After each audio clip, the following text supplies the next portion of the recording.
প্রত্যেকটা ল্যাপটপে এই ডেটা শিটটা থাকতে হবে। হ্যাঁ হ্যাঁ, একবার একবার এলো তো।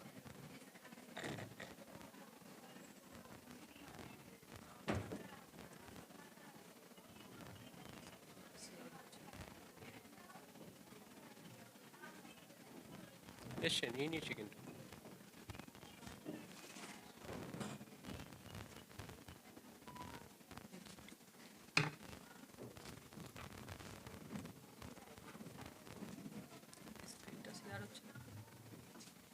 দাঁড়ান, আবার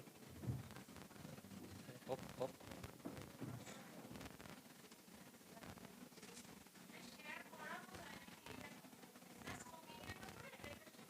হুম হুম, হ্যাঁ হ্যাঁ এবার হ্যাঁ এসছে হ্যাঁ, স্যার, এবার এসছে। ঠিক ঠিক ঠিক, আমার মনে হচ্ছে কিছু টেকনিক্যাল ওখানে কিছু করতে হবে। এবার এসছে। চলে এসছে চলে এসছে।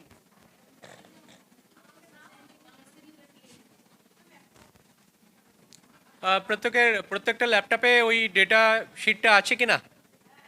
আছে, ঠিক আছে। তিনটে জিনিস বলি, সেটা হচ্ছে যে এক নাম্বার যেটা, সেটা হচ্ছে যে একটা পিপিটি রান করব, পাওয়ার পয়েন্ট প্রেজেন্টেশন রান করব। সেম পিপিটির পিডিএফ ভার্সান আমি অদিতি ম্যাডামকে শেয়ার করেছি আর কি, ঠিক। ওটা খুলে নিয়ে,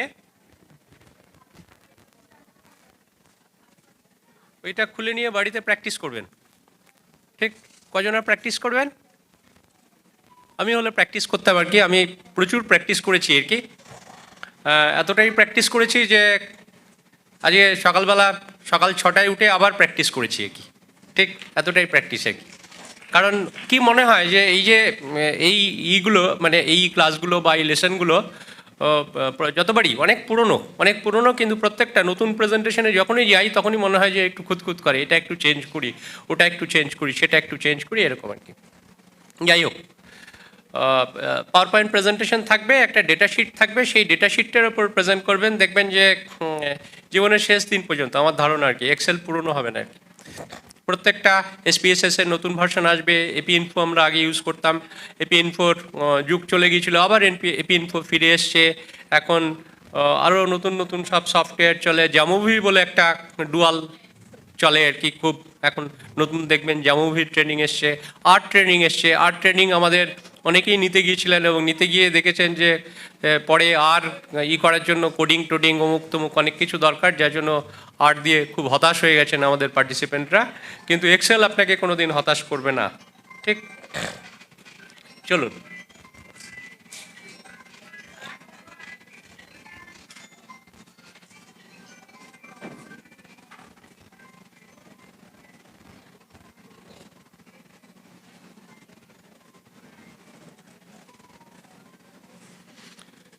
আমরা যে ডেটা কালেক্ট করি, কালেক্ট করা কিসে হয় না, পেপারে, তাই না? আমরা পেপারে ডেটা কালেক্ট করি। ধরুন যে বাংলায় বললে কোনো অসুবিধা আছে? মানে বাংলা বোঝেন না এরকম কেউ আছেন? নন বেঙ্গলি পার্টিসিপেন্ট কেউ আছেন? তাহলে আমি বাংলাতেই মূলত বলবো আর কি। তো আমরা যখন ডেটা কালেক্ট করি তখন হচ্ছে যে ডেটা কালেকশন ফর্মে ডেটা কালেক্ট করি। ডেটা কালেকশন ফর্ম দুরকম, একটা হচ্ছে কোশ্চেনেয়ার। কোশ্চেনেয়ার মানে পার্টিসিপেন্ট নিজেরা যদি ফিল আপ করে কোশ্চেন পড়ে পড়ে, সেটাকে বলে কোশ্চেনেয়ার। আর যদি আমরা গিয়ে ইন্টারভিউ করে যদি ডেটা কালেক্ট করি, সেটাকে বলে ডেটা কালেকশন ফর্ম, তাই তো? এই দু ধরনের ডেটা কালেকশন ফর্ম আছে, একটা হচ্ছে কোশ্চেনেয়ার, ডেটা কালেকশন ফর্ম। একজন পার্টিসিপেন্টকে, আমাদের স্টাডি পার্টিসিপেন্ট, তার থেকে আমরা কি করি, একটা কোশ্চেনেয়ার পুরোটা ফিল আপ করি বা একটা data collection form fill up করি। ফিল আপ করে এরকম আপনার স্যাম্পল সাইজ যদি হয় 300, তাহলে 300টা পিস অফ পেপার হবে, তাই তো? বা 300টা কোশ্চেনেয়ার হবে। যদি কারো 273 হয়, 273টা এরকম ফর্ম হবে। এবার সেই ফর্মগুলো ঘরে নিয়ে এসে আমাদের কি থাকে, সেটাকে অ্যানালিসিস করার প্রয়োজন থাকে, তাই তো? অ্যানালিসিস মানে কি? অ্যানালিসিস মানে আমরা কিছু স্ট্যাটিস্টিক্যাল কিছু ক্যালকুলেশন করব, mean median mode standard deviation এগুলো ক্যালকুলেট করব, এক নাম্বার। দ্বিতীয় নম্বর হচ্ছে যে কিছু টেবিল তৈরি করব, কিছু ফিগার তৈরি করব। আর ফাইনালি যেটা, সেটা হচ্ছে যে কিছু স্ট্যাটিস্টিক্যাল টেস্ট যদি কিছু করার থাকে, টেস্ট করে আমরা দেখব যে যে কিছু স্ট্যাটিস্টিক্যালি সিগনিফিক্যান্ট কিনা, তাই তো? এই কটা জিনিস, এবং এইগুলো আমরা খাতায় নেব, একটা জায়গায় নেব, নিয়ে আমরা ওইটার বেসিসে আমরা রিপোর্ট রাইট করব। রিপোর্ট রাইট করে মাথা থেকে রিজার্টেশনের বোঝা শেষ হলো, তারপর ফেলে দাও, তাই তো? সাইন করিয়ে গাইডকে দিয়ে সাইন করিয়ে সাবমিট করো, ফেলে দাও মানে সাবমিট করা আর কি, তাই তো? বিরক্তিকর জিনিস সাবমিট করা, then you will get pass for appearing in the examination. This is the total process of doing dissertation. রিসার্চের ক্ষেত্রেও একই রকম, আমরা ডেটা কালেক্ট করি, নাম্বার অফ পার্টিসিপেন্ট যারা যতজন থাকে ততটা আমরা ফর্ম রেডি রাখি, তাই তো? একটা ফর্ম নিয়ে তারপর আমরা কী করি, প্রথমেই যেটা করি আমরা একটা মাস্টার শিট তৈরি করি। আমার স্টুডেন্টশিপের সময় মনে আছে যে আজকে থেকে প্রায় 25 ইয়ার্স ব্যাক যখন আমি পোস্ট গ্র্যাজুয়েট ডিপ্লোমা করেছিলাম, তখন আমরা মাস্টার শিট এরকম বড় বড় ড্রয়িং শিট নিতাম। এরকম বড় বড় ড্রয়িং শিট নিতাম, ড্রয়িং শিট নিয়ে ওই দাগ টানতাম, দাগ টেনে মাস্টার শিট তৈরি করতাম। একটা অনেকগুলো ভেরিয়েবল ধরুন আছে, ভেরিয়েবলগুলো তো কলামে আমরা রাখি, পরে আসছি এগুলো কলামে রাখি। একটা মাস্টার শিট শেষ হয়ে গেলো, আবার আটা দিয়ে জুড়ে পরেরটাকে দিয়ে ওই একই সেম লাইন টানলাম না করে মাস্টার শিটগুলো আবার নিচের দিকে যদি বাড়তো আর কি, তাহলে নিচের দিকে জুড়ে বেশ একটা কেলেঙ্কারি কাণ্ড হতো আর কি। মানে ওইখান থেকে এত পর্যন্ত এরকম একটা জিনিস রোল করে বড় ঘরের মধ্যে মেঝেতে পেতে ডেটা এন্ট্রি করতাম, ওইগুলো থেকেই খুঁজে ডেটা করতাম, ডেটা অ্যানালিসিস করার চেষ্টা করতাম, টেবিল তৈরি করতাম। সেই যুগও গেছে আর কি। এখন মনে হয় খুব সুখী ছিলাম ওই যুগ নিয়ে, আমার কোনো কমপ্লেন নেই। কিন্তু এখন তো টপ করে হয়ে যায়, উইদিন ফিউ ফ্র্যাকশন অফ সেকেন্ডসে সব কাজকর্ম হয়ে যায়। এবং আমার কাছে সবচেয়ে শিক্ষণীয় যেটা, সেটা হচ্ছে যে মাইক্রোসফট এক্সেল যে আমাদের যে পাওয়ার দেয়, দ্যাট ইজ রিয়েলি এক্সেলেন্ট। চলুন প্রথমে আমরা যেটা দেখি সেটা হচ্ছে যে how many of you are literate? Computer literacy কজনের আছে? হাত তুলুন। হয় দেখুন, সাথে আমিও হাত তুলব। ঠিক, কম্পিউটার লিটারেসি মানে those person who are possessing some qualification আর কি, কিছু একটা ডিপ্লোমা, কিছু একটা ডিগ্রি, কিছু একটা সার্টিফিকেট কোর্স, ইজেন্ট? এবার চলুন আমরা ডিরেক্টলি এক্সেলে যাই। এক্সেল হচ্ছে মাইক্রোসফট অফিসের প্যাকেজের মধ্যে একটা পার্ট হচ্ছে এক্সেল। এখন হামেশাই দেখি যে নতুন মানে আজকের দিনের ছেলে বা মেয়েরা তারা কম্পিউটার কিনেছে, সফটওয়্যার লোড করেছে, তার মধ্যে এক্সেল নেই। ঠিক আছে, মাইক্রোসফট এক্সেল নেই, নতুন করে আবার লোড করতে হয়, মাইক্রোসফট অফিসের মধ্যে এক্সেল লোড করতে হয়। কিন্তু এক্সেলটা রাখবেন, এক্সেল একদম আপনার পার্সোনাল ওয়ার্কের জন্য এক্সেল রাখবেন আর কি। এক্সেলের যে ফাইলটা তাকে আমরা কি বলি? তাকে আমরা বলি হচ্ছে ওয়ার্কবুক। একটা যেমন বই, সেরকম হচ্ছে পুরো ফাইলটাকে বলা হয় ওয়ার্কবুক। আর ওয়ার্কবুকের মধ্যে যে পেজগুলো থাকে তাকে বলে ওয়ার্কশিট। ঠিক, এক্সেল ওয়ার্কশিট। তার মানে দুটো জিনিস থাকে, একটা হচ্ছে ওয়ার্কবুক আর একটা হচ্ছে ওয়ার্কশিট। তার মানে পুরো ফাইলটাকে হচ্ছে ওয়ার্কবুক, তার মধ্যে অনেক ওয়ার্কশিট থাকে।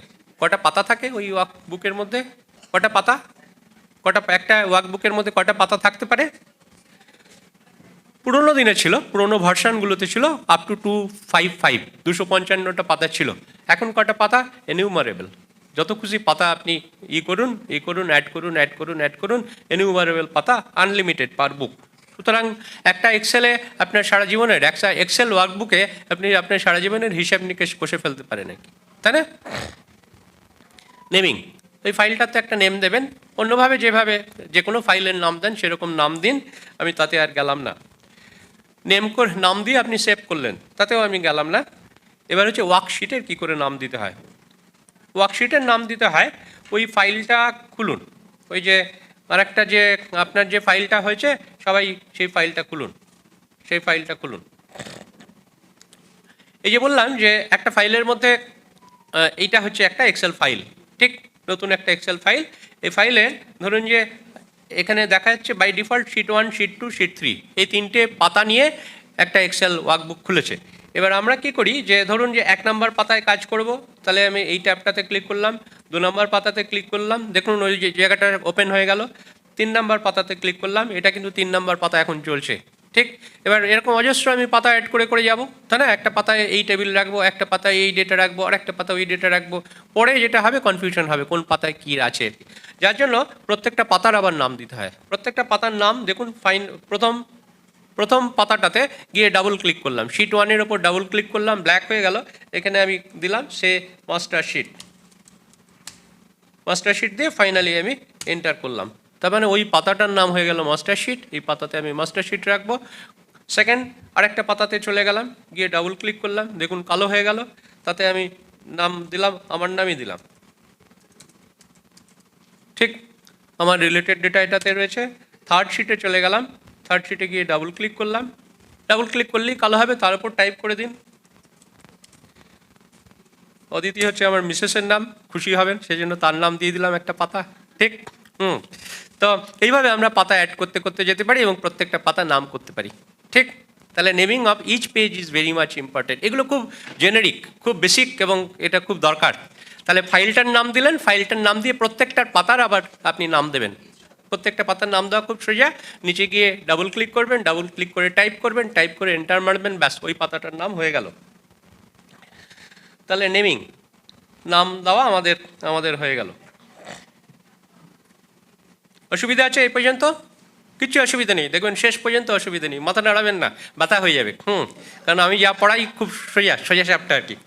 আচ্ছা, এবার যেটা সেটা হচ্ছে যে তাহলে ওয়ার্কবুক হলো, ওয়ার্কশিট হলো, আনলিমিটেড পেজ হলো, তারপরে হচ্ছে সেভ করা হলো, ফাইল সেভ করে প্রত্যেকটা ইসে আমি নাম দিলাম।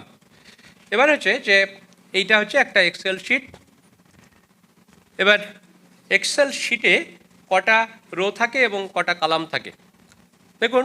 এই একটা শিট, এই একটা শিটে কলামগুলোর নাম হচ্ছে এ বি সি ডি, এই করে কলামগুলোর নাম, তাই না? ওই যে A B C D E F G H I J K L M N, এই করে আপনার জেড পর্যন্ত নাম আসবে। যেই জেড শেষ হয়ে গেল তারপর আসবে এ বি এ সি করে যাবে, ঠিক? ওই যে দেখুন এ থেকে এ জেড আসবে, তারপর আবার বি এর দিয়ে শুরু হবে, এই করে দুটো ডিজিট যখন কমপ্লিট হয়ে যাবে, জেড জেড যখন হয়ে যাবে তখন আবার 3 ডিজিটের নাম হবে। এই করে এক্সেলে ওই বাই ডিফল্ট কিছু নাম থাকে। তার মানে কটা কলাম থাকে? কটা কলাম থাকে? অনেকগুলো কলাম থাকে, বেশ কয়েক লক্ষ কলাম থাকে। ওর লাস্ট যে কলামের নাম তার নাম হচ্ছে এক্সএফডি। লাস্ট কলামের নাম হচ্ছে এক্সএফডি। এবার কলামের সংখ্যা কতগুলো কলাম, এক্সএফডি মানে কটা সংখ্যা, লক্ষ লক্ষ নয়, সেটা হচ্ছে 16,000, 16,000 মতন কলাম থাকে। একটা দুটো তিনটে চারটে পাঁচটা করে 16,000 হচ্ছে ডান দিকে থাকবে। আমরা একটা স্টাডিতে কটা ভেরিয়েবল নিই, কটা আমাদের কোশ্চেন থাকে? 1 নাম্বার 2 নাম্বার 3 নাম্বার, তার সাব টাইপ করে টোটাল করলে দেখবেন যে 100টা ক্রস করবে না, তাই তো? অধিকাংশ স্টাডিতে 10টা 15টা 12টা 14টা 45টা 25টা এরকম ভ্যারিয়েবল থাকে। সুতরাং একটা master sheet is good enough to hold the whole স্টাডির যে ডেটা, সে ডেটা। আমরা একটা স্টাডিতে কজন ক্যান্ডিডেটকে নিই, আমরা স্যাম্পল সাইজ ক্যালকুলেট করে যখন দেখি যে 500 হয়ে গেছে তখন তো বলি যে না না এত হবে না, আরও কমাও, তাই না? যখন দেখি 300 হয়ে গেছে আরও কমাও, আরও কমিয়ে আমরা 200 থেকে 300 এরকম একটা সাইজের মধ্যে রাখি, ঠিক? এবার এক্সেল শিটে এক একটা লাইনে একটা কেসকে আমরা এন্টার করি। এই যে 1 নাম্বার লাইনে পুরো একজন কেসের ডেটা পুরোটা আমরা ভরাবো, তাই তো? সেকেন্ড লাইনে কি করব, এই যে 2 নাম্বারে 2 নাম্বার পার্টিসিপেন্ট বা 2 নাম্বার কেসের ডেটা পুরোটা ধরবে 2 নাম্বার লাইনে। এই করে আমার যদি 175টা যদি কেস থাকে তাহলে 175-এর মধ্যে আমার টোটাল কেসগুলো কিন্তু ধরে যাবে, ঠিক? তার মানে আমাদের একদিকে হচ্ছে কলাম, এই যে কলাম, এই কলামের মধ্যে আমরা কি করব, প্রত্যেকটা কোশ্চেনকে ঢোকাবো। 1 number question, 2 number question. 1 number question আপনার নাম কি, 2 নাম্বার কোশ্চেন আপনার বয়স কত, কোথায় থাকেন, কি খেয়েছেন, কি স্মোক করেন কি করেন না, কি ফ্রিকোয়েন্সি আছে, কি অসুখ হয়েছে, তাই না? এরকম তো ডেটা। তাহলে প্রত্যেকটা কোশ্চেন আমরা রাখবো হচ্ছে ওই কলামের টাইটেলের মধ্যে রাখবো। আর এদিকে বাম দিকে আমরা যেটা রাখবো সেটা হচ্ছে যে কেসগুলো, 1 number case, 2 number case, 3 number case, সেরকম করে রাখবো। এবার কটা কেসকে আমার হোল্ড করতে পারে? আমাদের ওয়েস্ট বেঙ্গলের মাধ্যমিকের কজন পরীক্ষা দেয় এখন জানেন? কজন পরীক্ষা দেয় জানেন? মাধ্যমিকে পরীক্ষা দেয় হচ্ছে আনুমানিক, হ্যাঁ আপনার জন্য ওই ল্যাপটপটা রয়েছে, আপনি নিতে পারেন, এই যে সামনের ল্যাপটপটা, হ্যাঁ ওই খুলেই পাবেন একটা এক্সেল শিট পাবেন, বসে যান, ওখানেই বসে যান। মাধ্যমিক পরীক্ষার্থী হচ্ছে ধরে নিলাম সে 10 লাখ এখন হয় না, তার মানে একটা শিটের মধ্যে কটা রো রয়েছে দেখুন। রো রয়েছে একটা শিটের মধ্যে মাত্র 10.5 লাখ, 10,48,576। এখন মাধ্যমিকের পরীক্ষার্থী হচ্ছে 8 লাখ থেকে 9 লাখ এরকম পরীক্ষার্থী, ঠিক? তার মানে একটা শিটের মধ্যে, একটা এক্সেল শিটের মধ্যে, বইয়ের মধ্যে যেতে হবে না, বইয়ের মধ্যে তো অগুন্তি পাতা থাকবে, একটা পাতার মধ্যে আমাদের বোর্ডের যত এক্সামিনি আছে তাদের রেজাল্ট আপনি এখানে ভরে ফেলতে পারবেন আর কি, একটা শিটের মধ্যে আর কি, ঠিক? তার মানে 10,48,576 টা হচ্ছে রো, আর কালাম হচ্ছে 16,000 সামথিং, তার মানে হচ্ছে ওই 10 লাখ আর 16,000 ধরুন। আর এদের নামগুলো হচ্ছে, রোয়ের নামগুলো 1 2 3 4 করে বাড়ে, আর কালামের নাম, ডিফল্ট কালামের নাম XFD হচ্ছে লাস্ট। দেখি এবার যেটা 10 48 576, এই যে জায়গাটা,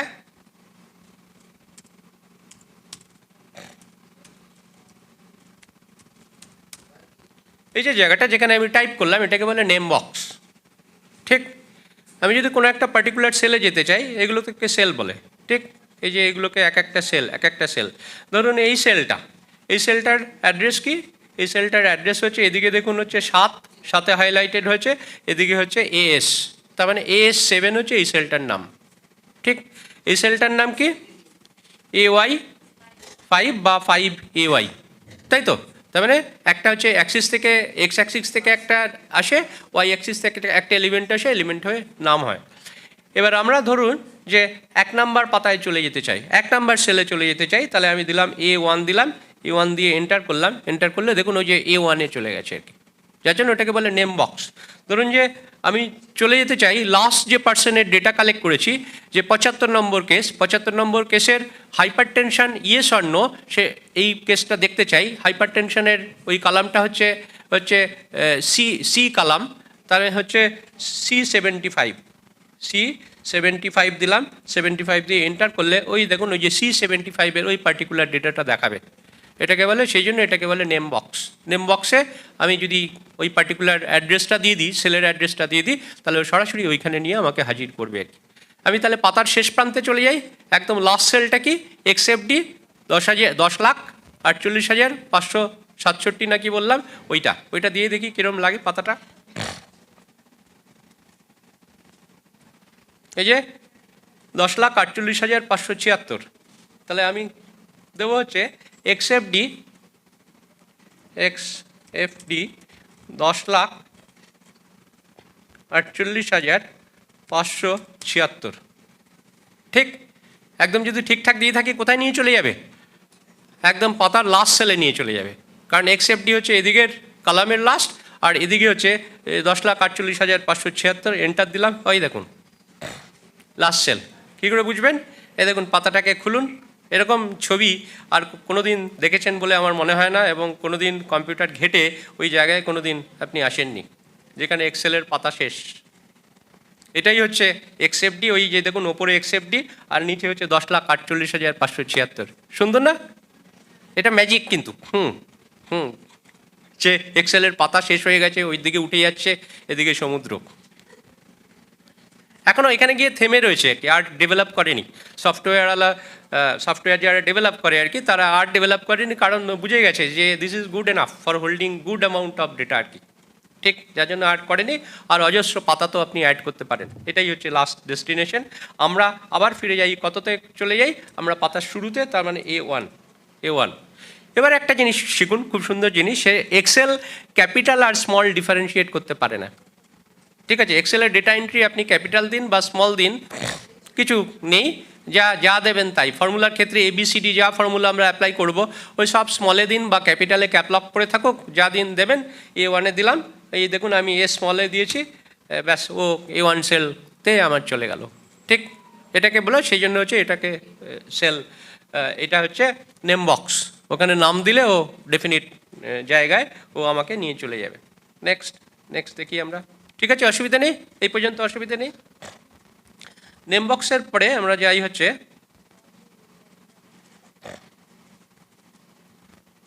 এই দেখুন, ওই যে ওইখানে লাস্টের সেলে পৌঁছেছে। এবার হচ্ছে ডেটা এন্ট্রি। আমরা ওয়ার্ডে যে কাজগুলো করি, ওয়ার্ড ফাইলে যে কাজগুলো করি, সে ফাইলে ইউজুয়ালি টেক্সচুয়াল কাজগুলো করি। আগেকার দিনে টাইপরাইটারে যে কাজগুলো হতো, সেটা হচ্ছে, স্যার ওই কম্পিউটারটা খুলে নিই, পাসওয়ার্ড হচ্ছে সিটি অফ জয়। সব স্মলের সিটি অফ জয় লিখুন, খুলে যাবে। আচ্ছা, এবার হচ্ছে আমরা ওয়ার্ডে কী করি? নিউমেরিক্যাল ডেটা, অধিকাংশ নিউমেরিক্যাল ডেটা দিই। আর এক্সেলে যেটা করি সেটা হচ্ছে যে ইউজুয়ালি এক্সেলে হচ্ছে টেক্সচুয়াল ডেটা দিই আর কি, আমরা ওয়ার্ডে টেক্সচুয়াল ডেটা দিই, ওয়ার্ডে দিই।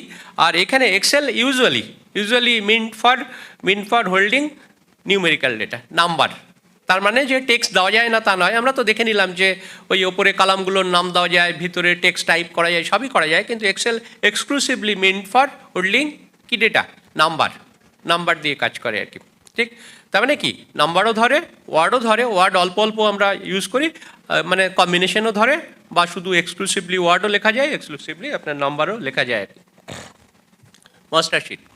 মাস্টারশিট যখন তৈরি করবেন তখন একটু বেশি সময় দেবেন, ঠিক, একটু বেশি সময় দেবেন, থটফুলি মাস্টারশিটটা তৈরি করবেন। মাস্টারশিট একবার তৈরি করার পর যদি থটফুলি তৈরি করতে পারেন, তাহলে দেখবেন যে পরের ক্যালকুলেশনগুলো উইল বি মাচ ইজিয়ার। পরে আর মাস্টারশিট আপনাকে চেঞ্জ করতে হবে না, এখানে একটা রো ঢোকাতে হবে, ওখানে কি করতে হবে, ওই করতে হবে, এগুলো করবে, কিচ্ছু করতে হবে না। মাস্টারশিটটা একটু থটফুলি তৈরি করতে হয়। মাস্টারশিট তৈরি করার জন্য প্রথমেই যেটা করতে হয়, একটা আপনার ফর্ম, ডেটা কালেকশন ফর্ম, একটা ফর্ম, সেটা ফিল্ড আপ ফর্ম হোক বা ব্ল্যাঙ্ক ফর্ম হোক, আপনি নিয়ে বসবেন। নিয়ে বসে প্রথমে ধরুন যে আপনার 48টা কোশ্চেন আছে। 1 নাম্বার কোশ্চেন, তার 1, 2, 3 সাবটাইপ আছে। 2 নাম্বার কোশ্চেন 1, 2 সাবটাইপ কোশ্চেন আছে। এই করে টোটাল ওই সাবটাইপ কোশ্চেনগুলোকে ধরে 48টা কোশ্চেন আছে। তার মানে আমরা ওই 48টা কোশ্চেনকে কোথায় পুট করব, আমরা কলামের টাইটেলে আমরা এটা দিয়ে দেবো। ঠিক, কলামের টাইটেলে ওই 48টা কোশ্চেন দিয়ে দেবো। অনেকে যেটা করে সেটা হচ্ছে কোড ইউজ করে। 1 নাম্বার কোশ্চেন শুধু 1 লিখলো, 2 number question 2 লিখলো, 3 number question a ভাগ আছে, 3A দিল, 3B দিল, 3C দিল, দরকার নেই। এক্সেলে পুরোটাই আপনি চাইলে টাইপ করতে পারেন। কেন, কোড দিলে কি হবে, ওই যে কোশ্চেনগুলো আবার একটা খাতায় লিখতে হবে, এইটা মানে হচ্ছে 1, এইটা মানে হচ্ছে 2, এইটা মানে হচ্ছে 3, তাই তো? ডিকোডিং একটা রাখতে হবে, খাতা রাখতে হবে।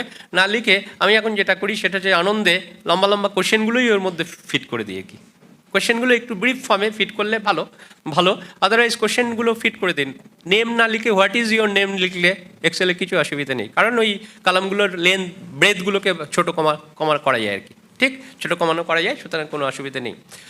তাহলে ভ্যারিয়েবল মানে হচ্ছে কোশ্চেন।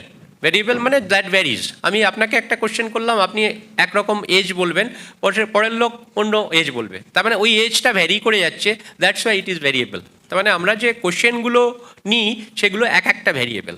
তার মানে একটা কোশ্চেন একটা ভ্যারিয়েবল, এটাকে কলামে পুট করুন, এগুলো সব ওপর দিকে নামগুলো সব লিখে দিন, তাহলেই আপনার মাস্টারশিট তৈরি হয়ে যাবে। শুধু সেটা হচ্ছে প্রথম কলামটা একটু ছেড়ে রাখবেন, ওইখানে কি করব আমরা 1 নাম্বার 2 নাম্বার 3 নাম্বার 4 নাম্বার করে একটা নাম্বারিং করব, যাতে 1 নাম্বার কেস হচ্ছে ওইটা, তার ডেটা হচ্ছে এগুলো, 2 নাম্বার কেসের ডেটা এগুলো, 3 নাম্বার কেসের ডেটা এগুলো করে আমার 748টা যদি আপনার স্যাম্পল সাইজ হয়, ওই 748টা কেস পর্যন্ত হচ্ছে ওই টোটাল হচ্ছে মাস্টারশিট তৈরি হবে। তার মানে কলাম টাইটেল কি হবে, কলাম টাইটেল হচ্ছে ভ্যারিয়েবল নেমগুলো বা কোশ্চেনগুলো, আর রো টাইটেল হবে হচ্ছে 1, 2, 3 করে রো টাইটেল হবে। দেখুন এখানে যে মাস্টারশিটটা যেটা আপনাদের দেওয়া রয়েছে, সেটা যে প্রথম নাম হচ্ছে সিরিয়াল নাম্বার, তাই না?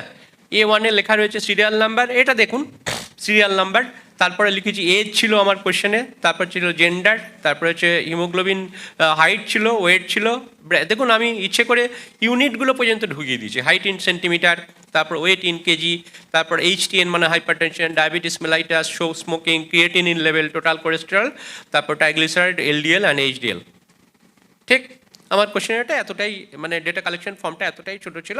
আর নিচের দিকে কটা কেস ছিল, তার জন্য নিচের দিকে ছিল অনেকগুলো কেস ছিল, সেই জন্য ওই 22 পর্যন্ত দেখা যাচ্ছে, তারপর নিশ্চয়ই আরও নেমেছে।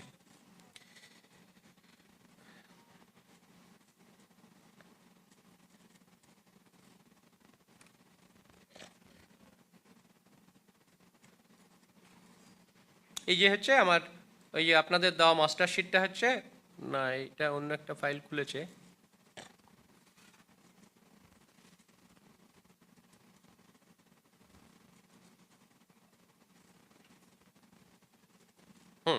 এই শিটটা আপনাদের দেওয়া হয়েছে।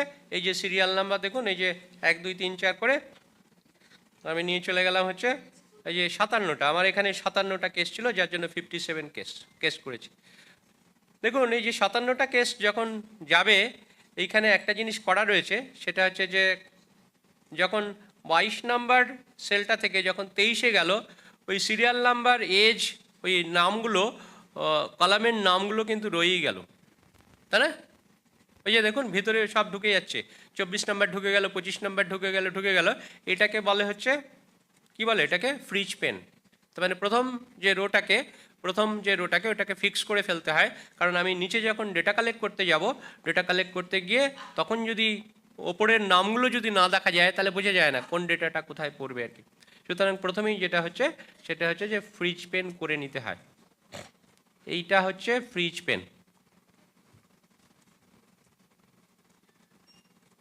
ফ্রিজ পেন প্রথমে আমি আনফ্রিজ করে দিই। দেখুন এই যে এবারে দেখুন 1 নাম্বার 2 নাম্বার 3 নাম্বার করতে হবে না, আমি আগে দেখাই। এই দেখুন ওপরে ডুবে গেছে।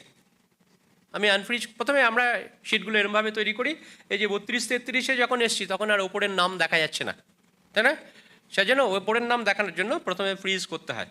ফ্রিজ করার জন্য আপনার ডেটা শিটে যান, আপনার ডেটা শিট দেখুন নিচে স্ক্রল করে দেখুন ডুবে যাচ্ছে কিনা। ডুবে গেছে? নিচে স্ক্রল করে দেখুন ডুবে গেছে কিনা। ডুবে গেছে? ডুবে যদি গিয়ে থাকে তাহলে চলে যাবেন হচ্ছে ফ্রিজ পেন করা হচ্ছে ভিউতে যেতে হয়, সব লেখা আছে কি আমি যে এটা দেবো পিডিএফটা দেবো লেখা আছে ভিউতে যেতে হয়। ভিউতে গিয়ে এই যে ফ্রিজ পেন বলে একটা বাটন রয়েছে, ফ্রিজ পেন বলে একটা বাটন রয়েছে, এইখানে করতে হয়, এখানে ক্লিক করতে হয় freeze top row. Freeze top রোতে ক্লিক করলে এইটা ওই যে ফ্রিজ হয়ে গেল। এবার আপনি নিচের দিকে গেলে দেখবেন যে যতই নিচে নামুন না কেন ওইটা ফ্রিজ হয়ে গেল, ওইটা ফিক্স থেকে গেল। নিচে আপনি যত নাম্বারই রোতে ডেটা এন্ট্রি করুন না কেন ওটাতে এন্ট্রি হবে। ঠিক এই মোবাইলটা রাখুন রাখুন, ও দেওয়া আছে, ওই ছবিগুলোই দেওয়া আছে। ঠিক, তার মানে ফ্রিজ পেন হচ্ছে খুব ইম্পর্টেন্ট ফাংশন। আগে আমরা অনেক অনেক কষ্ট করেছি যে ওই ফ্রিজ করতে জানতাম না, যার জন্য অসুবিধা হতো। যার জন্য ফ্রিজ পেন করে প্রথম রোটাকে ফিক্স করে দেবেন, তারপর নিচের দিকে যখন যাবেন দেখবেন ওই ওই রোটা আপনার থেকে গেছে। এটাকে বলে ফ্রিজ পেন ফাংশন। এবার যেটা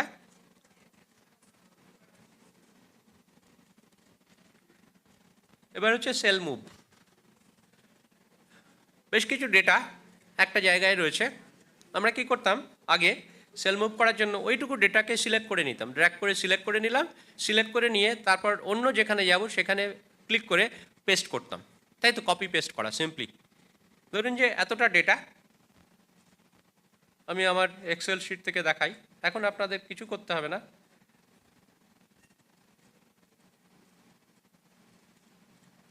ধরুন যে এইটুকু ডেটাকে আমি অন্য জায়গায় ছড়াবো। আগে আমরা কি করতাম, কপি করতাম Ctrl+C, কপি করে এইখানে পেস্ট করব।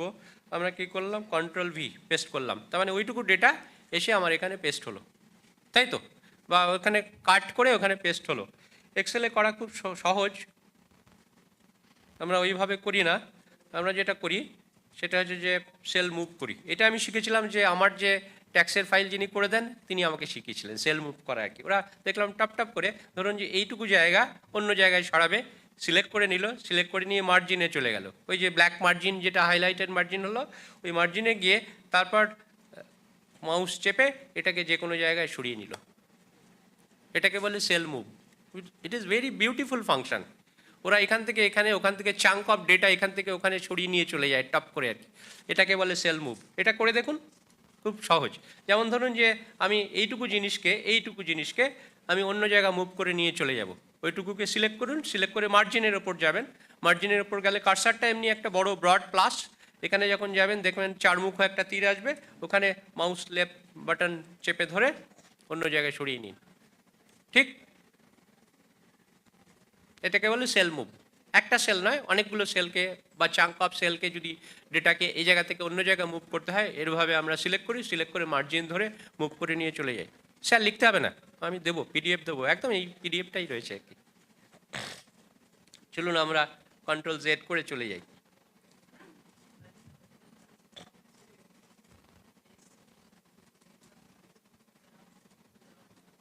তাহলে আমাদের সেল মুভ হলো।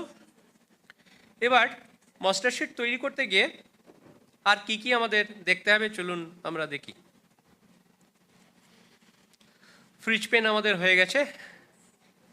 এবার হচ্ছে এক্সেলের কিছু নিজস্ব কিছু ইন্টেলিজেন্স আছে, সেটা হচ্ছে দেখুন যে আমরা নতুন একটা শিট নিলাম।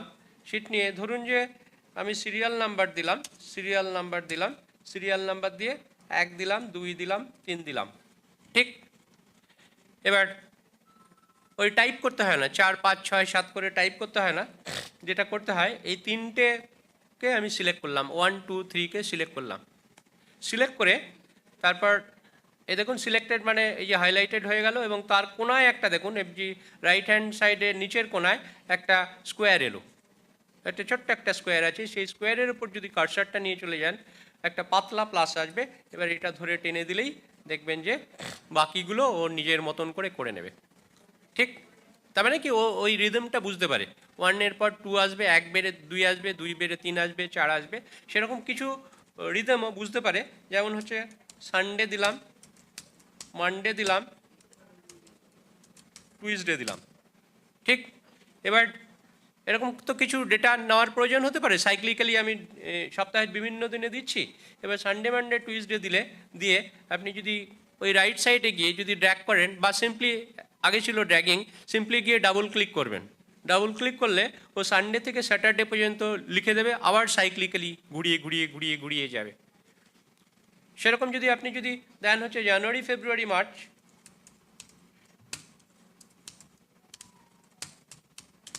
এই 3টে দিলেই যথেষ্ট আর কি।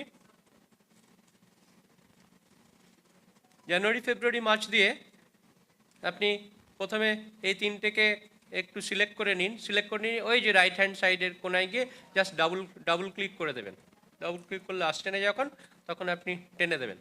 দেখুন জানুয়ারি থেকে ডিসেম্বর আসবে, আবার জানুয়ারি থেকে ডিসেম্বর আসবে করে ও সাইক্লিক্যালি ঘুরিয়ে যাবে, ঠিক।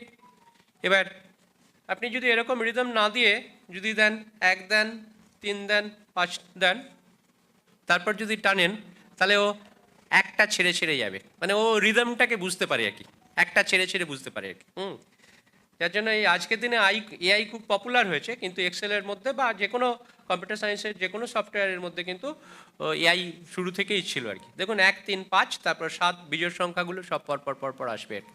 সুতরাং এক্সেলকে যদি একটা রিদম দিয়ে দিতে পারেন, ও যদি বুঝতে পারে, ফর্মুলাটা যদি বুঝতে পারে, হ্যাঁ, তাহলে ও সেই ফর্মুলা অনুযায়ী চালিয়ে যেতে পারে আর কি। মাস্টারশিট করতে গিয়ে এটাও অনেক সময় প্রয়োজন হয় আর কি, ঠিক। চলুন এবারে চলে যাই হচ্ছে পরের ডেটা অ্যানালিসিসে চলে যাই। ডেটা অ্যানালিসিসের সময় আমরা তো বিভিন্ন রকম সফটওয়্যার ইউজ করি। সফটওয়্যারের মধ্যে এসপিএসএস, এপি ইনফো, জামোভি, আরও অনেক সফটওয়্যার এসছে। তারপর ডেটা ভিজুয়ালাইজেশনের জন্য আবার কিছু ডেটা, যেমন অরেঞ্জ অমুক তমুক কী সব নাম চলে এসছে। কিন্তু আমরা আজকে ওই শুধু এক্সেলেই আমরা ফোকাস করবো আর কি। আমরা যখন রেজাল্ট লিখতে যাই, কোনো একটা স্টাডি রেজাল্ট লিখতে যাই, আমরা প্রথমে কিছু রেজাল্টের কম্পোনেন্ট হচ্ছে, প্রথমে কিছু টেক্সচুয়াল রেজাল্ট থাকে। প্রথমে ডেসক্রাইব করে যে আমি এই স্টাডি করলাম, তার অবজেক্টিভ এরম ছিল, তার পার্টিসিপেন্ট এতগুলো, তাই না, তাদের সিলেক্ট করা হয়েছিল এইভাবে, কিছু টেক্সট আমরা লিখি, সেটা তো লিখবেন। এছাড়া আমরা কী করি, কি প্রথমেই আমাদের টার্গেট থাকে কিছু টেবিল তৈরি করব, তাই তো, টেবিল তৈরি করব। টেবিল হচ্ছে basically nothing but summarisation of large amount of data. অনেক ডেটা, সেগুলোকে সামারাইজ করে আমি ছোট্ট একটা বক্সের মধ্যে পুরে ফেললাম, এবং that will give more meaning to the লে পার্টিসিপেন্ট আর জেনারেল পার্টিসিপেন্টস। তাহলে টেবিল তৈরি করব, কিছু গ্রাফ পিকচার আমরা তৈরি করি। এছাড়াও আমরা যেটা করি, কিছু স্ট্যাটিস্টিক্যাল অপারেশনস আমরা করি। তার মধ্যে যেটা করি, আমরা সেন্ট্রাল ভ্যালুগুলো ক্যালকুলেট করি। সেন্ট্রাল ভ্যালু মানে 3টে, মিন মিডিয়ান মোড, আর কিছু ডিসপারশন, মানে ডেটাগুলো কতটা ছড়ানো রয়েছে তার যে মেজারমেন্ট হচ্ছে রেঞ্জ মানে হচ্ছে maximum to minimum, maximum value to minimum value, সেটাকেই বলে রেঞ্জ। আর ফাইনালি হচ্ছে স্ট্যান্ডার্ড ডেভিয়েশন। এর বাইরেও অনেক রকমের ডেভিয়েশন আছে, আমরা ওতে যাবো না। স্ট্যান্ডার্ড ডেভিয়েশন ক্যালকুলেট করা, আর ফাইনালি টেস্ট, স্ট্যাটিস্টিক্যাল টেস্ট এবং লেভেল অফ সিগনিফিকেন্স আমরা দেখবো আর কি, তাই না। এইটুকুই, এই সবই এক্সেলে করা যায়। এই যে টেবিল থেকে শুরু করে, গ্রাফ পিকচার থেকে শুরু করে, central value calculation, dispersion, test, level of significance বার করা, পুরোটাই আমরা শুধু পিকচার গ্রাফ তৈরি করা ছাড়া, এটা সবাই জানেন, আমি জানি, তাই না। বার চার্ট, পাই ডায়াগ্রাম ছাড়া, এইটুকু ছাড়া বাকি আমরা পুরোটাই আজকে আসবো। তার আগে প্রথমে আমরা দেখুন এটা খুব সুন্দর, আমরা তো টেবিল তৈরি করি, তাই না, টেবিল তৈরি করি মাস্টারশিট থেকে, কিন্তু পিভট টেবিল তৈরি করতে, এই আজকে থেকে পিভট টেবিল তৈরি করতে শিখবেন। পিভট টেবিল, আমরা প্রথমে পিভট টেবিলে যাই, একটা আমাদের ডেটা শিট তৈরি করি। আমি আগে করার পর তারপর আপনারা পিভট টেবিল তৈরি করবেন। প্রথমেই আমি গেলাম হচ্ছে মাস্টার শিটে চলে গেলাম। মাস্টার শিটে আমরা প্রথমেই যেটা যাই A1-এ চলে যাই। ওই যে A1-এ চলে গেলাম। A1-এ চলে গেল কি? A1-এ গেল না। হ্যাঁ, ওই যে A1-এ গেল। এটা হচ্ছে মাস্টার শিট। প্রথমে আমরা একটা টেবিল তৈরি করব, যেখানে দেখব যে কতজন মেল কতজন ফিমেল আছে। ওই যে জেন্ডার থার্ড কলামটা দিয়ে আমরা একটা টেবিল তৈরি করব। তাই তো, খুব প্রিলিমিনারি। এই স্টাডিতে 57 জন আছে, 57 জনের মধ্যে কতজন মেল আছে কতজন ফিমেল আছে সেটা দেখব। দেখার জন্য প্রথমেই আমি যেটা করব, এই কলামটাকে আমরা প্রথমে সিলেক্ট করে নেব। ঠিক, এজ এই আপনার এই মেল ফিমেল জেন্ডারের এই কলামটাকে, সি কলামটাকে সিলেক্ট করে নেব। এক্সেলে কলাম সিলেক্ট মানে হচ্ছে সি এর ওপর যাবেন, দেখবেন একটা ডাউন অ্যারো আসবে, ওইটার উপর সিঙ্গেল একটা ক্লিক করবেন, তাহলে পুরো কলামটা সিলেক্ট হয়ে যাবে। কত পর্যন্ত সিলেক্ট হবে? 10 লাখ, ওই 48,000 ওই পর্যন্ত সিলেক্ট হয়ে যাবে। এই ওপর থেকে নিচ পর্যন্ত সিলেক্ট হয়ে যাবে। ঠিক, যার জন্য ওই সি এর ওপর ক্লিক করলাম। অনেকে যেটা করে সেটা হচ্ছে যে এইখান থেকে ওই ড্র্যাগ করতে শুরু করলো, ওসব করবেন না। এক্সেলে হচ্ছে যে এই যে টাইটেলের ওপর গিয়ে যা সিঙ্গেল ক্লিক পুরোটা সিলেক্ট হয়ে যাবে। এপাশে রো সিলেক্ট করতে গেলে এই যে ওর যে ডিফল্ট যে নাম ছিল তার উপরে যাবেন, দেখবেন একটা সাইডের অ্যারো আসবে, ওর উপর সিঙ্গেল ক্লিক করলে পুরো রোটা সিলেক্ট হয়ে যাবে, এবং সেটা হচ্ছে ওই 18,000 কত পর্যন্ত ওই পর্যন্ত সিলেক্ট হয়ে গেল। আমরা এখানে চাই যে এই জেন্ডার দিয়ে কজন মেল কতজন ফিমেল আছে সেটা দিয়ে আমি দেখতে চাই। ওটাকে সিলেক্ট করলাম, সিলেক্ট করে চলে যাবেন হচ্ছে ইনসার্টে চলে যাবেন, ইনসার্টে চলে গিয়ে পিভট টেবিলে চলে যাবেন, পিভট টেবিলে গিয়ে এন্টার মারবেন, দুটো এন্টার মারবেন। এবার ওই এন্টারগুলোতে কি আছে, প্রথমটায় সেকেন্ডটায় কি, বাড়িতে গিয়ে রিসার্চ করবেন, দেখবেন অনেক কিছু বেরিয়ে যাবে আর কি। ঠিক, প্রথমে চোখ বন্ধ করে এন্টার মারবেন। এবার এই যে স্ক্রিনটা এলো, এই স্ক্রিনটা এগুলো সব লেখা আছে, আপনার ও তো চিন্তা করার কিছু নেই, সব লেখা আছে, পুরো স্টেপ লেখা আছে আর কি। করে দেখুন এই যে এই জেন্ডারটা শুধু এখানে এসে বসে রয়েছে আর কি, তাই না? ওই যে আমাদের জেন্ডার মেল ফিমেল ছিল, জেন্ডারটা এসে বসে রয়েছে। এই নিচটা দেখুন, নিচে একটা জায়গায় আছে রো লেভেল, একটা জায়গায় আছে কলাম লেভেল, আর একটা আছে ভ্যালু লেভেল। ফিল্টারটাকে বাদ দিয়ে দিন, রো কলাম ভ্যালু। আমরা জেন্ডারটাকে, আমরা যে টেবিলটা তৈরি করতে চাই, এবার আমাকে মাথায় বুঝতে হবে আমরা মেল ফিমেলটাকে বাম দিকে লিখবো, রোয়ের টাইটেল হিসেবে লিখবো, না কলাম টাইটেল হিসেবে মেল ফিমেল লিখবো। ঠিক, যেটা আপনার খুশি। আমি করলাম কি, জেন্ডারকে আমি রো লেভেলে নিয়ে চলে গেলাম, মানে মেল লিখবো, তার নিচে ফিমেল লিখবো, তার পাশে যে কটা মেলের নাম্বার আসবে তার পাশে কিছু একটা ফিমেলের নাম্বার আসবে। এবার কি করব, একটাই তো আমার ভ্যারিয়েবল, শুধু জেন্ডার। এই জেন্ডারটাকে ড্র্যাগ করে নিয়ে গিয়ে ভ্যালুতে ফেলে দিলাম। দেখুন এখানে দেখিয়ে দিয়েছে ফিমেল হচ্ছে 21 জন এবং মেল হচ্ছে 36, আর আমাদের টোটাল ছিল 57। এটাই হচ্ছে পিভট টেবিল। ঠিক, হ্যাঁ, আবার ব্যাক করব, নিশ্চয়ই ব্যাক করব। চলুন মাস্টার শিটে চলুন, প্রথমে মাস্টার শিটে চলুন। মাস্টার শিটটা এরকম ছিল। ঠিক, মাস্টার শিটে গিয়ে জেন্ডারের ওপর, জেন্ডারের একদম সিতে চলে যান, সিতে জেন্ডার রয়েছে, সি এর ওপর গিয়ে টুক করে একটু টাচ করুন, হলো, হয়েছে। এবার ইনসার্টে চলে যান, একদম ওপরে হোমের পরেই ইনসার্ট রয়েছে। ইনসার্টের মধ্যে প্রথম ফাংশন হচ্ছে পিভট টেবিল। ঠিক, ক্লিক করুন পিভট টেবিলে, দেখুন একটা উইন্ডো এসছে, ছোট একটা উইন্ডো এসছে। এবার দুবার এন্টার মারবেন, একবার এন্টার মারবেন, দুবার এন্টার মারবেন, এন্টার মারলে এই পিকচারটা আসবে, এসছে। এবার দেখুন এই যে জেন্ডার এসে বসে রয়েছে, জেন্ডারটাকে চেপে ধরে রোতে ফেলুন বা কলামে ফেলুন, আপনি কলামে ফেলুন, আর জেন্ডারটাকে আবার চেপে ধরে ভ্যালুতে ফেলবেন।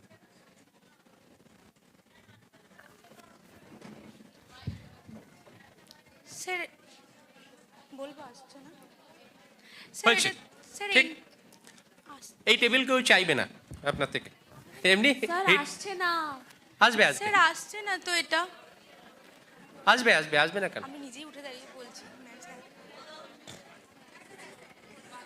আসবে আসবে আসবে। আপনাদের এসছে। এবার আমরা চলে যাই যে এটা তো খুব সিম্পল, যে জিজ্ঞেস করেছে যে আপনার স্টাডি পার্টিসিপেন্ট কজন মেল ছিল কজন ফিমেল ছিল বলো, আমরা কাউন্ট না করে, এটা তো মাত্র 57 জন, এটা যদি সেভারেল লাখসও যদি হয়, কত লাখ, কত লাখ পর্যন্ত বলতে পারবো? 10,48,557 পর্যন্ত বলতে পারবো, একটা শিটে ওইটুকুই ধরবে আর কি। আচ্ছা, এবারে চলুন আমরা হচ্ছে ডাবল ভ্যারিয়েবল দিয়ে, আমরা দেখি যে অন্য ধরনের আরও কিছু টেবিল আমরা তৈরি করি। প্রথমে মাস্টার শিটে চলে যান। মাস্টার শিটে চলে গেলাম। দেখুন আগে দেখুন, আমরা দেখতে চাই, আস্তে আস্তে বুঝুন, আমরা দেখতে চাই আমাদের এখানে এই যে পার্টিসিপেন্ট, এই কারা যেন কথা বলছেন এদিকে, আমরা দেখতে চাই যে মেল ফিমেল যাই জেন্ডার হোক না কেন, তাদের মধ্যে ওই হাইপার টেনশন আছে কি নেই আমরা নিয়েছি, ডেটা নিয়েছি। আমরা দেখতে চাই যে মেলদের মধ্যে কতজন হাইপারটেনসিভ, কতজন নর্মোটেনসিভ, আর ফিমেলদের মধ্যে কতজনের হাইপারটেনশন আছে, কতজনের হাইপারটেনশন নেই। তার মানে কত টেবিল? 2/2 টেবিল। মানে জেন্ডারের দুটো ভাগ আছে, মেল ফিমেল, আবার হাইপারটেনশনের ইয়েসনো দুটো ভাগ আছে। এটাকে বলে 2/2 টেবিল, বা এটাকে বলে 2/2 কন্টিনজেন্সি টেবিল। কন্টিনজেন্সি টেবিল বলে। তাহলে এরকম যদি দুটো জিনিস নিয়ে আমাকে টেবিল করতে হয়, দুটো ভেরিয়েবল নিয়ে, একটা ভেরিয়েবল হচ্ছে আমাদের জেন্ডার আর একটা ভেরিয়েবল হচ্ছে হাইপারটেনশন, তাহলে আমি কি করব? এই দুটো কলামকে সিলেক্ট করে নেব, তাই তো? একদিকে জেন্ডার আর একদিকে হচ্ছে হাইপারটেনশনকে সিলেক্ট করে নেব। হ্যাঁ, দেখি দেখি।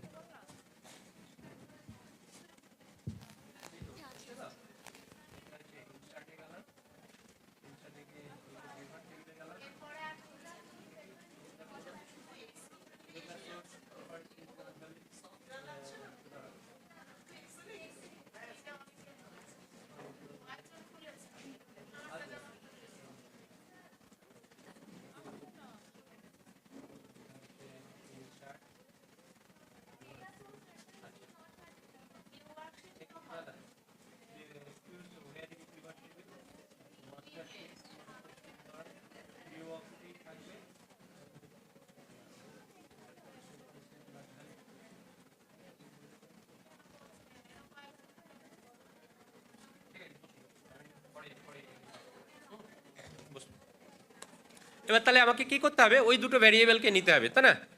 যাদের ল্যাপটপ ওই সমস্যা আসছে বসুন, পরে হবে। এবার মাঝখান থেকে দুটো আইসোলেট, দেখুন একদিকে হচ্ছে জেন্ডার এখানে রয়েছে, হাইপারটেনশন এইচটিএনটা অনেকটা দূরে রয়েছে, একসাথে ওরকম আলাদা আলাদা করে করা যায় না। যার জন্য আমি যেটা করব সেটা হচ্ছে যে একসাথে এতটা পর্যন্ত সিলেক্ট করে নেব। ওই যে অ্যারোটা যেখানে আসবে, লেফট বাটন চেপে ধরে ওই ডান দিকে চলে যান যতক্ষণ হাইপারটেনশন পর্যন্ত আসবে, তারপর বাটনটা ছাড়ুন, দেখুন ওই অতটা সিলেক্ট হয়ে গেল। এবার আপনি পিভট টেবিল করুন। তার আগে করার আগে দাঁড়ান, জাম্প করার আগে দেখুন কি কি নেওয়া হয়েছে। জেন্ডার আছে, তার মধ্যে হাইট ঢুকে গেছে, হাইট ইন মিটার ঢুকে গেছে, ওয়েট ঢুকে গেছে, বিএমআই ঢুকে গেছে, হাইপারটেনশন ঢুকে গেছে। আমাদের যেটুকু প্রয়োজন সেটুকু কিন্তু ঢুকে গেছে আর কি। এবার চলুন একই রকম ইনসার্ট করবেন, ইনসার্ট করে পিভট টেবিলে ক্লিক করবেন, তারপর এন্টার দেবেন, এন্টার, ব্যাস। যদি একটা এন্টারে চলে আসে ভালো। এবারে দেখুন এই শিটের মধ্যে এই যে আমাদের যে কটা কলাম সিলেক্ট হয়েছে সবগুলো হচ্ছে ওই বাটন হিসেবে এসে বসে আছে। Gender, height, height in metre, weight, BMI, hypertension. ঠিক দেখেছেন? যে কটা সিলেক্ট হয়েছে ও কটার নাম এসে বসে রয়েছে। এবার আমরা আমাদের প্রয়োজন মতো নেব। এবার ঠিক করব জেন্ডারগুলোকে বাম দিকে রাখবো না উপরের দিকে রাখবো। হাইপারটেনশনগুলোকে একটাকে বাম দিকে রাখলে একটাকে টপে রাখবো, আর ওইটাকে হলে এরকম ঘুরিয়ে দেবো। যেরকম খুশি করুন। জেন্ডারকে আমি রাখলাম হচ্ছে এখানে রাখলাম, আর হাইপারটেনশনকে আমি রাখলাম হচ্ছে কালামে রাখলাম। এবার ভ্যালুতে দেবো, যে কোনো একটাকে ফেলে দিন, হাইপারটেনশন বা জেন্ডার কাউকে একটা ভ্যালুতে বলেছি দিন, দেখুন টেবিল হয়ে গেছে।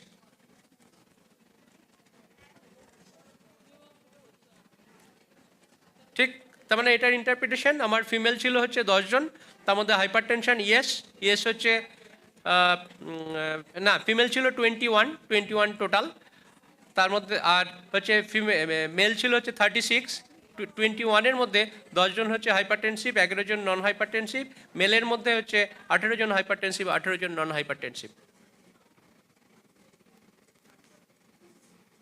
এটা তো দুটো লেভেলে করলাম, দুটো ভেরিয়েবল দিয়ে। এরকম 3টে ভেরিয়েবল নিয়ে করতে পারেন, 4টে ভেরিয়েবল নিয়ে করতে পারেন, 5টা ভেরিয়েবল নিয়ে করতে পারেন। হ্যাঁ, যত খুশি ভেরিয়েবল নিয়ে করতে পারেন। শুধু ওইখানে ওইটুকু সিলেক্ট করে নেবেন, সিলেক্ট করে নিয়ে তারপর কোনটাকে বাম দিকে রাখবেন, কোনটাকে ডান দিকে রাখবেন, এইগুলো আপনাকে সিলেক্ট করতে হবে। 3টে ভেরিয়েবল নিয়ে দেখিয়ে দিই একটা, তারপর রিপিট করছি।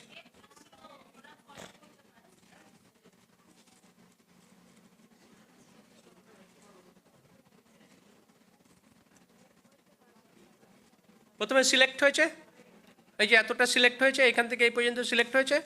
এবার আমরা যাই হচ্ছে ইনসার্টে চলে যাই, এই পর্যন্ত ঠিক আছে। পিভট টেবিলে চলে যাই। আপনাদের যাদের কম্পিউটারে ওই আসছে না না, ওইখানে ওই যে সিলেক্ট টেবিল আর রেঞ্জ, এটাকে একটু করে দেবেন, এই যে এইটাকে ওইটাকে সিলেক্ট করে দিন, তাহলে দেখবেন চলে আসবে বাকিটা। ওই যে এইটাকে সিলেক্ট করে দিন, এইটাকে সিলেক্ট করে দিন। এবার ওকে করলাম, এসছে এই পর্যন্ত।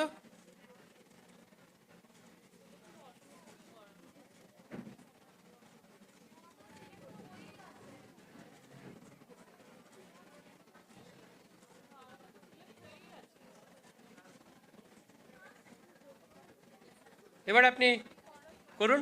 হাইপারটেনশনটাকে আমি রাখলাম হচ্ছে এদিকে, জেন্ডারটাকে রাখলাম হচ্ছে ওপরের দিকে, আর যে কোনো একটাকে টেনে দিয়ে আপনি ভ্যালু লেভেলে নিয়ে চলে যান, ব্যাস ওই সেম টেবিল আসবে। শুধু আমি ঘুরিয়ে দিয়েছি, হাইপারটেনশনটাকে এদিকে নিয়েছি, ওপরে জেন্ডার দিয়েছি, দিয়ে আমরা ঘুরিয়ে দিয়েছি। তার মানে কি, এই যে দেখুন আগে 21টা এখানে এসেছিলো, তার মানে মেল হচ্ছে 21, এখানে ফিমেল হচ্ছে 36, তার মধ্যে মেলের মধ্যে 10 জন হাইপারটেনসিভ ছিল না, আর হচ্ছে 11 জন হাইপারটেনসিভ, ফিমেলের মধ্যে 18।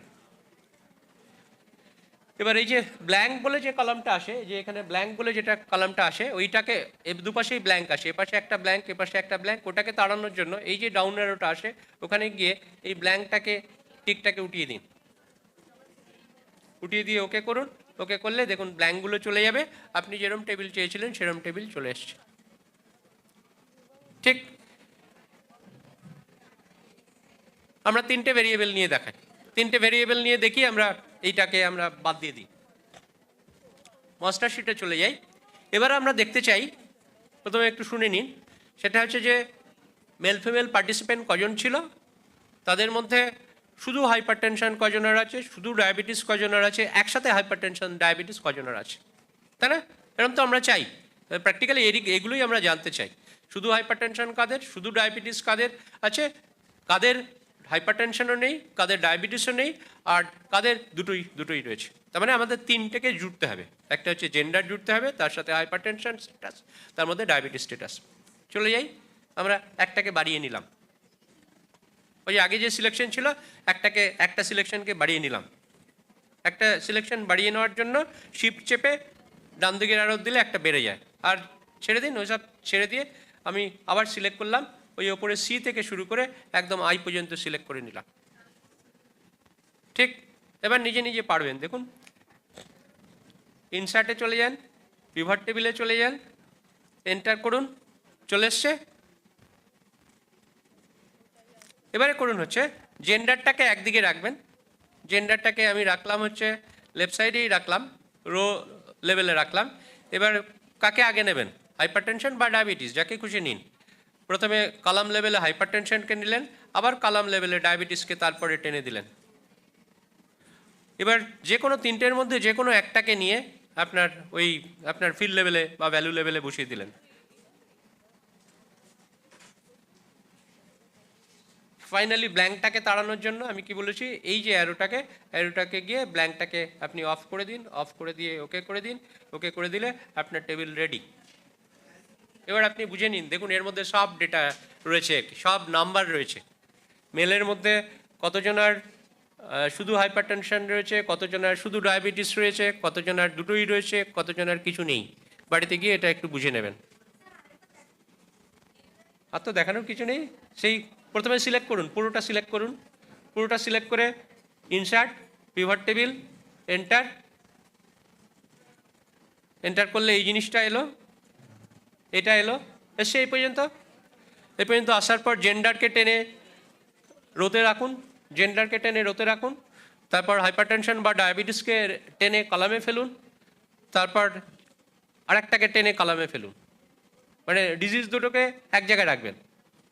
এবার 3টের মধ্যে যে কোনো একটাকে, জেন্ডারকে, ডায়াবেটিসকে অথবা হাইপারটেনশনকে টেনে ভ্যালুতে ফেলুন। চলুন, পিভট টেবিল শেষ। খুব মজার কি, ধরুন যে 6টা বাই 5টা, এদিকে 6 রকমের আছে, এদিকে 5 রকমের আছে, আপনি পরপর অ্যাড করে যাবেন, পরপর অ্যাড করে যাবেন, হ্যাঁ দেখবেন ওইখানে ওইখানে দেখবেন ওই পার্টিকুলার ভ্যালুতে একদম আপনি যা চাইছেন তাই পেয়ে যাবেন আর কি। হ্যাঁ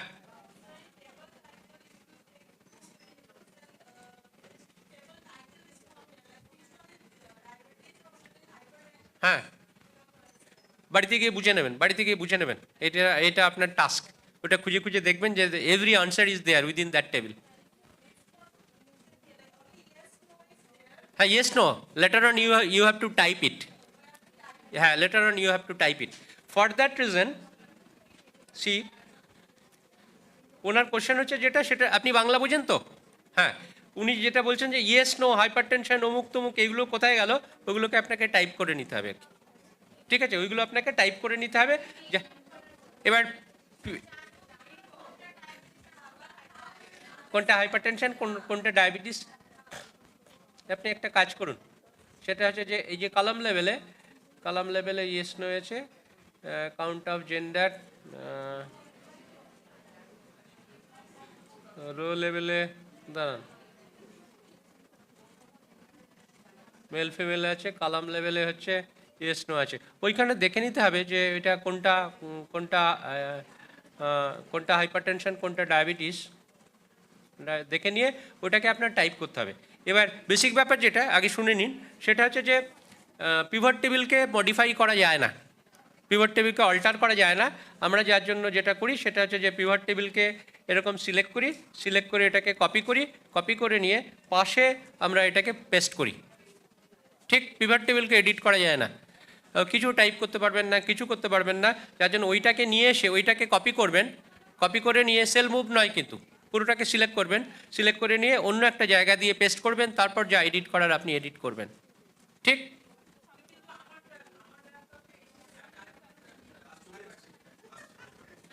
হাইপারটেনশন ডায়াবেটিস আসবে আসবে, এগুলো টাস্ক রইল, ছাড়ুন ছাড়ুন ছাড়ুন এগিয়ে যাই, এগুলো টাস্ক রইল। বেসিক ব্যাপার যেটা পিভট টেবিল তৈরি করার, পিভট টেবিল ফাংশন, এটা কয়েকটা রাত কাটিয়ে দিন পিভট টেবিল নিয়ে, দেখবেন যে সব সুন্দর সুন্দর বেরিয়ে আসবে।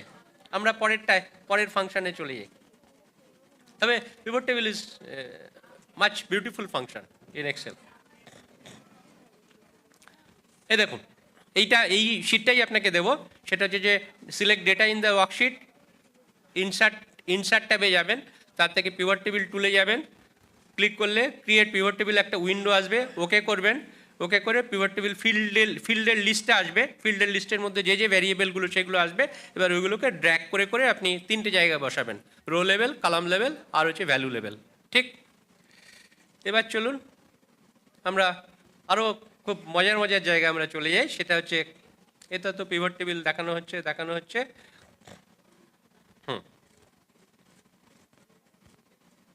এই পিভট টেবিল তৈরি হলো। এবার হচ্ছে যে পুটিং ফর্মুলা। এক্সেলে আমরা নিজেদের মতন করে আমরা ফর্মুলা আমরা পুট করতে পারি। আসুন আমরা দেখি যে পুটিং ফর্মুলা প্রথমে ক্রিয়েট করব, তারপর সেই ফর্মুলাকে আমরা কপি করব।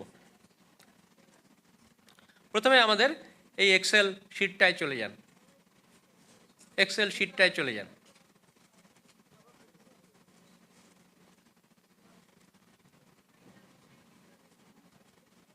এক্সেল শিটটায় গিয়ে আপনি প্রথমে নিচে ক্লিক করুন, মাস্টার শিটে ক্লিক করুন। এখন পিভট টেবিল তৈরি করতে করতে অন্য নতুন শিটে চলে গেছেন, নিচে গিয়ে দেখুন এই যে মাস্টার শিট আছে, মাস্টার শিটে ক্লিক করুন। করেছেন, মাস্টার শিটে ক্লিক করেছেন, ওই পেজটা খুলেছে। দেখুন আমি খুব করে এই ওয়ার্কশপটার জন্য এই যে দেখুন হাইট ইন মিটার যে কলামটা, সেই কলামের মধ্যে কোনো ডেটা নেই, আর এদিকে বিএমআই ক্যালকুলেট করার কোনো ডেটা নেই, তাই না? আমরা কি করেছি, আমরা ডেটা নিয়েছি, হাইট ইন সেন্টিমিটার নিয়েছিলাম আর কেজিতে ওয়েট নিয়েছিলাম। এবার আমাদের বিএমআই ক্যালকুলেট করতে হবে। প্রথমে আমরা হাইট ইন সেন্টিমিটারে নিয়েছিলাম, এটাকে কনভার্ট করতে হবে, আমাকে মিটারে কনভার্ট করতে হবে। তার জন্য আমি ফর্মুলা পুট করব। ফর্মুলা পুট করার জন্য প্রথমেই হচ্ছে এই প্রথম যে 135-এর পাশের সেলটাকে গিয়ে ক্লিক করুন। ফর্মুলার সোজা নিয়ম হচ্ছে প্রথমে ইকুয়াল টু দেবেন, শেষে এন্টার দেবেন, ব্যাস। মাঝখানে যা খুশি আপনি পুট করুন। প্রথমে আমি দিলাম ইকুয়াল টু দিলাম।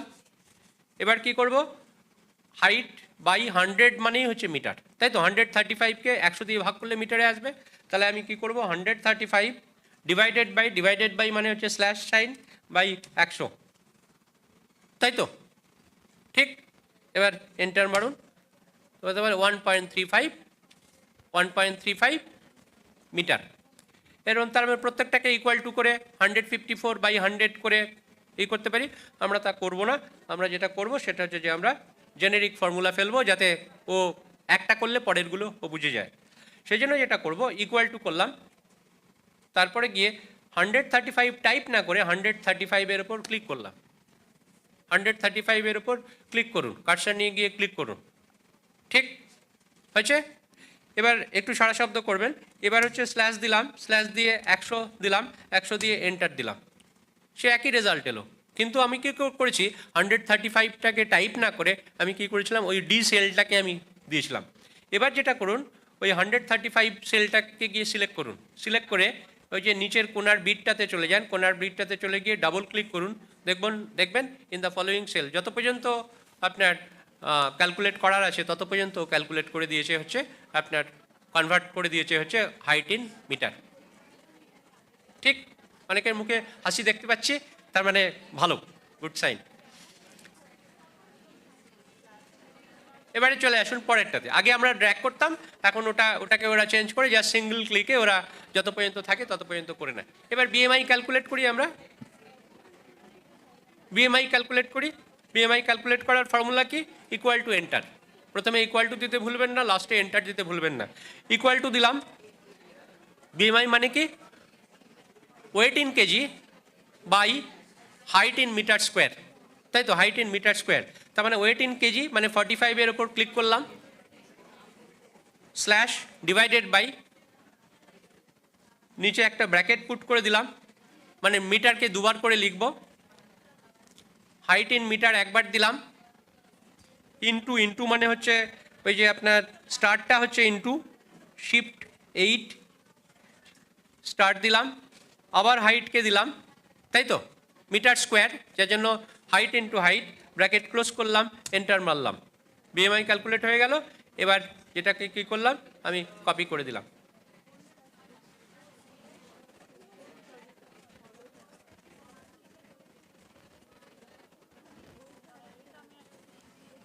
কাদের অসুবিধে আছে? অসুবিধা হচ্ছে যে ল্যাপটপ গুটি কয়। আবার আমরা দেখাই,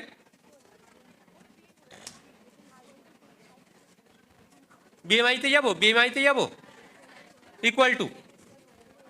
ইকুয়াল টু ফর্মুলা কি, ওয়েট বাই হাইট স্কোয়ার। তার মানে ওই ওয়েটে গিয়ে ক্লিক করলাম, 45-এর ওপর গিয়ে ক্লিক করলাম, F2 পড়েছে, ডিভাইডেড বাই নিচে কি, height into height, metre square মানে কি, মানে হাইট স্কোয়ার, তাই না। তার মানে একটা ব্র্যাকেট দিয়ে দিই প্রথমে, ফার্স্ট ব্র্যাকেট দিয়ে এই যে হাইটটা দিলাম, ইন্টু চাপলাম, ইন্টু মানে হচ্ছে স্টার্ট, আবার হাইটের উপর ক্লিক করলাম, আবার হাইটের উপর ক্লিক করে ব্র্যাকেটটাকে ক্লোজ করে এন্টার মারবো, ব্যাস বিএমআই হয়ে গেল। এবার সেটাকে আমি কপি করলাম, পরের সেলগুলোতে কপি করলাম। ঠিক, এবারে চলুন, এটা আমার দেখানোর উদ্দেশ্য না।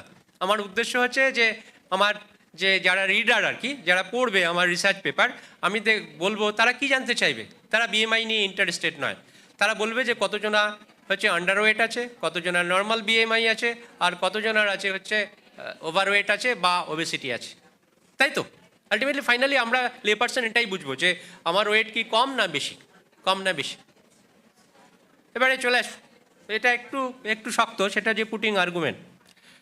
প্রথমে আমি এইচ কালামটাকে সিলেক্ট করলাম, এইচের ওপর ক্লিক করলাম, এইচ কালামটা সিলেক্ট হয়ে গেল। রাইট ক্লিক করে একটা ইনসার্ট করলেন, ইনসার্ট মানে হচ্ছে একটা কালাম ইনসার্ট হয়ে গেল। আবার যাই, বিএমআইয়ের পাশের কলামটাকে আমি সিলেক্ট করলাম, সিলেক্ট করে রাইট ক্লিক করে আমি একটা ইনসার্ট পুট করলাম, তার মানে একটা কলাম ইনসার্ট হলো।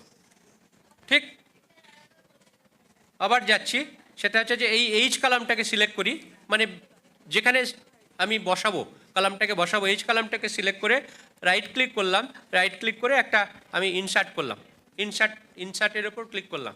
তার মানে একটা আগে দেখুন, এগুলো সব লেখাঝোকা আছে। এবার এখানে একটু টাইপ করে নিলাম, সেটা হচ্ছে যে ইন্টারপ্রিটেশন। Interpretation of BMI. আমি টাইপ করে আগে দেখুন, কিচ্ছু করতে হবে না, আগে দেখুন স্যার দেখুন। এবার যেটা আমি প্রত্যেকটা বিএমআই যে ক্যালকুলেট হয়েছে ওটা থেকে ইন্টারপ্রিট করব, ওয়ার্ডে ইন্টারপ্রিট করব আন্ডারওয়েট, নর্মাল বিএমআই নাকি ওভারওয়েট। আগে দেখুন, তারপর সব হবে। প্রথমে আমি দিলাম হচ্ছে ইকুয়াল টু। আমি যে বলেছি যে কোনো আর্গুমেন্ট, যে কোনো ফর্মুলার ক্ষেত্রে ইকুয়াল টু দিতে ভুলবেন না, আর এন্টার দিতে ভুলবেন না। ওইগুলো সব কিছু ফর্মুলা লিখে ফেলেছেন, কিন্তু প্রথমে ইকুয়াল টু দেননি, যার জন্য দেখবেন আসছে না কিছুতেই, পাগল পাগল অবস্থা। ঠিক, যার জন্য প্রথমে ইকুয়াল টু দিতে ভুলবেন না, শেষে এন্টার দিতে ভুলবেন না। ইকুয়াল টু, এবার আর্গুমেন্ট প্লেস করি। ইফ ফার্স্ট ব্র্যাকেট, ওই সব আর্গুমেন্ট লেখা রয়েছে, আপনার চিন্তা করার কিছু নেই কিছু লিখতে। ইফ আর্গুমেন্ট এইটা, এই যে এইটা মানে হচ্ছে ওখানে গিয়ে ক্লিক করলাম, লেস দেন যদি 20, নর্মাল বিএমআই 22-25, পুরো ফিগারে ধরলাম 22, লেস দেন 25 যদি হয় তাহলে মানে হচ্ছে কমা, প্রত্যেকটা ওয়ার্ডের আলাদা নোটেশন আছে, তাহলে মানে কমা, তাহলে আমি তাকে বলবো হচ্ছে আন্ডারওয়েট,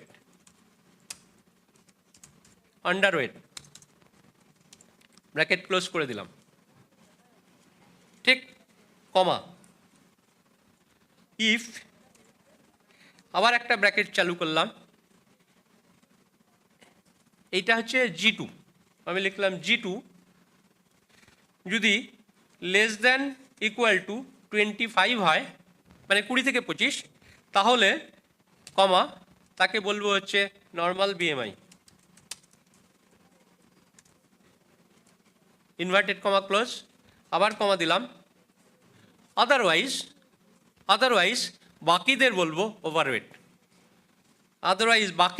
হচ্ছে ওভারওয়েট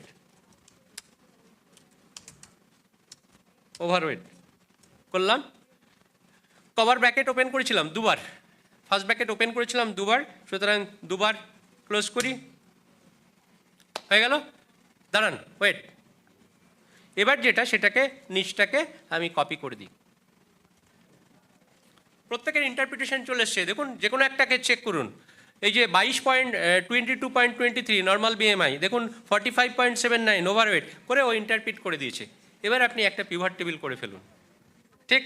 সে দেখুন পিভট টেবিলটা করবো হচ্ছে জেন্ডার দিয়ে, আমি বিএমআই দিয়ে করব।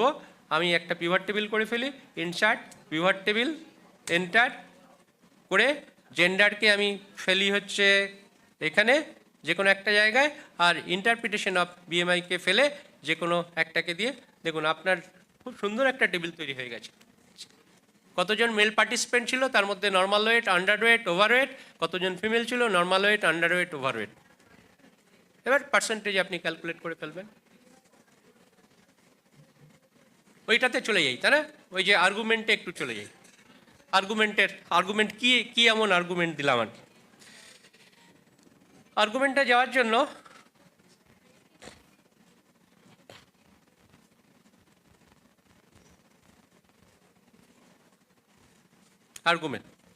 আর্গুমেন্টে যাওয়ার জন্য এটুকু তো ঠিক আছে, একটা কলাম ইনসার্ট করেছি, কলাম ইনসার্ট করে টাইটেলটা লিখেছি, বিএমআই ক্যাটাগরি ইকুয়াল টু দিয়েছি। এবারে ফর্মুলা হচ্ছে, এই যে ফর্মুলাটা হচ্ছে, এইটা হচ্ছে ফর্মুলা, ওটা ওই আমার হ্যান্ডআউটসের মধ্যে রয়েছে। ফর্মুলা আমার মুখস্থ হয়ে গেছে, কেন আমি বলছি যে প্রথমেই লিখতে হয় ইকুয়াল টু, শেষে এন্টার, এটা আমি ভুলি না। তারপরে যেটা আর্গুমেন্টের প্রথমে ইফ লিখতে হয়, ইফ লিখে একটা ব্র্যাকেট শুরু করতে হয়, ইফ ব্র্যাকেট শুরু করতে হয়। কিসের ইফ?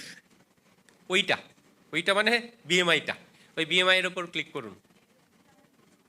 এবার ওটা লেস দেন নাকি গ্রেটার দেন নাকি ইকুয়াল টু সেটা লিখুন। এবার এখানে একটু বলে দিই, এটা খাতায় লিখতে পারেন, এটা এখানে লেখা নেই। আর্গুমেন্ট সবসময় লেস দেন ইকুয়াল টু দেবেন, লেসার দেন দেবেন, গ্রেটার দেন আর্গুমেন্ট দেবেন না, গ্রেটার চিহ্ন দেবেন না, অলওয়েজ লেসার। ওই যে লেসার চাই সাইনটা আমরা এখান থেকে কিবোর্ড থেকে দিই, ওই যে লেস দেন ইকুয়াল টু 20 দেবেন বা লেস দেন 20, সেটা আপনি ঠিক করে নেবেন। যদি ওটা হয় কমা, তাকে কি বলবো? তাকে বলবো লিন। ওই লিনটাকে ইনভার্টেড কমার মধ্যে দিয়ে দিতে হয়, ব্যাস শেষ, প্রথমটা হয়ে গেল।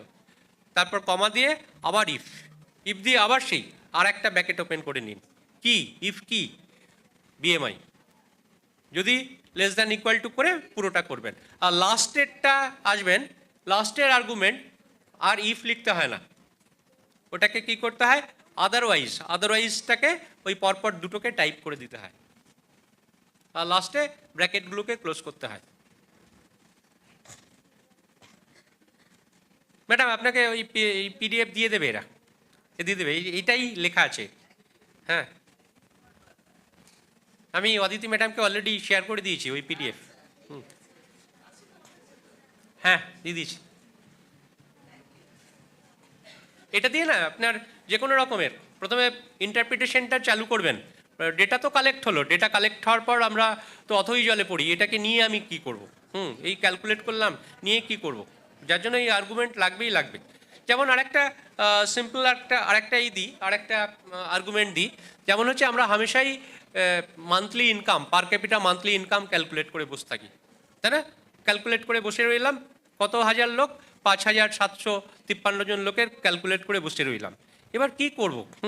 এবার আমাকে করতে হবে যে লো ইনকাম গ্রুপের মধ্যে কতজন আছে, মিডলের মধ্যে লো মিডল হায়ার মিডল, ওই ক্যাটাগরিগুলো, ওই টাকাগুলো অঙ্কগুলো করবেন, তারপর এই আর্গুমেন্টে পুট করবেন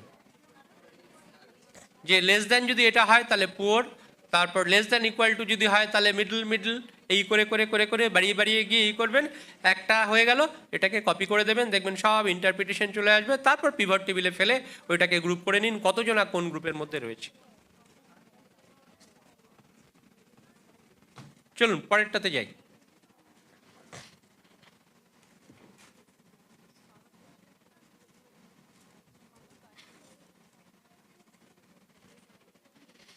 আর্গুমেন্ট খুব সুন্দর, এবং আর্গুমেন্ট দিয়ে অনেক কাজ করা যায়। আর্গুমেন্ট দিয়ে, আর্গুমেন্ট এবং পিভট টেবিল একটা করে আর একটা করতে হয়। এবার হচ্ছে ফিল্টারিং করা।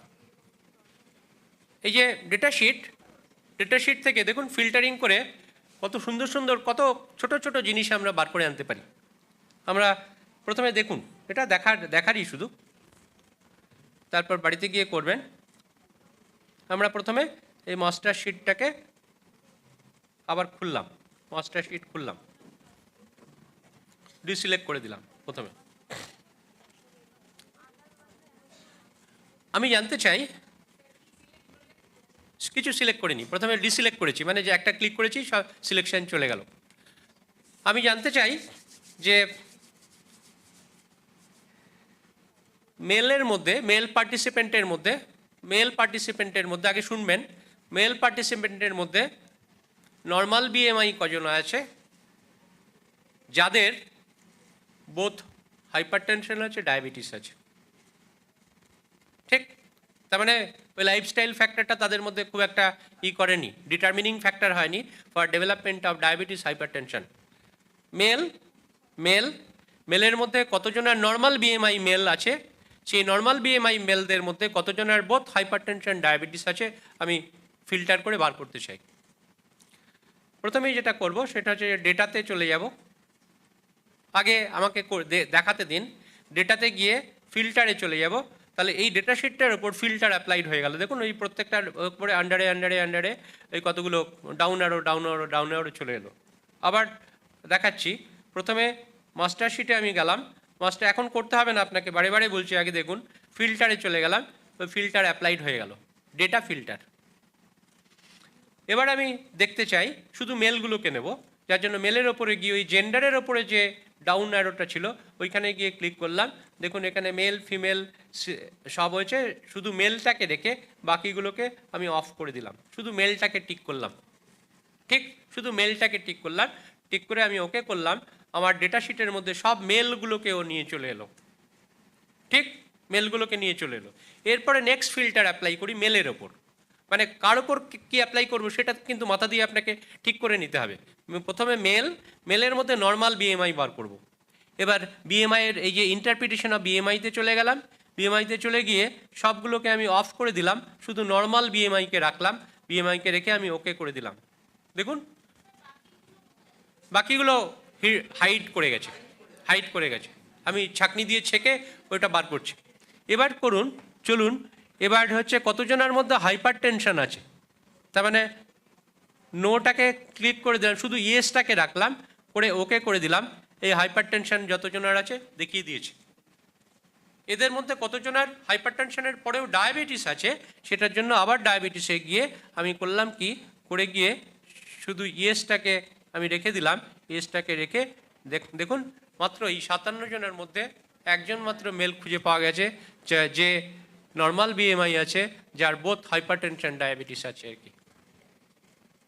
সুতরাং আমার যদি পয়েন্ট অফ ইন্টারেস্ট খুব প্রিসাইজ হয় আর কি, তাহলে কিচ্ছু করতে হবে না, পিভাট টেবিল কিছু করতে হবে না, ফিল্টার করে, এবং ফিল্টার অ্যাপ্লাই করা কয়েক সেকেন্ডের ব্যাপার, সেকেন্ডও নয়, ফ্র্যাকশন অফ সেকেন্ডস। তারপর যেরকম প্রয়োজন অনুযায়ী আমি ফিল্টার অ্যাপ্লাই করতে করতে আমি স্পেসিফিক জিনিসপত্র বার করে নিতে পারি। ঠিক লেখা আছে, এটা নিয়ে চিন্তা করার কিছু নেই।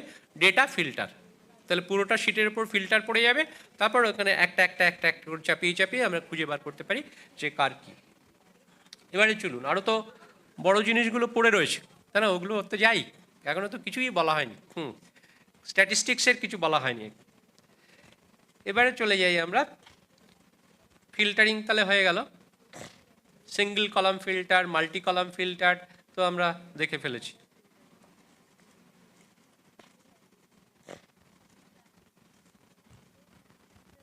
এই সব স্ক্রিনগুলো আছে ওই আপনার পিপিটির মধ্যে, সব স্টেজ বাই স্টেজ করা আছে। এবার ক্যালকুলেশন, স্ট্যাটিস্টিক্যাল ক্যালকুলেশন কী করব আমরা প্রথমে দেখব, যে প্রথমে simply mean median mode calculate করব, ম্যাক্সিমাম মিনিমাম ক্যালকুলেট করব, স্ট্যান্ডার্ড ডেভিয়েশন ক্যালকুলেট করব।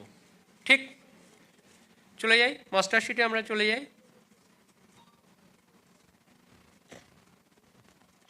মাস্টার শিটে গিয়ে, এই যে মাস্টার শিটে গিয়েছি, মাস্টার শিটে গিয়ে আমি প্রথমেই যাই হচ্ছে A1-এ চলে যাই।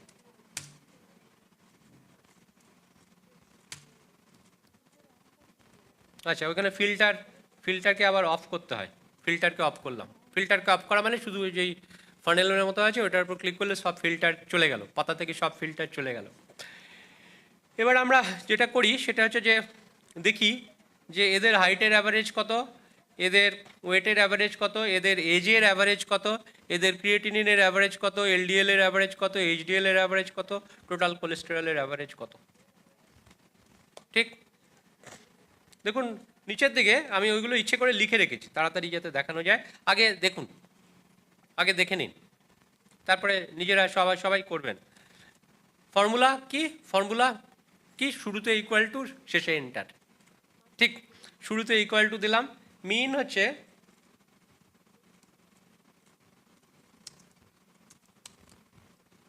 মিনের ফর্মুলা হচ্ছে অ্যাভারেজ দিতে হয়, অ্যাভারেজ দিয়ে কার অ্যাভারেজ, এফ কলাম, তাই না, এফ কলামের ওপর সব ওয়েটগুলো রয়েছে, এফ কলামের ওপর ওয়েটগুলো রয়েছে, সুতরাং ও হচ্ছে B1 থেকে ডেটা রয়েছে, B1 না F1 থেকে ডেটা রয়েছে, আগে দিতে দিন তারপর বলছি। F1-এ রয়েছে, F1 থেকে F58 পর্যন্ত রয়েছে, F58 পর্যন্ত রয়েছে। এই যে ওয়েট কলামটার তার মিন হচ্ছে 61। আগে নিজেরা করেন না, আগে আমাকে দেখুন, তাহলে তাড়াতাড়ি হয়ে যাবে। এবার হচ্ছে মিডিয়ান, ইকুয়াল টু দিলাম, মিডিয়ানের ফর্মুলা রয়েছে মিডিয়ান, MEDIAN মিডিয়ান, তারপর আবার সেই F2 থেকে F58 এর মধ্যে এই ডেটার মিডিয়ান হচ্ছে 62, mode equal to mode F2 থেকে F58, ম্যাক্সিমাম ফর্মুলা হচ্ছে ইকুয়াল টু ম্যাক্স F2 থেকে F58, মিনিমামের ফর্মুলা হচ্ছে মিন, MIN মিন, F2 থেকে F58, আর স্ট্যান্ডার্ড ডেভিয়েশনের ফর্মুলা রয়েছে ইকুয়াল টু STDV F2 থেকে F58, নর্মাল রেঞ্জ তো হয়ে গেছে।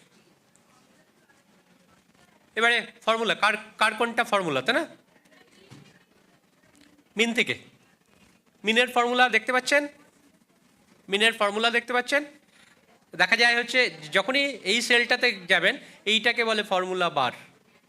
এই যে ফর্মুলা বার, এর ফর্মুলা হচ্ছে ইকুয়াল টু অ্যাভারেজ, লিখতে হবে না, ও লেখা আছে ওখানে, লেখা আছে কাগজে, ইকুয়াল টু অ্যাভারেজ, শুধু অ্যাভারেজটা মনে রাখবেন, মিনের ফর্মুলাতে অ্যাভারেজ কথাটা মনে রাখবেন, ইকুয়াল টু অ্যাভারেজ, ব্র্যাকেট দেবেন, ব্র্যাকেট মানে ডেটাটাকে কত থেকে কত ডেটার অ্যাভারেজ করছেন সেটা দেবেন।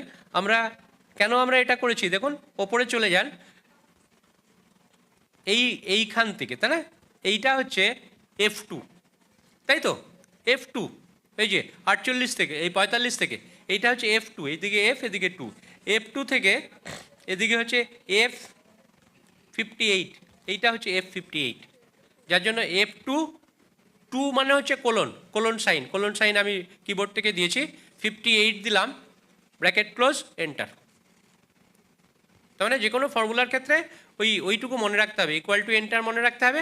আর মিনের হচ্ছে অ্যাভারেজ, মিন দিলে নেয় না, ওটার ফর্মুলাটাই হচ্ছে অ্যাভারেজ, ওই যে দেখুন ফর্মুলাটা হচ্ছে অ্যাভারেজ, তারপর ব্র্যাকেটের মধ্যে ওইটুকু কত থেকে কত ডেটা। মিডিয়ানের ফর্মুলা মিডিয়ানই লিখতে হয়, সুতরাং মনে রাখার কিছু নেই। মোডের ফর্মুলা হচ্ছে অত থেকে অত, ওটাই হচ্ছে মোড। ম্যাক্সিমামের ক্ষেত্রে ম্যাক্স, MAX ম্যাক্স, নোটেশন হচ্ছে ম্যাক্স। মিনিমামের ক্ষেত্রে MIN মিন, আর স্ট্যান্ডার্ড ডিভিশনের ক্ষেত্রে STDEV, ব্যাস।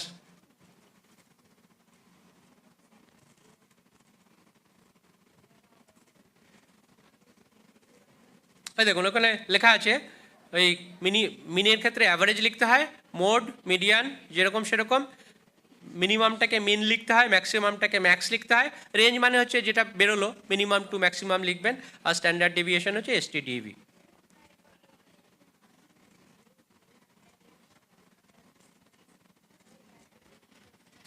ওই ফর্মুলাগুলো ওইখানে ওই প্রত্যেকটা স্লাইড দেওয়া আছে, প্রত্যেকটা স্লাইড হ্যান্ডআউটসের মধ্যে দেওয়া আছে। অ্যাভারেজ এইটা mode, maximum, minimum, standard deviation. Statistical টেস্টে যাওয়ার আগে আমরা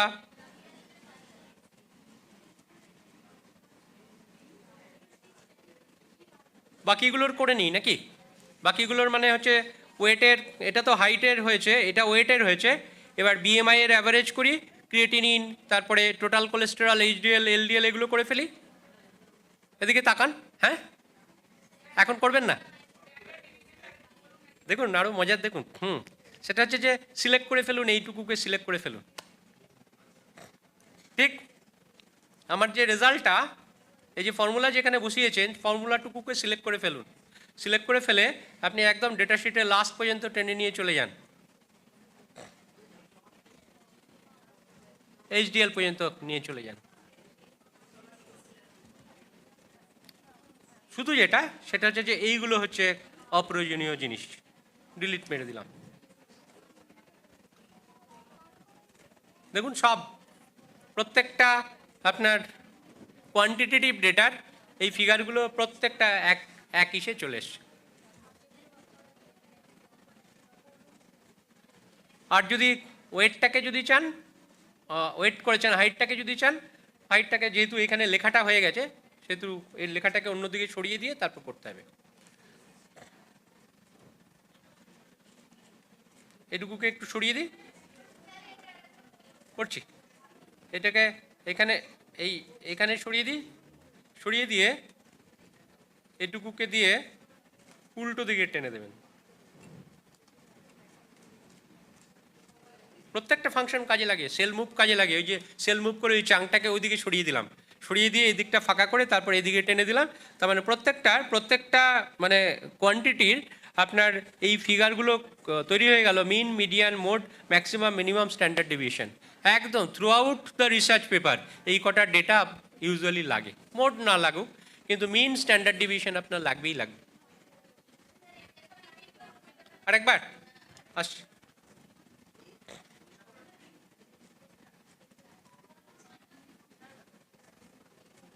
এই পর্যন্ত ঠিক আছে?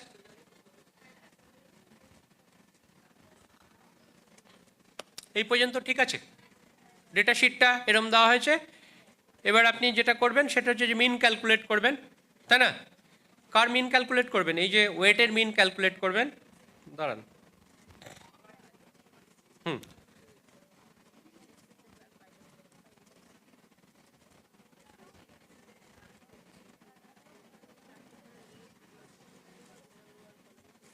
Equal to average. ওয়েট আছে এফ কলামে, তো সুতরাং F2 টু F58, এই করে বাকিগুলো ক্যালকুলেট করবেন। ঠিক, বাকিগুলো ক্যালকুলেট করার পর, কেন F1 করলে দাঁড়ান, F1 করবেন না কেন? এই যে ধরুন যে আমি হাইটের করছি, হাইটের মিন ক্যালকুলেট করলাম, সুতরাং ইকুয়াল টু হাইট হচ্ছে অ্যাভারেজ ব্র্যাকেট দিয়ে ডি কলামে রয়েছে, সুতরাং D2 to D58, D2 to D58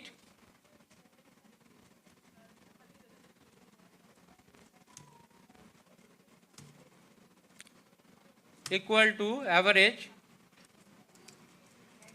D2 to D58, ব্যাস। ডি কলামে রয়েছে বলে ডি দিলাম, এফ কলামে ছিল বলে এফ, যে কলামের জিনিস নিয়ে কাজ করছি সেটাই দেবো। আর ফাইনালি যখন এপাশের কলামগুলোকে যখন কপি করলাম, তখন ধরুন মিনটাকে দিলেন, মিনটাকে সিলেক্ট করে এদিকে টেনে নিলে প্রত্যেকটার মিনগুলো ক্যালকুলেট হয়ে বেরিয়ে যাবে, প্রত্যেকটার মিন ক্যালকুলেট হয়ে বেরিয়ে যাবে। যার প্রয়োজন নেই তাকে ওই রকম নোটেশন দেবে, সেগুলোকে ডিলিট করে দেবেন, চলে যাই। ও দেখবেন, ওই টেক্সট দেখবেন, পড়বেন। ফাইনালি যেটা, সেটা হচ্ছে যে স্ট্যাটিস্টিক্যাল টেস্ট। আমরা কি কি টেস্ট করি ইউজুয়ালি? খুব ডিফিকাল্ট টেস্ট ছাড়া কাই স্কোয়ার টেস্ট করি 1 নাম্বার, এছাড়া জেড টেস্ট করি, টি টেস্ট করি, পেয়ার আনপেয়ার, আর কোরিলেশন কোএফিসিয়েন্ট বার করি। এটুকুই মোটামুটি অনেক। টেস্ট করার জন্য প্রথমে কাই স্কোয়ার টেস্টে চলে যাই। কাই স্কোয়ার টেস্ট এক্সেলে আমি ম্যানুয়ালি করে দেখিয়ে দিতে পারি, একটু লম্বা স্টেপস, করতে যাবেন না। কাই স্কোয়ার টেস্টের জন্য আপনি অনলাইন যাবেন, গুগলে যাবেন, গুগলে গিয়ে কাই স্কোয়ার ক্যালকুলেটার ইউজ করবেন। এখানে স্টেপ বাই স্টেপ বলা রয়েছে, সেটা হ্যান্ড সাউন্ডসের মধ্যে আছে। শুধু দেখে নিন, এখানে চোখে দেখুন। নেট লাগবে, এখানে পাওয়া যাবে কিনা জানি না, যার জন্য ও ছাপিয়ে এনেছি। কাই স্কোয়ার টেস্ট করার জন্য প্রথমে গুগলে গিয়ে এই দেখুন আমি লিখেছি কাই স্কোয়ার ক্যালকুলেটার, এই পেজটাই পাবেন, ওখানে পাবেন, কিচ্ছু লিখবেন না, কাই স্কোয়ার ক্যালকুলেটার। কাই স্কোয়ার ক্যালকুলেটার দিলে অনেক ক্যালকুলেটার দেখিয়ে দেবে, এই দেখিয়ে দেবে। যে কোনো একটা ক্যালকুলেটারকে আপনি ক্লিক করলেন, এরকম একটা পেজ আসবে। ঠিক এরকম একটা পেজ আসবে, যার এখানে লেখা থাকবে ক্যাটাগরি 1, ক্যাটাগরি 2, আর একদিকে গ্রুপ 1, গ্রুপ 2। আমরা ইউজুয়ালি 2x2 টেবিল তৈরি করি, তাই না? 2x2 টেবিল বা 2x3, 2x4, 2x6 টেবিল তৈরি করে আমরা এইখানে ক্যাটাগরিতে এদিকে 2, এদিকে 3, বা এদিকে 3, এদিকে 2, এরকম করে এসে, সুতরাং ওই রকম একটা টেবিল এলো। এবার আপনি যেটা করবেন সেটা হচ্ছে যে নেক্সটে ক্লিক করবেন। নেক্সটে ক্লিক করে আপনি যেটা করবেন, এই যে আপনার ক্যাটাগরিগুলোতে আমি এখানে টাইপ করে দিলাম। আমার এখানে দুটো ড্রাগ ছিল, এ বি। এখানে ক্লিক করে এটাকে টাইপ করে দিলেন, এখানে ক্লিক করে বিটাকে টাইপ করে দিলেন। ঠিক, দুটো ড্রাগ এ বি। আর এখানে আমি দেখতে চেয়েছি এ ড্রাগ দিয়ে কিওর রেট কত, আর বি ড্রাগ দিয়ে কিওর রেট কত, যার জন্য কিওর নট কিওর এখানে আমি টাইপ করে দিলাম। ঠিক, টাইপ করে দেওয়ার পর এন্টার মারবেন। এন্টার মারার পর ও বলবে ডেটাগুলো দাও। আপনার যে টেবিলটা তৈরি হয়েছিল সেখান থেকে এখানে ডেটা পুট করবেন। এ গ্রুপে আমি পেয়েছিলাম কিওর 16, নট কিওর 34, বি গ্রুপে হচ্ছে 8, আর হচ্ছে নট কিওর হচ্ছে 25। এবার এন্টার মারবেন। ও জিজ্ঞেস করবে যে আপনি কোন লেভেল অফ সিগনিফিকেন্সে আপনার টেস্ট করবেন। আমরা ইউনিভার্সালি করি হচ্ছে 0.05। এর ব্যাখ্যা আমি দিতে যাব না, কারণ আগের দিন ডক্টর অঙ্কুশ বোধহয় কিছু বলেছে, নর্মাল কার্ভেরও বোধহয় সেশন ছিল, তাই না? প্রবাবিলিটির 0.05 আমরা কেন 0.05, এতে আমি যাচ্ছি না আর কি। তাহলে প্রবাবিলিটি 0.05 লেভেলে আমি টেস্ট করতে চাই, যার জন্য আমি ওই 0.05-এ ক্লিক করব। যদি কেউ চান আরও হায়ার প্রবাবিলিটি ই করবেন, টেস্ট করবে, তাহলে 0.01। আমরা ইউজুয়ালি 0.01-এ করি না, 0.05 হলেই আমরা সিগনিফিক্যান্ট বলি।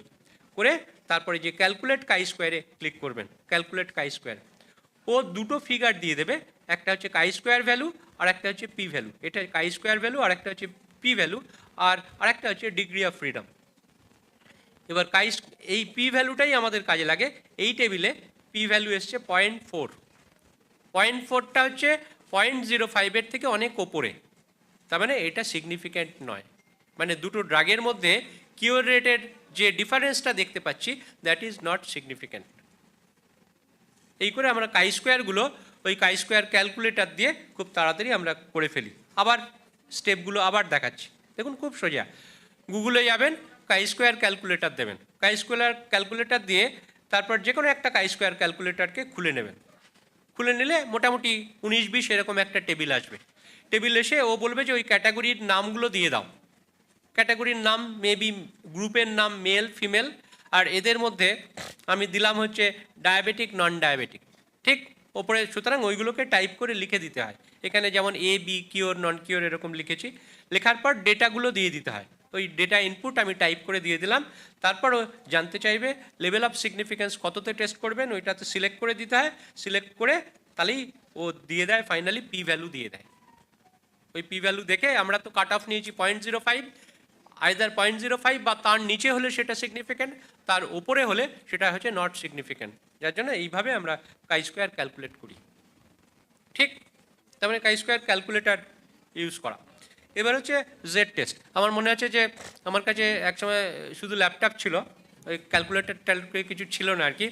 কল্যাণী স্টেশনে বসেছিলাম আর কি, একটা ডেটা ছিল, আমি দেখি তো কাই স্কোয়ার করি, তারপর এই টেবিলটা দিয়ে সব এক্সেলে করলাম, এই যোগ বিয়োগ অমুক তমুক করে স্কোয়ার করে দেখলাম হয়ে যাচ্ছে, সুন্দর হয়ে যাচ্ছে। যখন কিছু না থাকে, হ্যাঁ নেট নেই ই নেই, ক্যালকুলেটর নেই, তখন করা যায়, কিন্তু একটু লেন্দি স্টেপ আর কি। এবার জেড টেস্ট। জেড টেস্ট করা একদম সিঙ্গেল মাউস ক্লিকে জেড টেস্ট হয়ে যায় বা টি টেস্ট হয়ে যায়। এবার জেড টেস্ট এবং টি টেস্ট এক্সেল খুব ডিফারেন্সিয়েট করতে পারে না। যদি 30 নিচে যদি হয়, ও সবগুলোকে টি টেস্ট এবং জেড টেস্টকে ও জেড টেস্ট হিসেবেই বলে আর কি, মানে দুটো টেস্টের জন্য জেড টেস্ট, ঠিক। জেড টেস্টের রেজাল্ট ও কী করে, শুধু পি ভ্যালুটা আউটপুট হিসেবে দেয়। যেমন কাই স্কোয়ার টেস্টের ওই আউটপুটটা ছিল কাই স্কোয়ার ফিগার একটা দিয়েছিল, পি ভ্যালু দিয়েছিল, আর এখানে ও দেবে হচ্ছে ওই পি ভ্যালু কত, জেড টেস্টের পি ভ্যালু কত। যেমন একটা দেখুন, যে আমি দেখতে চাই যে ক্রিয়েটিনিন লেভেলের সাথে আপনার ট্রাইগ্লিসারাইড লেভেলের কোনো রিলেশনশিপ কিছু আছে কি না, ঠিক।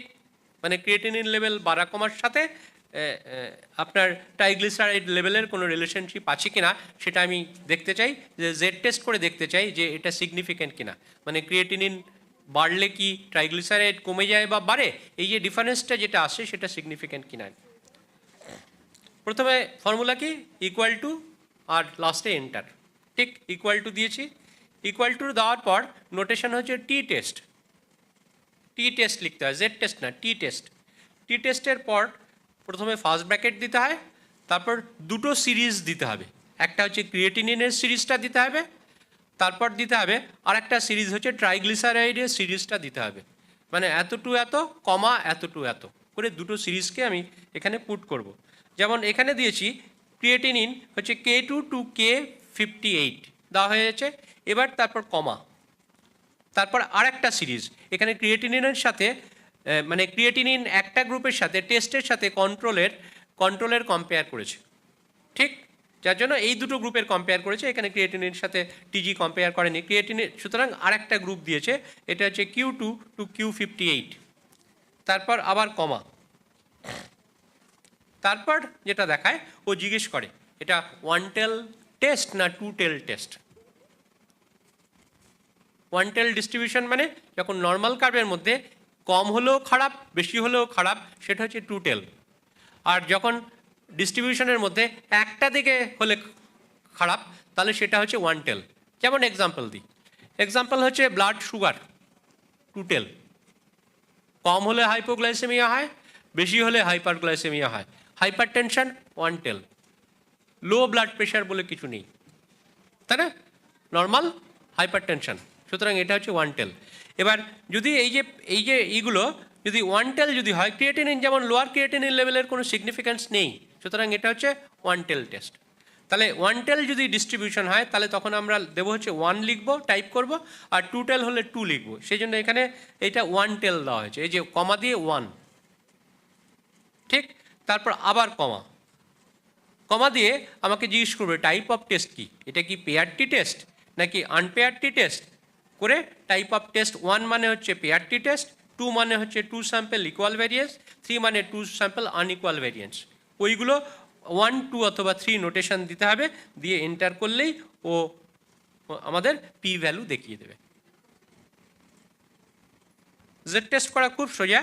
জেড টেস্টের নোটেশন আবার বলে দিচ্ছি, যে শুরুতে হচ্ছে ইকুয়াল টু, তারপর টি টেস্ট লিখে তারপর ব্র্যাকেট দিয়ে দুটো সিরিজের ডেটা দিতে হয়। এটা কে সিরিজের ডেটা, কমা আর একটা সিরিজের ডেটা, কমা তারপর ওয়ান টেল বা টু টেল, 1 মানে হচ্ছে ওয়ান টেল, 2 মানে টু টেল, যেটা হবে সেটা টাইপ করতে হবে, কমা তারপর টাইপ অফ টেস্ট দিয়ে ব্র্যাকেট ক্লোজ করে এন্টার করলেই আমার পি ভ্যালু চলে আসে। জেড টেস্ট করা এতটাই সোজা, পারবেন? দেখবেন, আগে করে দেখবেন, করে নিয়ে আমার এটা পিডিএফটা হাতে নিয়ে বসবেন, দেখবেন যে রেজাল্ট পেয়ে যাবেন। ফাইনালি হচ্ছে কোরিলেশন কোএফিসিয়েন্ট। আজকে ম্যাডাম বলছিলেন না যে দুজন একই টেস্ট একই টুল ইউজ করেছেন, টুল ইউজ করে দু রকমের রেজাল্ট পেয়েছেন, ঠিক? 50 জন পার্টিসিপেন্ট এই টুল ইউজ করে এইটা পেয়েছেন, আরেকজন টেস্টার এই টেস্ট ইউজ করে ওই সেম টুল ইউজ করে আরেক রকমের রেজাল্ট পেয়েছেন। আমি দেখি এর মধ্যে রিলেশনশিপ কীরকম। স্যার টেস্টের ফর্মুলাটা একবার রিপিট করবেন। কিসের জেড জেড টেস্টের ফর্মুলা লেখা আছে ওখানে, ওই যে জেড টেস্টের ফর্মুলা হচ্ছে ইকুয়াল। হ্যান্ডআউটটা পাইনি যেটার কথা বলছেন আপনি। হ্যান্ডআউট দিয়ে দেবো, অদিতি ম্যাডামের কাছে মেলে আছে, আজকে সকালবেলাই করেছি, মেলে আছে, দেখে নেবেন, নাহলে আবার দেবো, কতবার চাই ততবারই দেবো। হ্যাঁ, ওয়ান টেল, টু টেল, তারপর কমা, তারপর টাইপ অফ টেস্টও লেখা আছে ওখানে, কোনটা মানে কি, 1 মানে কি, 2 মানে কি, 3 মানে কি, ওইখানে লেখা আছে। টাইপ অফ টেস্ট 1, 2 বা 3 লিখতে বলছে। 1 এর মানে কি, 2 এর মানে কি, 3 এর মানে কি, ওখানে লেখা রয়েছে, ওটা দেখে নেবেন 1 এর মানে কি, 2 এর মানে কি। হ্যাঁ, ওই দেখুন টাইপ অফ টেস্ট হচ্ছে 1 মানে হচ্ছে পেয়ারটি টেস্ট, 2 মানে হচ্ছে 2, 3 হচ্ছে আনপেয়ারটি টেস্ট, 2, 3 হচ্ছে আনপেয়ারটি টেস্ট। পেয়ারটি টেস্ট মানে কি, একটা গ্রুপ আপনাদের নিয়ে প্রথমে কি করলো, ওয়ার্কশপের আগে একটা প্রি টেস্ট করালো হলো, একটা সিরিজের ডেটা পেলো, মানে এখন 108 জন আছে, 108 জন কটা নাম্বার পেয়েছেন সেটা একটা কলামে রাখা হলো। ওয়ার্কশপের পরে আর একটা টেস্ট নেওয়া হলো, পোস্ট টেস্ট, আর একটা কলাম রেজাল্ট পেলো। এবার এই দুটো একটা হচ্ছে প্রি, একটা হচ্ছে পোস্ট, এটা হচ্ছে পেয়ারটি টেস্ট, মানে একজনারই একটা পেয়ার অফ ডেটা পাওয়া যাচ্ছে, একটা আগে একটা পরে। আর যদি দুটো আলাদা গ্রুপ অফ পার্টিসিপেন্ট, এখানে একটা ওয়ার্কশপ চলছে তার একটা প্রি টেস্ট হয়েছে, অন্য জায়গায় আর একটা ওয়ার্কশপ হয়েছে তার একটা সেট অফ ডেটা পেয়েছে, মানে স্যাম্পল পুরো আলাদা, তাহলে তখন হচ্ছে আনপেয়ারটি টেস্ট।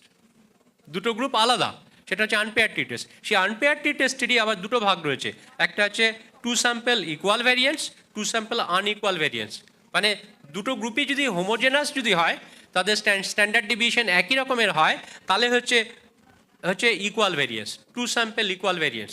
যেমন একটা এক্সাম্পল দিচ্ছি, এখানে একটা ওয়ার্কশপ হয়েছে আলাদা, অন্য একটা নার্সিং কলেজে একটা ওয়ার্কশপ হয়েছে, এবং আমরা দুটো ওয়ার্কশপই হচ্ছে এমএসসি নার্সিং স্টুডেন্ট অ্যান্ড অ্যাবাবদের জন্য। সুতরাং আমরা ধরে নিতে পারি যে ওয়েস্ট বেঙ্গলের এমএসসি নার্সিং স্টুডেন্টদের তাদের স্টেটাস হচ্ছে মোরললেস একই রকম। তার মানে তখন কি টেস্ট হবে, তখন হচ্ছে 2 স্যাম্পল ইকুয়াল ভ্যারিয়েন্স। এবার অন্য একটা স্টাডি হচ্ছে, এখানে একটা হয়েছে এরকম স্টাডি, ইউকেতে একটা হয়েছে, ইউকেতে এমএসসি নার্সিং স্টুডেন্টদের এরকম স্টাডি হয়েছে, তখন আমরা ধরে নেব যে তাদের স্ট্যান্ডার্ড হচ্ছে অন্যরকম, তখন 2 টেল আনইকুয়াল ভ্যারিয়েন্স। যার জন্য 1, 2, 3 কীরম দেবো সেটা আপনাকে বুঝে দিতে হবে, 1 দেবো, 2 দেবো বা 3 দেবো। পরিষ্কার স্যার? মোটামুটি তো পরিষ্কার, তারপর তো আপনাকে পড়তে হবে আর কি, টি টেস্ট পড়ে নিতে হবে, পড়ে নিয়ে কত টাইপের হচ্ছে। লাস্ট আর এক মিনিট, 1 মিনিটও না, কোরিলেশন কোএফিসিয়েন্ট। আমরা দেখতে চাই যে দুটো ক্রিয়েটিনিনের সাথে কোলেস্টেরলের কোনো রিলেশন আছে কিনা, ক্রিয়েটিনিন কমলে কোলেস্টেরল বাড়ে, কোলেস্টেরল বাড়লে ক্রিয়েটিনিন বাড়ে, নাকি একটার সাথে কোনো রিলেশনশিপ নেই। 0 মানে নো রিলেশনশিপ, তাই তো। -1 থেকে +1 পর্যন্ত কোরিলেশন কোএফিসিয়েন্ট ভ্যারি করে। -1 মানে হচ্ছে একটা কমলে আর একটা বাড়ে, আর প্লাসের দিকে মানে হচ্ছে একটা বাড়লে আর একটা কমে। ইউজুয়ালি -0.5 যদি হয় তাহলে সেটা সিগনিফিক্যান্ট আমরা বলি, -0.5 বা তার থেকে বেশি, আর +0.5 বা তার থেকে বেশি হলে তখন আমি বলি সিগনিফিক্যান্ট কোরিলেশন এক্সিস্ট, তাই তো। আর 0 হলে কোনো রিলেশনশিপ নেই, মানে ক্রিয়েটিনিন যাই হোক না কেন তার সাথে কোলেস্টেরলের কোনো রিলেশন নেই, বিভিন্ন রকম রিপোর্ট আসতে পারে। ফর্মুলা হচ্ছে Corel equal to CORREL, bracket দেবেন, ব্র্যাকেট দিয়ে একটা সেট অফ ডেটা দেবেন, কমা আর একটা সেট অফ ডেটা দেবেন, ব্র্যাকেট ক্লোজ, এন্টার। দেখুন কোরিলেশন কোএফিসিয়েন্ট বেরিয়ে গেছে 0.05, এতটাই সহজ। Corel equal to Corel CORREL, দুটো set of data equal to দিন প্রথমে, তারপর কোরেল লিখুন, কোরেল লেখার পর ফার্স্ট ব্র্যাকেট দিয়ে দুটো সেট অফ ডেটাকে কমা দিয়ে লিখে ফেলুন।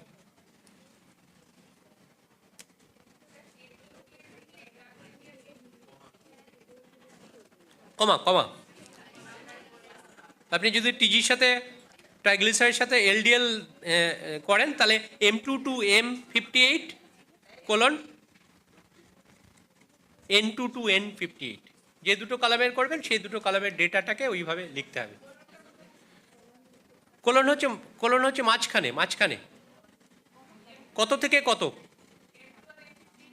হ্যাঁ মাঝখানে M2 to M58 এর মাঝখানে। তারপর অন্য খানে যখন যাবেন তখন কমা, তারপর অন্য আর একটা ডেটা N2 to N58।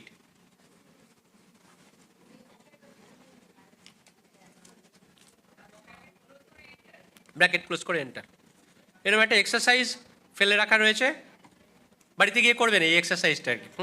এই ডেটা শিটের ওপরই name worksheet 1 to master sheet. 1 নম্বর ওয়ার্কশিটে মাস্টার শিট নাম দেবেন। কনভার্ট হাইট ইন সেন্টিমিটার, এটা যেটা করানো হয়েছে, height in centimetre to height in metre, calculate BMI, make a pivot table of sex wise distribution of diabetes mellitus. আছে, এগুলো আছে, ছবি তুলছেন কেন? আচ্ছা, calculate mean median mode maximum standard deviation of weight, compare creatinine level of case and control. তার মানে কী করতে বলা হয়েছে? কেস অ্যান্ড কন্ট্রোলের তার মানে টেস্ট করতে, জেড টেস্ট করতে বলা হয়েছে, জেড টেস্ট করতে বলা হয়েছে, বা কোরিলেশন কোএফিসিয়েন্ট আপনি বার করতে পারেন, কিন্তু এখানে জেড টেস্ট করতে বলা হয়েছে যে কেসের ক্রিয়েটিনিন লেভেল এবং কন্ট্রোলের ক্রিয়েটিনিন লেভেল এদের মধ্যে স্ট্যাটিস্টিক্যালি সিগনিফিক্যান্স কিছু আছে কিনা। Calculate correlation coefficient between creatinine and total cholesterol. ওই এক্সারসাইজ শিটটা কমপ্লিট করেন, আমি আপনাকে দিয়ে দেবো, আপনাকে ওই এটা শেয়ার করে দেবো। আর বাকিদের ওই অদিতি ম্যাডামের কাছে মেল গেছে, আর একবার মেল পাঠাবো, ওর মধ্যে পেয়ে যাবে। পেয়েছেন ব্যাস। হ্যাঁ, এই পিপিটিটা পুরোটা ওই স্টেপগুলো পর পুরোটা দেওয়া আছে, পুরোটা দেওয়া।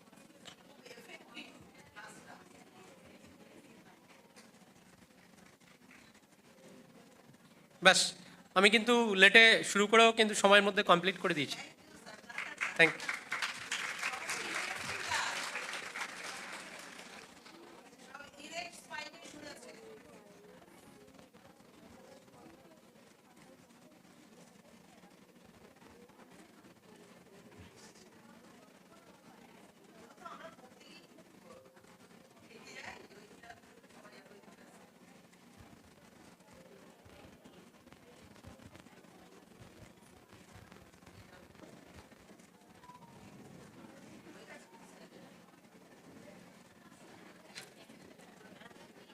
Shut down.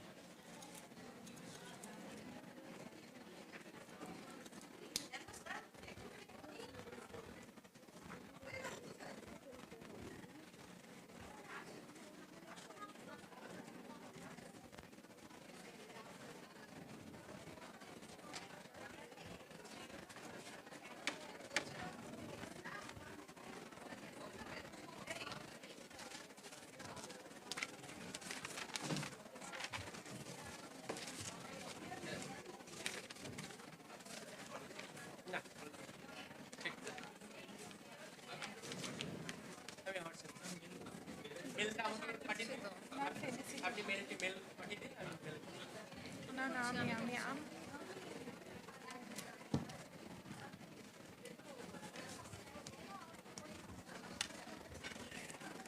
Thank you, sir, for your insightful session that truly enriched us. We would like to facilitate you as a token of our sincere appreciation.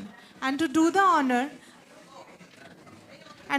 honor, I would like to call Miss Pooja Bokshi, Madam, accompanied by Mili Vera, to please come on the stage and felicitate sir. Sir, please come on the stage.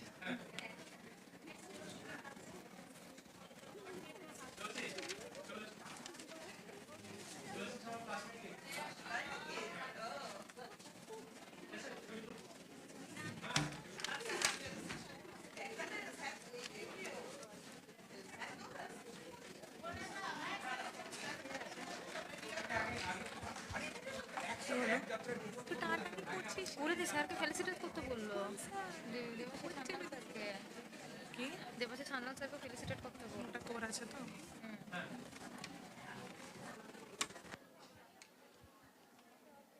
Kumar ma'am নেই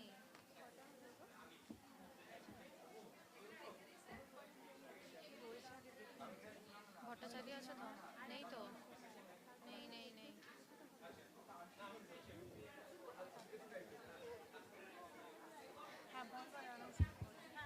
We would like to present a token of appreciation to our esteemed speaker. I would like to call Miss Professor Dr. Niyoti, Madam, to felicitate our respected Professor Dr. Debashish Sannal as a gesture of thankfulness.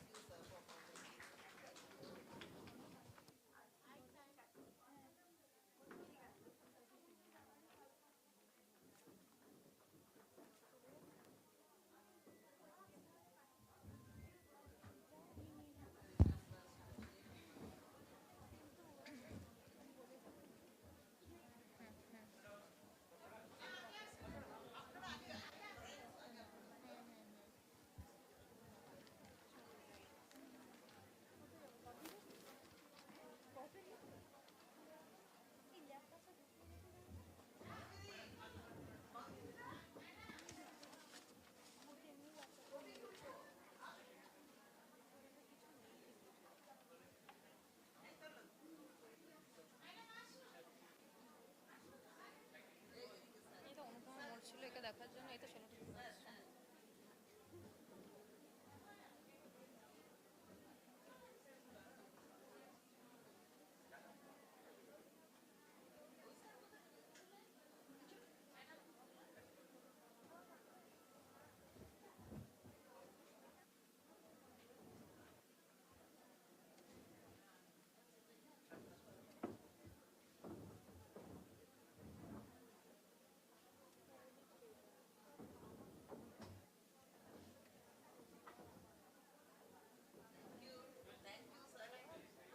Thank you, sir. Thank you, madam.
I would request all my dear participants to please see their WhatsApp group once. Sir has shared his content and sir has told to just see and observe what is there in the content, and during the session you can interact.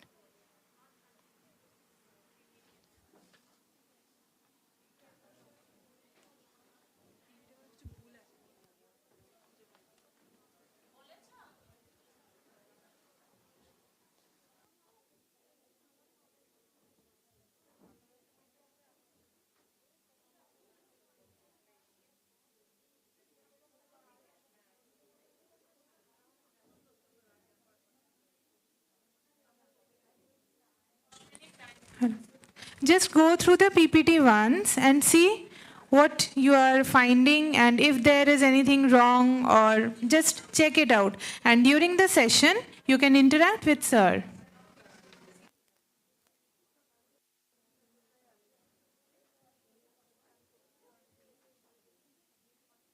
The session will begin in 5 to 10 minutes of time.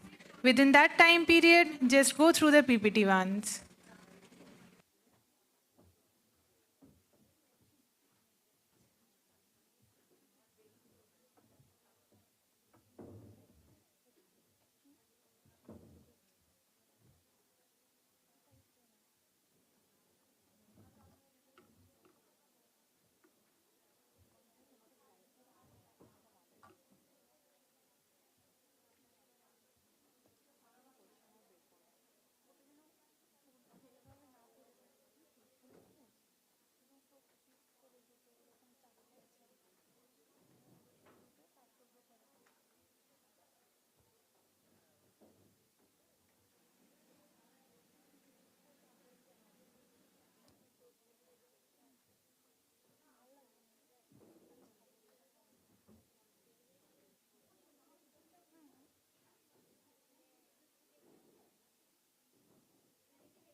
আরে আমার টিপটা চলে গেছে টিপ টিপ টিপ চলে গেছে আমাকে বলবে DSLR, আমি বলি তোমার ডিএসএলআর রাখো, তোমার ওই ফিল্টার মার্কা ফটো তুলে ডিএস, এই জন্য তো বাজে লাগে। দেখবি এত জুম হয়, আমাকে বলবে এত জুম হয়, আমাকে যাও আমার বোনের সঙ্গে আমি এইসব ঝামেলা করি, অরিজিতের সঙ্গে না চুলটা দিই। হ্যাঁ বলো, তোমার দিকে দেখা হয়েছে, আমি মনে হয় কত জন্ম একটু ভালো করে লাগছে। এই দিদিটা আলমারি খুলছিল না, এবার আলমারি বিক্রি আছে, টিকিটা কাটতে ছোট আছে না, এসে আবার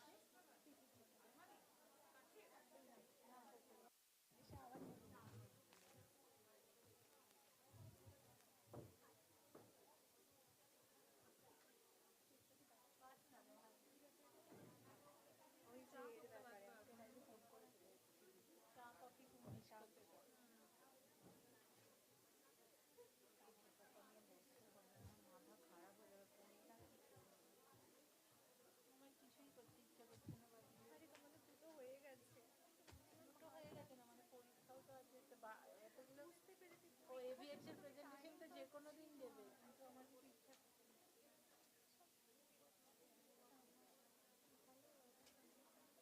ওইদিকে প্রিয়ঙ্কদারটা ঝুলিয়ে রেখে দিয়েছে, আমার ওইটা হয়ে গেছে। আমাদের প্রিয়ঙ্কদার দুটো বাকি, এখানের কমিউনিকেশন বাকি,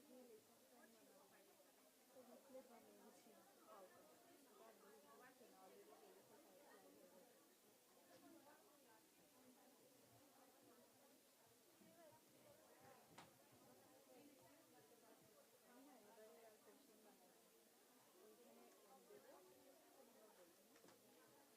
আমরা পাই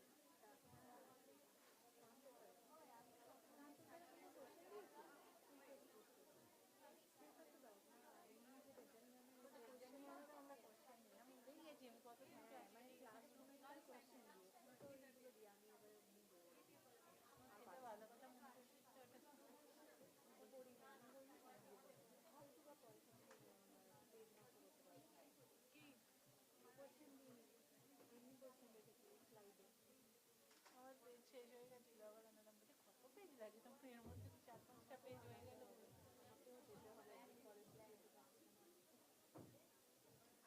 সাদা পেজটা ভালোই, অন্য দিই লাস্ট পেজটা যেটা দামি এখন তো আমি কন্ট্রাক্ট দিয়ে দিয়েছি পেজে, কত করে নেবে না, ও সেটা জানি, এমনি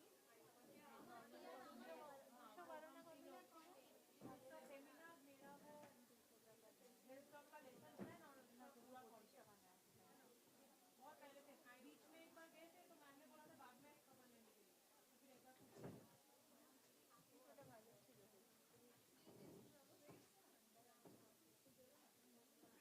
বলেছে আমাকে আমার কথা মনে হচ্ছে যে আমি খুব ভুল করে বলেছি, তাইলে আমি বুঝলাম না, এবার আমি বললাম কি করে যাবো, আমার বলা উচিত ছিল কালকে এই কথাটা বারবার বলছি, কালকে সেখান থেকে যেত না, আসতেও তো সেখান থেকেই যেত না, আজকে বলেছে তাহলে আসতে তো ভাই সেখানটা বাড়ে, রেজিস্ট্রেশন ক্লোজ, আমার তো অলরেডি রেজিস্টার, আমি 29 তারিখে রেজিস্ট্রেশন করি, সাইডের মধ্যে নেই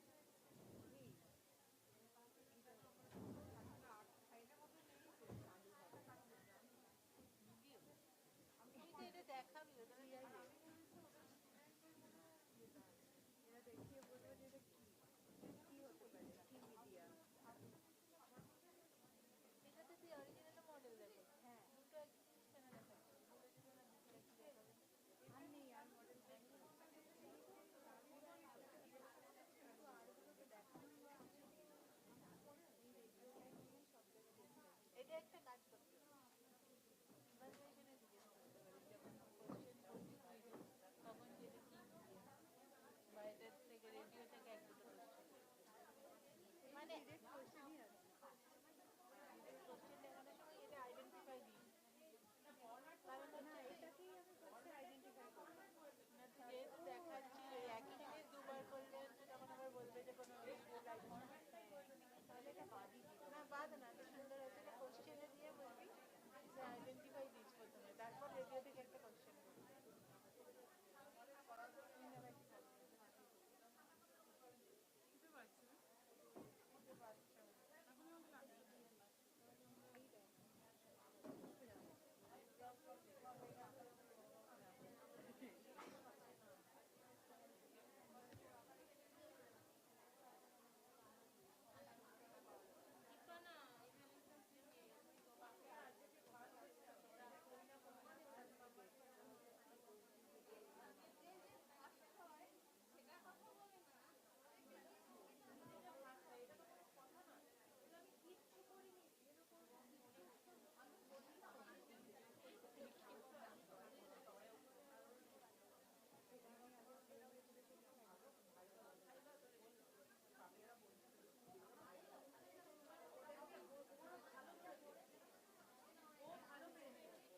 মানে ডেকে নিন। হ্যাঁ ঠিক আছে, তাও তো ডাকার দরকার নেই, আমরা আগে থেকে এসে রয়েছি। এই যে ফোল্ডারটা, এই ফোল্ডারটাই একটা ইয়া, ইয়া, হুম। Moving on to the next scientific session, I would request everyone to settle down so that we can resume our scientific session. I would request everyone to please settle down in their seats so that we can resume with our scientific session. It is about to start.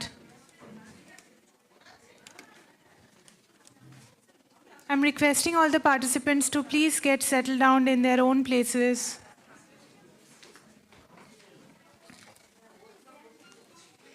Thank you.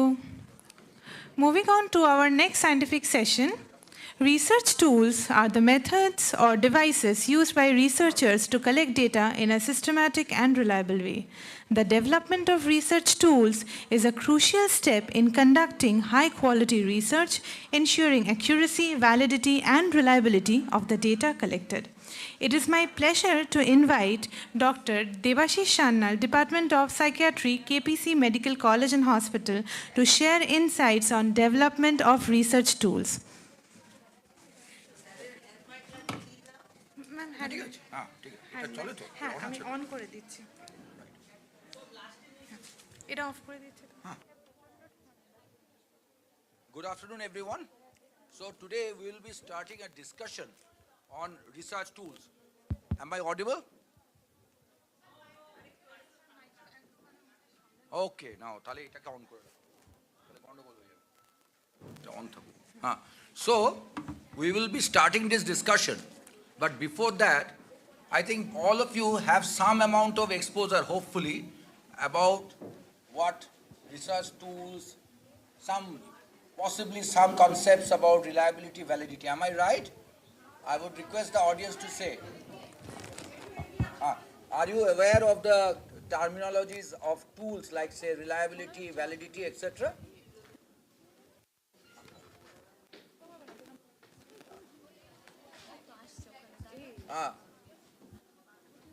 Audible achi? Okay. Right. Now, are you all aware of those things? Those some preliminary terminologies about the research tool, etc.?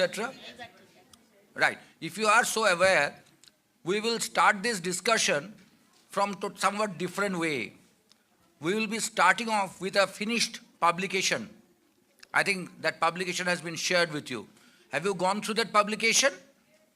Okay. Now, that publication is a major publication in a major journal of ours. Now, that article has certain issues.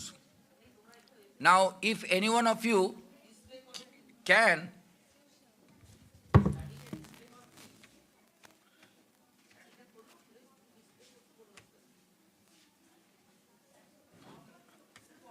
no, এটা না।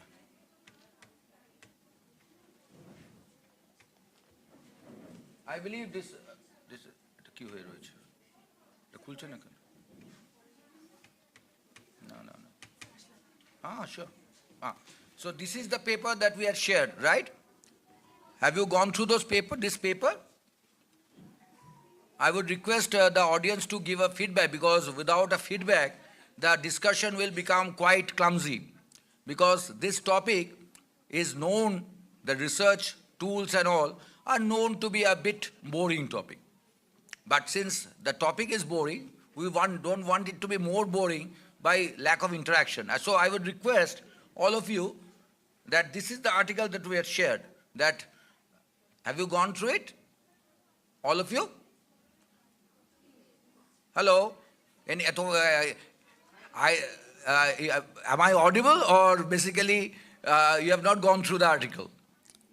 What is the case? If you have gone through the article, I would request any one of you to volunteer that what this article is all about, and if any problems exist with this article. Is anyone willing to volunteer from the audience? If anyone is there, please do. I would like this thing to be more interactive rather than just a passive sort of a didactic lecture. Would anyone volunteer about saying that what this article is all about, and even then, even better, if any issues with this article that they can see. Can anyone volunteer about this?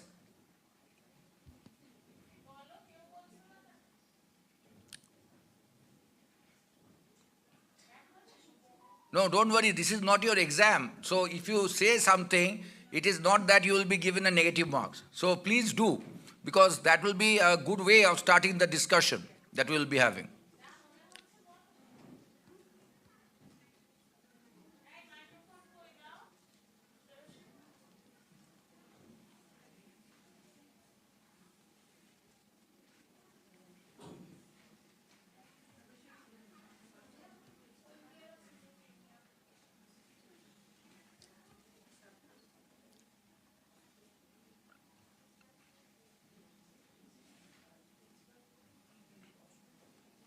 Please go ahead, anyone?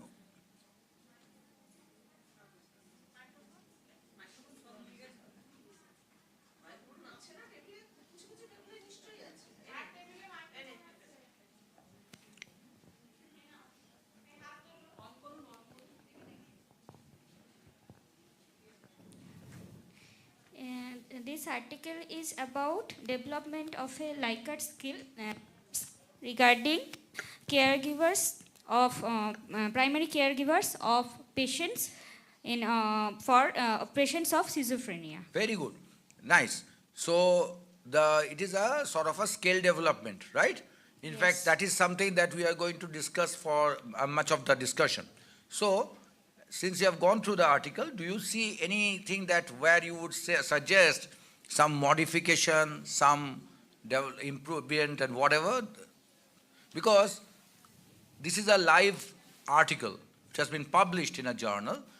It has been done. It has been a research that has been already been done and published. So from that we can learn some things and possibly unlearn certain things. So that is an important issue.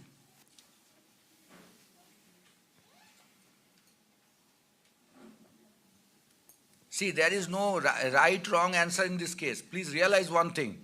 Sir. The reason I have uploaded this article has been authored by some of the big people that are very senior academics.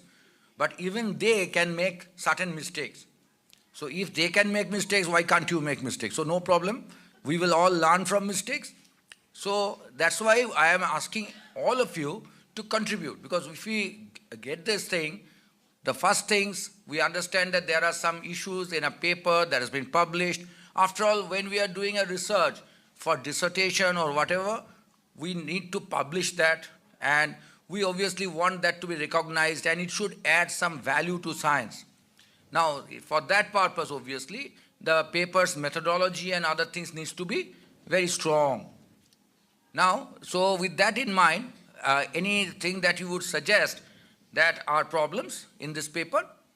Sir, in material and method, it is mentioned that validity, reliability is established, but the method by which it is established, it is not mentioned over here. Excellent, And- excellent.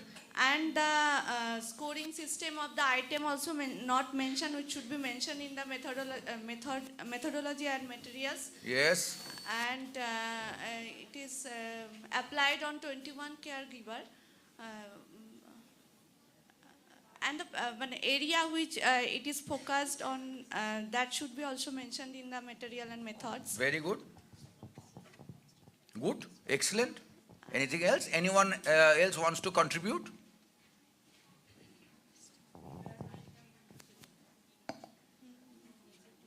Anyone else who wants to add up to what she has said?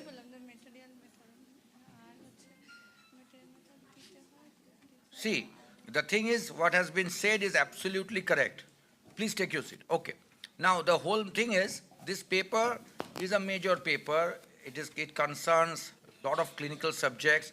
But, as you have rightly pointed out, that there are some issues with this paper.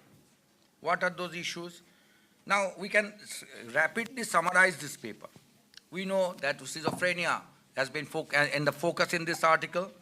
And we know a lot of the patients of schizophrenia do stay at home and they need caregivers. So this has been a caregiver stress that has been assessed, because after all, schizophrenia being a severe illness, family members can definitely face a lot of stress. So this paper, as that was pointed out, this is a sort of a Likert type of scale. Now the caregiver's attitude, home care of schizophrenia, that is, this is a 31 item scale self-reported instrument. So it is trying to see the attitude towards the patient's treatment and social interaction. So basically they developed items, content validation, translation, language validity, pre-testing, reliability. Now basically the source of review of literature has been mentioned. Now various instruments has been identified, and item development has taken care of many of the instruments that are available worldwide, and they produce a sort of a pool of items from the various instruments that are available, and they have collected those items, about 32 statements, and they were basically grouped as negative, positive, etc. And then what we will always talk about later on, then we tried to, in this paper, see that, well, certain things were done in the methodology of the paper, like the content validation, that is, the degree of which the instrument has an appropriate sample of items for the construct. Now, as you know, construct is a very important thing. It's a sort of an idea that we always do when an instrument is tried to be created. That is, we are trying to measure something. We are trying to measure stigma. We are trying to measure anger. So that construct needs to be defined. What is basically anger? What is basically stigma, and all those things. So they try to see that whether that constraint, that construct is being maintained, and this their draft tool was developed, and various experts took a sort of a review of the instrument. Now, one item got reviewed and deleted, and 31 items ultimately came together, and then ultimately the instrument 31 item question was basically sanctioned, and percentage of agreement content validity ratio was calculated for each item based on the formula, as you all know. That's a content validation ratio. That is basically number of panelist people. That's the experts, number of experts. That N is the number of people indicating that item to be essential. And then, of course, the CVR basically is rating from -1 to +1. That's when it is +1, it's an agreement that the item is essential for the content. So nowadays, previously what used to be done, you go to an expert, they give an opinion about the article. Nowadays, multiple experts are consulted, and if the majority agree and the content validation ratio is basically good, then that item is kept. So this part was done, to expert opinion thus was quantified, and we can see that overall the translation of this instrument was done, because all the items that were available from international literature was in various languages, obviously English translated later on. Now from English it was translated into Kannada, and some methodology of course was followed. Now after translation it was found that there was no problem with the translation. There was a pre-testing, and then formally that version, in the Kannada version, was administered, and they found that that instrument is well understood by the caregivers.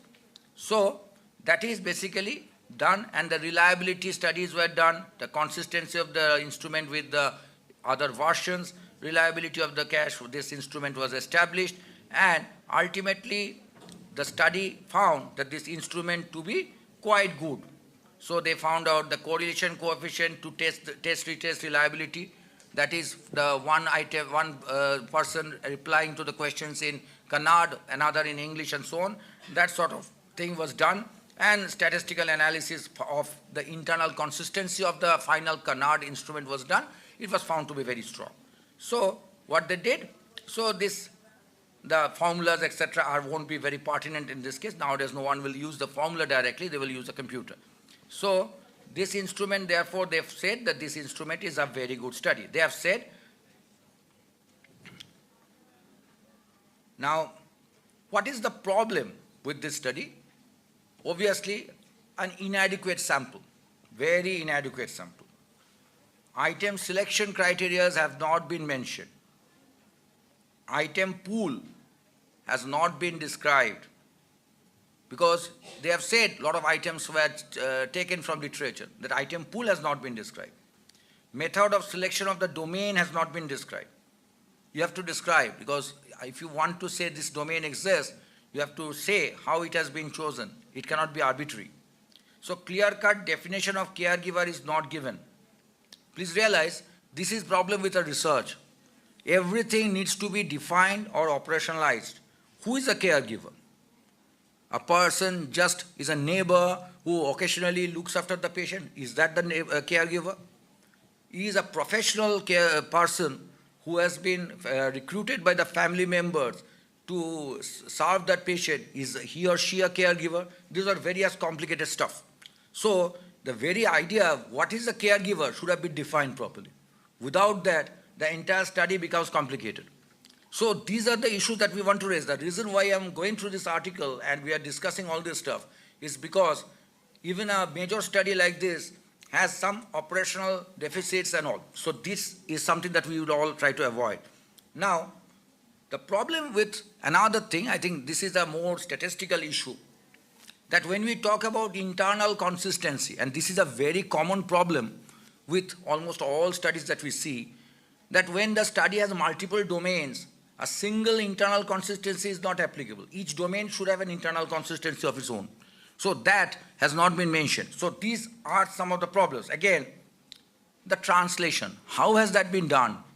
As we will go through our presentation later on, we will observe that there is a strict procedure for going through the translation. You cannot just say that I have just translated. Anyone can say that, well, this was an English instrument, I put it into Google, and the Google gave me a linguistic translation. But that is not a good idea. Apart from the fact that Google often gives very odd translations, but that apart, but that is not a valid way of doing it. But nothing has been mentioned. Now, the test, retest reliability, when it has been done, it has been done by using correlation coefficient. What is the problem with correlation coefficient in this situation? Because suppose in the English version, someone consistently answers yes to a particular item. And to the Kannada version, consistency answers no. Though it is totally diametrically opposite response, correlation will be absolutely 1 because it is basically a parallel sort of thing. So correlation coefficient in this case is not the best idea. Idea is to see the concordance, discordance.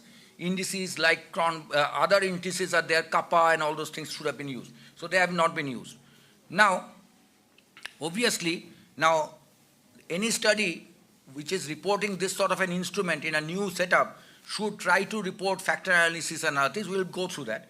And then scale description has not been given. Subdomain, as I said, internal consistency has not been given. So obviously, the certain positive points also are there. The tool is apparently a simple tool. It can be easily understood by the caregivers.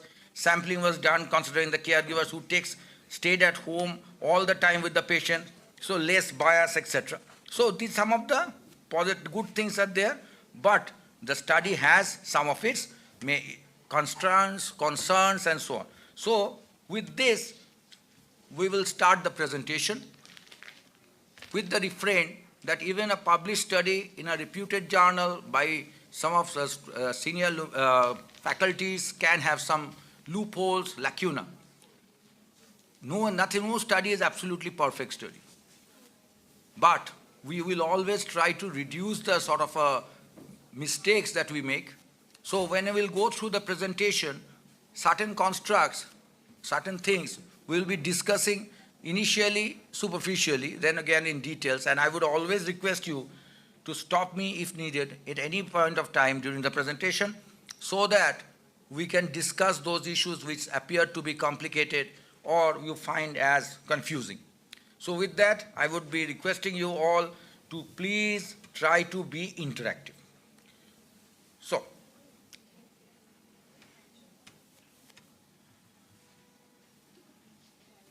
right.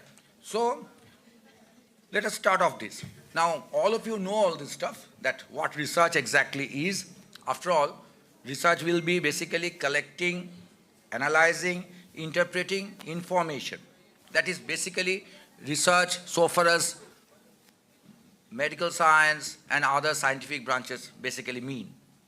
Now, our goal is to increase our understanding of a phenomena about which we are interested, and focus is here on a formal research, a research intended to be communicated to the scientific community, and this is very, very important. It is unlike a sort of a guesswork. Often than not in press we see that they have seen some incident, they make some conjectures and say that this has happened because of this.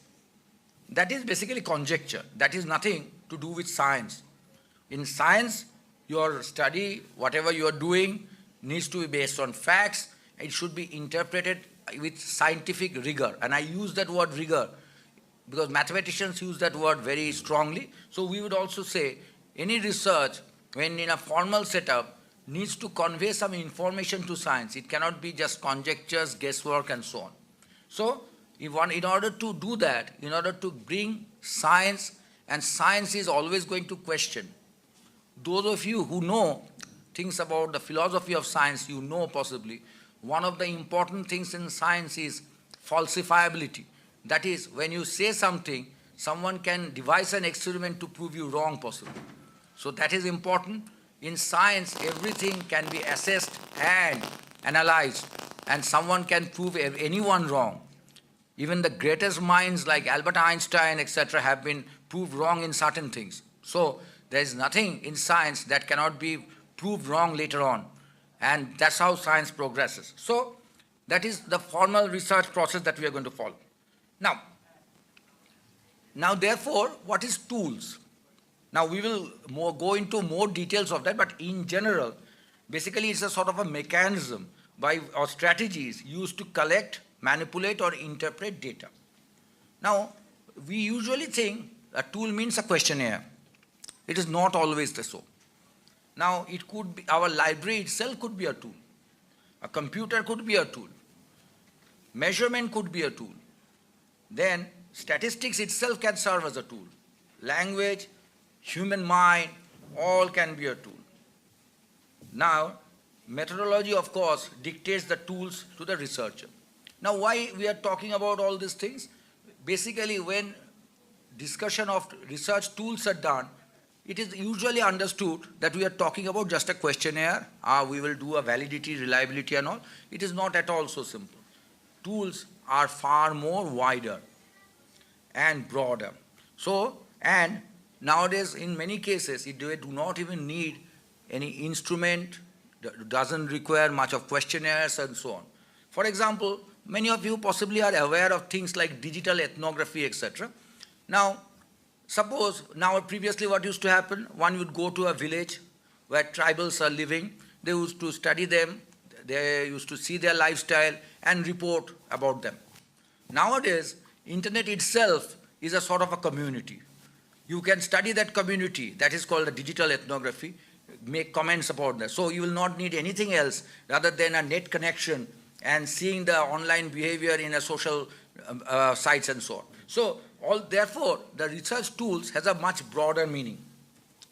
Now, we also, possibly all of you are aware that when you are trying to collect data from any research, you can do an observational method, you can observe and then collect the data. There could be interview processes, questionnaires which you can distribute, and there are certain physiological assessments that you could be doing, blood pressure assessment and so on. That also could be a data that would be collected. So the problem is, I think many of you possibly, when you look at these questionnaires, scales, one of the person who just volunteered and said very good points about that article, was talking about Likert scale and all. We talk about scoring, numerics and so on. But when we are doing a scale, scale is not like a usual physical scale with which we measure. Say we are measuring 1 meter, 2 meter and so on. It is slightly different from that measurement process that is followed. So as we go ahead, this entire tool concept, these tools from the usual rulers, stopwatches, etc., which are measuring some tangible physical thing, to a sort of a transition into questionnaires, measuring some subjective issues, this transition has to be made. And we have to try to realize this is the concept of measurement, that measurement is valid not just for physical things. We can measure subjective things. Objective things we can all measure. I am talking to you now, the sound that I am producing can be measured using various devices.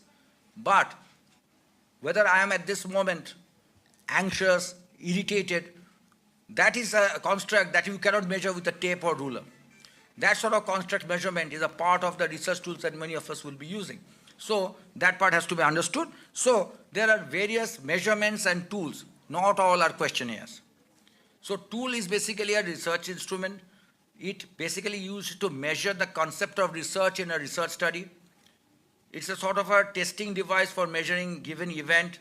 It could be a questionnaire, of course. It's a sort of a machine that helps us with some sort of a task. So data collection, it is basically is assisted by this use of these tools. So we are very quick follow through the historical issues with these tools. Now, please realize that research is not something that is new to 20th century or 21st century. Research is, of course, in a format slightly different from what we are doing today, was carried out for a long time. There were ancient and classical periods where oral traditions, then there were observed knowledges that used to be basically transmitted from one generation to another. There are various writing systems were there, and then various tools were also there. In medieval time, manuscript culture was there, philosophical and theological research, etc. was there. But all of them basically relied on sort of an expert's version, expert's opinion. Very few had much of a scientific analysis of what was available. It was mainly observation and being reported by someone, and in some cases some conjectures made by someone. But with the advent of Renaissance, we know there was a printing press, Gutenberg, etc. There was emergence of scientific methods. We all know some great people like Bacon, Descartes, and so on, who had introduced not only research, methodology, philosophy of research, scientific basis of those research were coming out from them.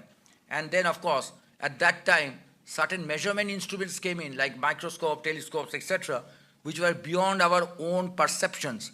That is, our narrow perception of vision, hearing, could be supplemented with something. They were classical tools. Now, in 19th century onwards, there were, of course, advent of statistics. Now, Pearson, Gauss, etc., started giving a mathematical version of studying large population. Gradual advent of structured surveys, sensors, etc. And of course, photography came in.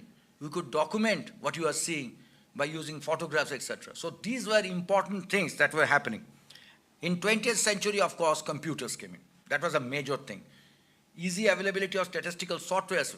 I'm giving the name of SPSS, I shouldn't, because that's a commercial brand, but nevertheless, okay. But there was, of course, growth in terms of quantitative research and qualitative research. Digital archives began to take place. Those of you who have psychology background would feel very happy to say, one of the areas of science which contributed greatly to these tools and all those things was psychology, where people started to make assessment of IQ, etc. Now, intelligence, again, is a very subjective thing. You cannot say this person has 1 kg IQ or intelligence or so on. You cannot do so. In order to measure such a thing like intelligence, you need to standardize something, instruments, some questions, which will give an idea that this person is more intelligent than others. There is no direct physical measure to do so. So at that time, Simon Binet's test and so on came in, IQ test. In mid-20th century, there was expansion.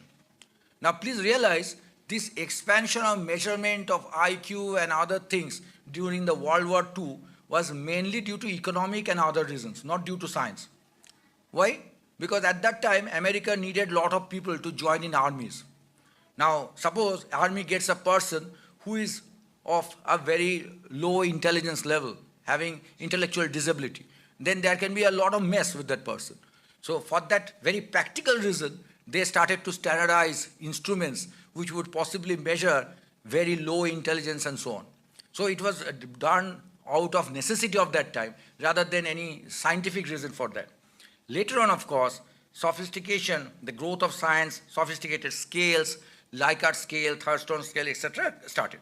So in 21st century, we just went even more further.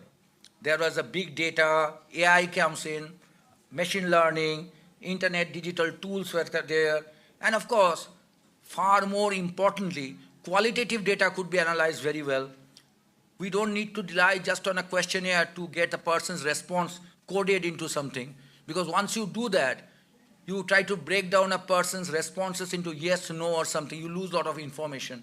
Then computer could help us with the entire interview being recorded and analyzed, rather than just yes, no format. So a much better way of understanding human mind and behavior came in. So, and then of course, AI integrated tools, etc., came in. As I talked about also, digital ethnography, etc., were there. Now, with that in mind, I think if anyone has a question up till now, I believe you can ask so. Anyone wants to ask any question about this? Because as we go in, there will be some things which will be repeating sometimes because of the necessity that sometimes certain 5 points has to be mentioned. Each point will be elaborated later on, so some things will be appearing to be a repetition. So if anyone has any questions, please do.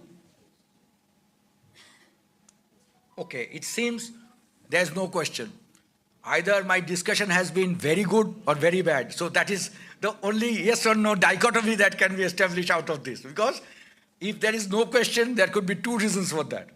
Either it has been so brilliant that no questions can be asked. That's highly unlikely. P-value of that is less than 0.001. And the more likely probability is that either it was quite bad or it just went over our head. So then that is the second thing, more unpalatable, but statistically more likely even. So if it is so, please do so. Please tell me, there is no problem, because then we'll try to elucidate certain issues. বলতে পারো, কিছু অসুবিধা নেই। তোমাদের টিচাররাও কিছু মনে করবেন না। আমি কিন্তু ওরকম ভাবে ভাবছি না যে আমি সাংঘাতিক বলছি, এটা ভাবার কোনো কারণ নেই। আমরা তো সাইকিয়াট্রির লোক, তো আমরা এরকম ডিলিউশনে ভুগি না যে আমি সব দারুণ বলছি, এরকম ডিলিউশন নেই। কিন্তু তোমাদের যদি মনে হয় কিছু কোশ্চেন করবে, তুমি বলো। যদি ক্রিটিসাইজ করার হয় তাও করতে পারো, no problem, because then we can sort out somethings, no problem. কিছু আছে কোশ্চেন? তাহলে আমি কিন্তু মোর প্রবাবল ইভেন্ট দিয়ে চললাম যে এখন অবধি খুব গোলমাল হচ্ছে। তো যাই হোক, আমরা তাহলে আগে এগোই, কিন্তু একটু গন্ডগোল হয়ে গেল। নেভারথলেস, তাহলে the thing is, whenever we are talking about a research tool, there is a conceptual foundation to it. And this foundation will be coming back repeatedly. Because without the understanding of this foundation, there will be a lot of problems. Like concepts of whether what you are trying to do, what you will do, why you are going to do, the issues of construct validity, whether you are basically measuring what you are trying to measure. Suppose you are trying to measure a person's memory. Very good. But you have asked a lot of questions about the person's sleep pattern and so on. Obviously, the question is not directing towards that memory problems that the patient is facing. So that questionnaire is a very poor questionnaire. So this construct validity, etc., will be talking about further later on. However, there is something called framework alignment. We'll be talking about this. There will be one simple summary. What is the framework? Lot of people, great researchers, have given us certain frameworks which they have constructed. Classically, people like Piaget and others, they gave up sort of a framework that child development goes in this format. They wanted to study the child development from that framework's viewpoint. Now, if the framework is a valid thing, then the observation will agree with that. So that sort of a framework, we will try to see whether our data aligns with that. Let's suppose you believe that there is an examination and most candidates basically have a sort of a hall arrangement and they copy from each other. That is a sort of a thing that is your idea, a hypothesis. Now, then your data has to be supporting that framework. That is, you would see that the roll numbers which are close together, their marks are basically closely agreeing to each other. Then that will be supporting that hypothesis. That sort of thing is the framework alignment. Then the tool appropriateness. then classically, suppose you are measuring a person's attitude. Do you feel that the incidents that are happening in Kolkata are bad, good, or whatever? In many cases, the questions will have multiple responses. That is, one could say, I strongly agree. Someone may say, I do not agree, and there could be something in between also.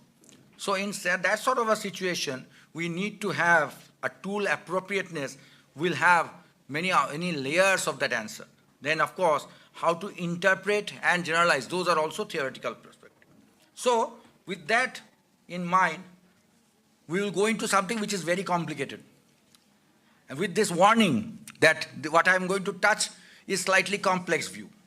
All of us usually assume, and we take it very simply, that we have got a scale, there are 10 items, we add up their score and we say this person has attention problem, this person is having this and that. But the problem is, just as I was saying, when you are measuring up any tool that we are using, questionnaires are not like a ruler, it is not like a gadget which can give us a sort of a direct information. How are we knowing that that measurement is accurate? After all, those of you remember what we were all taught during our school, that what is 1 meter? That 1 meter at that time used to be defined as something that will agree with 1 meter that is kept in a laboratory in Paris or so on. That all 1 meter scales should agree with that. So there is an external validation of that measure. Even nowadays, of course, some other higher complicated ways of doing data there, like light frequency and so on. So overall, measurement in hard sciences like physics, etc., will have an external validator. We have a meter scale, we have a time clock, say an atomic clock in somewhere with which we can all align our watch and so on. Do you have such a thing for measurements that we are going to do? Whatever you are going to measure, the knowledge of people towards something, say knowledge of people towards a particular disease, let's say leprosy, whether people have a bad understanding towards leprosy. Now, you are trying to measure that. You have developed a questionnaire which will try to see whether people still consider leprosy to be very stigmatizing. Now, in that sort of situation, there's no external validator. With what will you compare that? So, in that sort of situation, measurement becomes a complicated thing. The concept of measurement, therefore, as if you see internet, there is Stanley Smith Stevens, they said, basically measurement is assignment of numericals to objects or events according to some rules. That is a very, very important definition. You devise certain rules and you assign. Let's say someone says, I sleep every day for 1 hour. You assign that to be 0. Someone says, I sleep every day 12 hours. You can assign that, say, 5. That sort of assignment, according to certain rules that will follow consistently, is the way measurement progresses for sciences which are unlike hard sciences like physics, mathematics, etc. So, in that sort of situation, in a classical measurement would be relative to another measure, as you could see. However, this is a different thing in our case, and this difference has to be understood. But please realize, not all of these measures are bad. Those of you amongst you who have worked in labor rooms possibly have seen a particular scale, Apgar scale, where the child who is born, the child's overall, how the child is there, the certain points are there, the child is scored according to that. And depending on the score on that scale, we can say that the newborn is sick, newborn is normal, and the likelihood of the child having problems within a few hours or few days is very high. So that is a sort of a measure. You are obviously not having a gadget which is giving you a beep sound. Now here this newborn child is going to die in 1 hour. We have no such technologies. But we are using a scale which is standardized, and we have seen that the scale findings agrees. Similar case, those of you who have worked in ICCU setup, there is a scale called Glasgow Coma Scale, which rates the person's level of consciousness according to the score. Now again, the comatose person doesn't give a blip sound that I am deeply comatose. There is no such technology.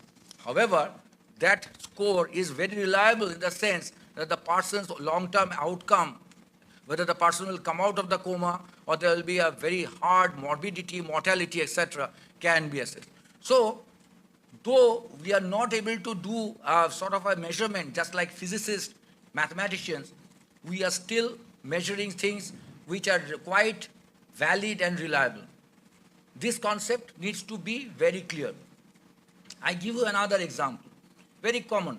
A person comes to you, just the person has climbed one stair, one floor, and the person says, well, doctor, I am having chest pain, I am having breathlessness.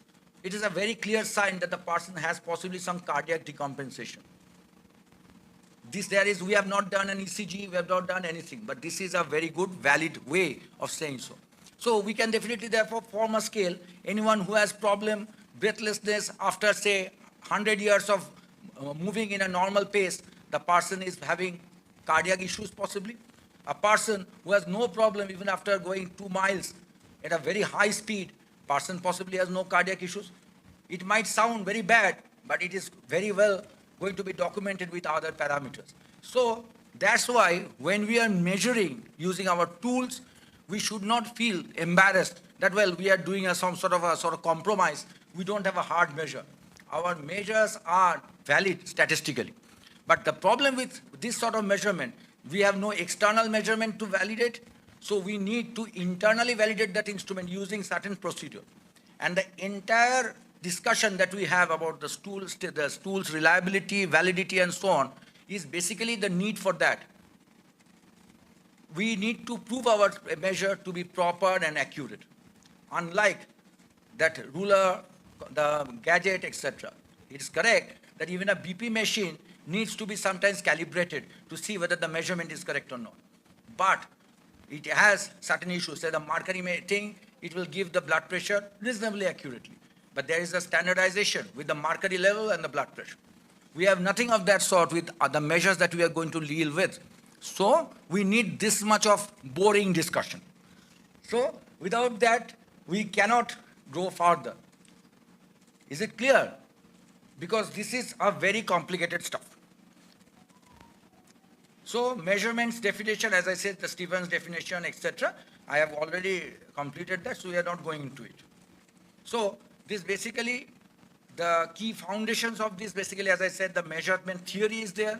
There is a concept of psychometrics. Basically, the theories are there about the scale scoring, etc. We'll just touch it later on. The construct development, then, and of course, there's nature of knowledge, the qualitative tool, and so on. That's also a part of the discussion. So there are certain examples, as I already said. You can, so for example, there is a sort of an observed behavior, as you could say, the behaviorism. You can develop a questionnaire based on that behavior concept, that human behaviors can be predictable and observed and so on. You can develop a behavior observation checklist and so on. So this is basically trying to align a theoretical construct with a rating instrument that you're using. So, incidentally, what I am not going to show through slides that you should possibly know, I don't know how many of you have heard of this term. There is a term called psychophysics. I'm not saying a psycho-human or something like that. That is not the thing that I'm saying. There is a concept of psychophysics. What is basically that?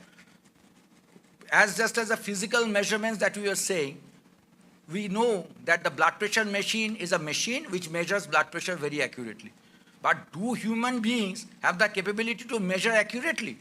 That is basically what psychophysics talks about.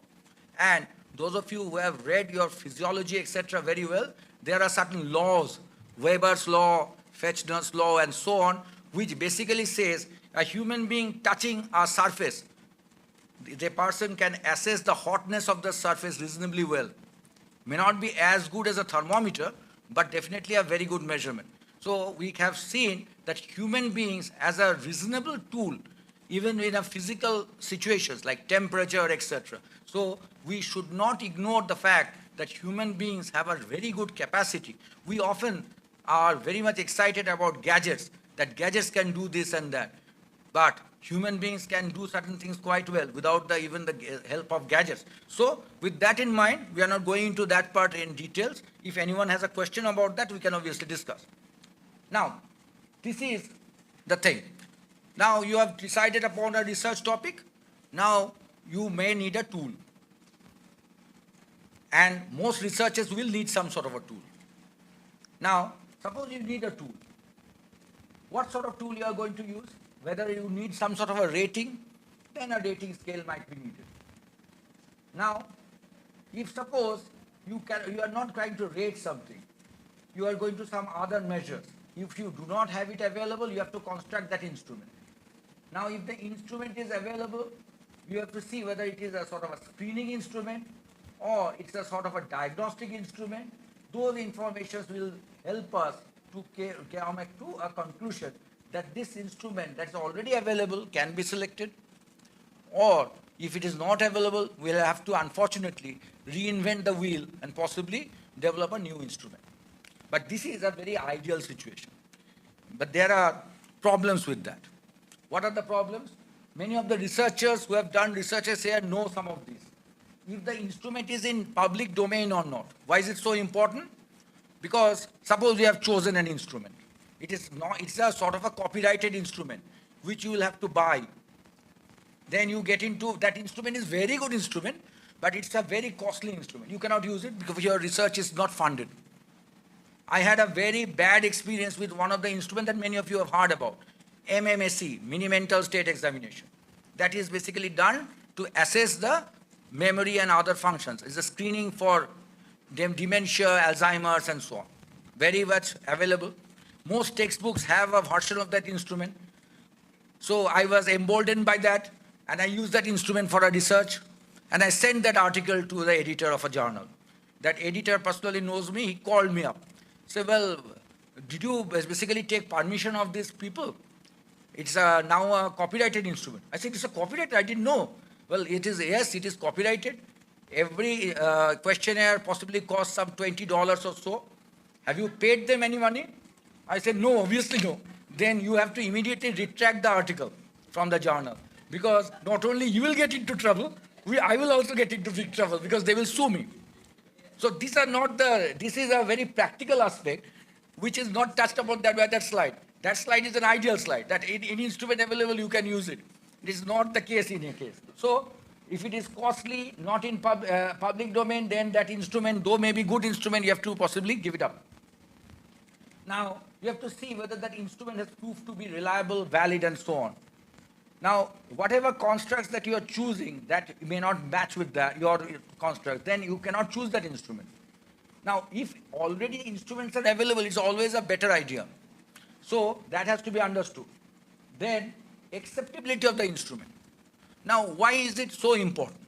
I give you a very, again, experience from our real life. For example, there are instruments of WHO about quality of life, and there are certain questions. If you put it in a rural setup among women population, there are some questions pertaining to sexual life and so on. Now that creates huge problems in that. So that is not a culturally appropriate questionnaire. We have to basically, what we used to do in a setup like that, we used to say our research assistants that, well, don't administer those items. Because in other countries, it may not be so problematic. But in a country like ours, where there is no privacy when you are administering the questionnaire and so on, you cannot administer those questions there. Either you basically do a shortcut, don't administer the question, then what happens? The instrument is partially administered, your data is not very accurate. On the other hand, if you try to do that, you can land up into a lot of problems. There are practical problems. If it is there, you cannot use them. So those acceptability, etc. Then again, some instruments are so complicated that you may need a training to administer them. Then again, that has to be considered, whether that is possible or not. So I believe that this is easy to understand. Any problem? So you have come to a research, you think you need a tool, you have seen that there is already an available tool, you go through this. No tool available, then we'll have to reinvent the wheel. But we all know that there are some standardized instruments and so on, that we have to understand that if an instrument is already available, there has to be some well-defined instrument items, procedures for scoring has to be there, then formative data, how they have been prepared, all these things you need to know. For example, you have a particular questionnaire which is valid for leprosy patients. Now you try to use it on tuberculosis patient, may not be very valid because the two diseases are totally different.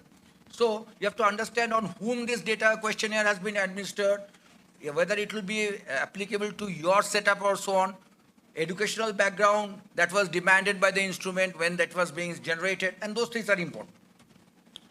Now, obviously, now validity, reliability will come across later on again, and then of course, if you do not have anything, you have to develop on your own. That we will be discussing.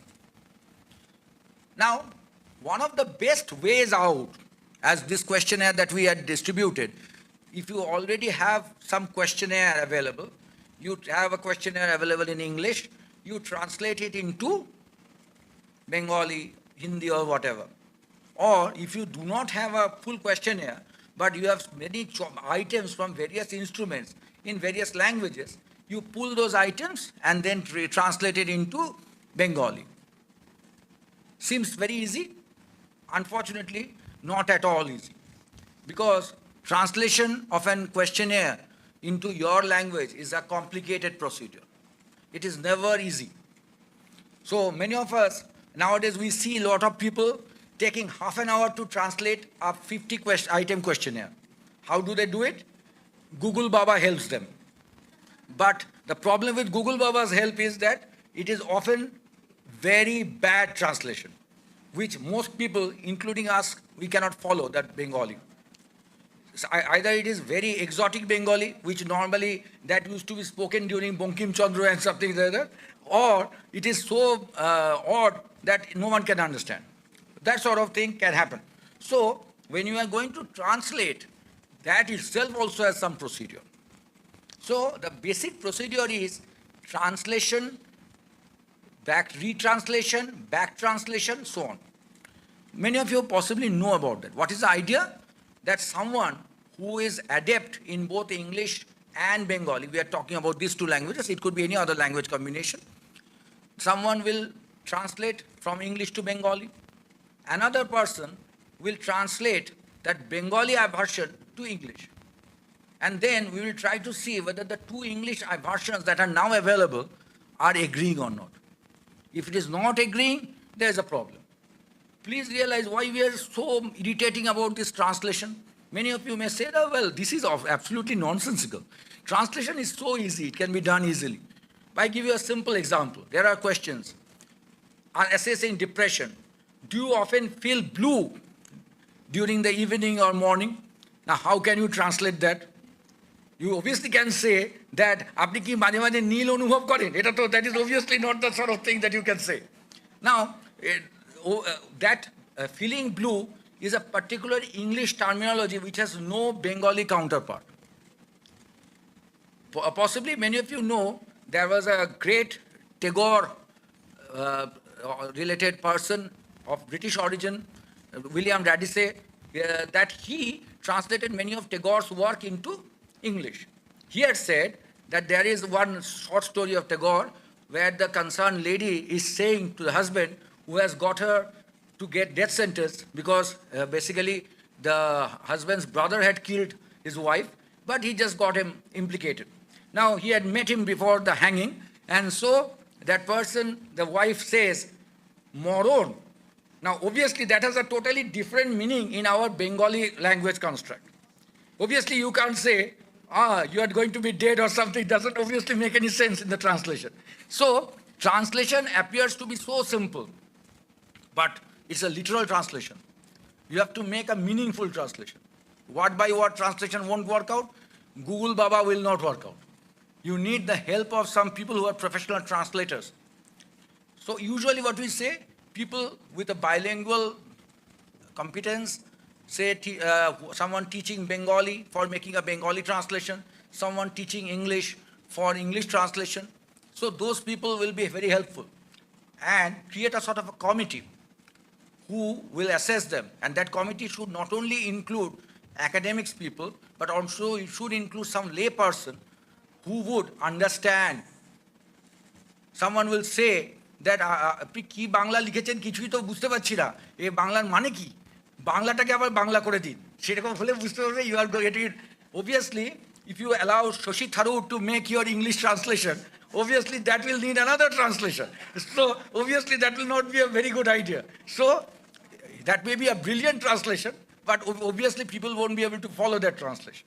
So this entire procedure is meant to do that, and repeated this translation, back translation, then you administer that in a pilot testing. Some items people cannot understand, then you have to revise that. Some items may not be reported in India at all, some items may be deleted. For example, there was an instrument about the quality of life of epilepsy patients. Now there was a questionnaire in that question that driving related problem. Now in India, very few people will be driving their car. So that questionnaire was answered or not answered by most people. So that item becomes redundant, so that could be deleted. So that sort of thing may be needed. So ultimately you go through that, the subject committee will approve that instrument, administer in among the target population, get the feedback and revise. So the translation itself is a big procedure. Will take quite a few months and quite a bit of effort. Usually it is considered to be a very simple exercise, so that itself also is a very complicated exercise. Okay? Then, so this is the thing we have already covered. So we have basically talked about the pilot study, etc. Usually 10 to 15 people of the target population.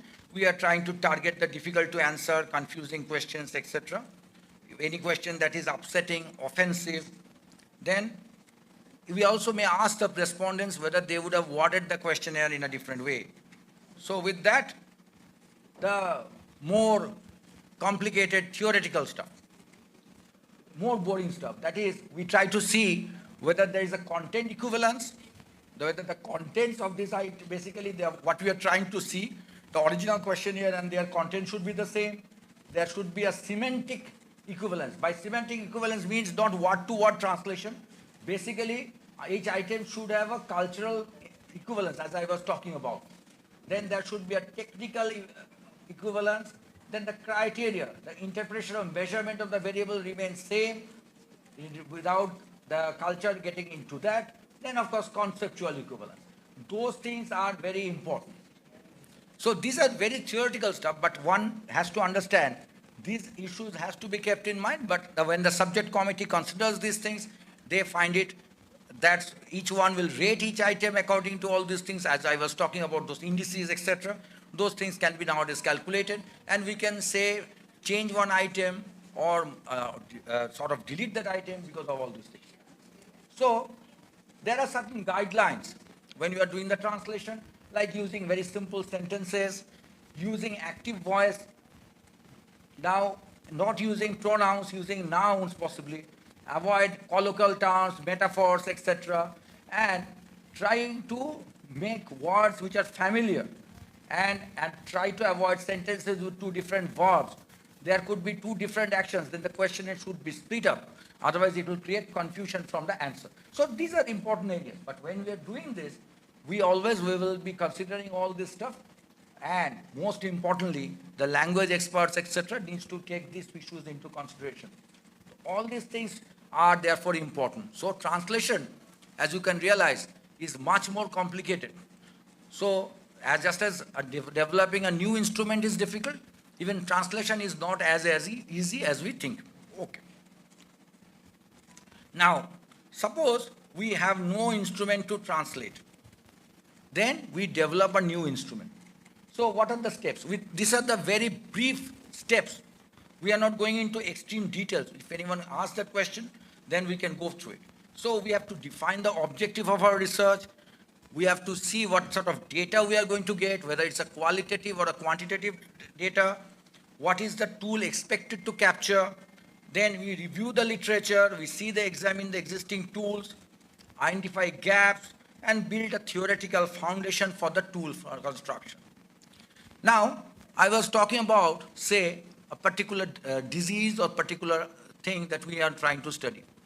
Suppose that problem is particular exclusive of our own country. Then there will be no valid research from outside world. Then we will have to develop our own constructs, own theories in order to explain that. For example, you might have seen people in villages, many of them have what is called possession, bhor hoy. Now that bhor hawa concept is not very common in Western world nowadays. It used to be so in once upon a time.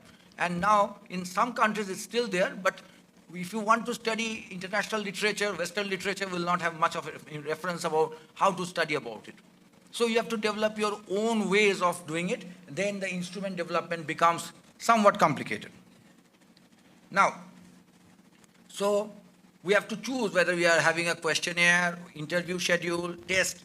Then we consider the research design, specific domains. As I said, the constructs, that we'll talk about the construct just now because we are saying that repeatedly. Generate a pool of items reflecting each domain and use a sort of a methods. Now there are two methods. We have been talking about this construct endlessly. So we should come across that now. Suppose there is a sort of a questionnaire which tries to assess a quality of life of a person. Now the quality of life could be physical health, it could be mental health, it could be financial health, a lot of issues could be there. After all, World Health Organization has not said absence of disease or infirmity is health. It has said a lot of things, that WHO's definition of health is far more encompassing. So, if with that in mind, we have to understand that we have to develop a questionnaire appropriate to that. So,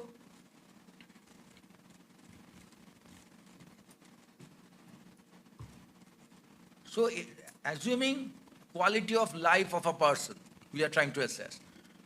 So there could be a physical health domain, there could be an economic issues domain, social issues domain. So these may be those domains, those constructs that we want to study. We define that, what we mean by physical health, what we mean by sort of a financial or social well-being and so on. Then we can develop items for that. For each sort of a domain, at least 5 to 6 items should be developed. And there could be two ways of doing it. One is, of course, deductive. Suppose you have a theory that these are the social things that are supposed to be important for the person. For example, there is a person who is suffering from leprosy. The person, some of the issues could be being ostracized from job, possibly could not marry, and so on. Those could be the social areas you think will be implicated, and you bring those issues into consideration. That is your theory-driven way. There could be, of course, inductive method. What is inductive? Nowadays, all of you are very much aware possibly of this term nowadays being used for AI. Normal computer programming is top-down. That is, you program the computer and it goes downwards. But nowadays, AI can do what? Bottom-up. It can learn and then go upwards. Same thing, in an inductive research, what will happen? You can gather information about each issue from interview, focus group, etc. What will that give us? This is a data-driven way. You will get from the, say, a particular group of people, let's say people suffering from leprosy or whatever, that what are the issues they are facing, and then develop your items, etc. That is an inductive method rather than the deductive method. Now, then we try to ensure clarity, relevance, and simplicity of language. So these are the basic steps. So we review the existing literature, as I said, develop new instrument items, develop directions for administration, how to complete the items, establish procedure for scoring. So this, again, this is the basic, the entire skeletal structure. We will have, if we have time, we can discuss in detail each of these.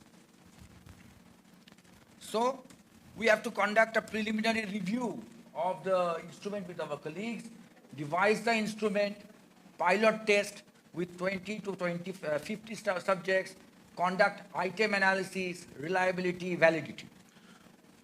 Now, what does these terms mean? Now, 10th question. Any idea?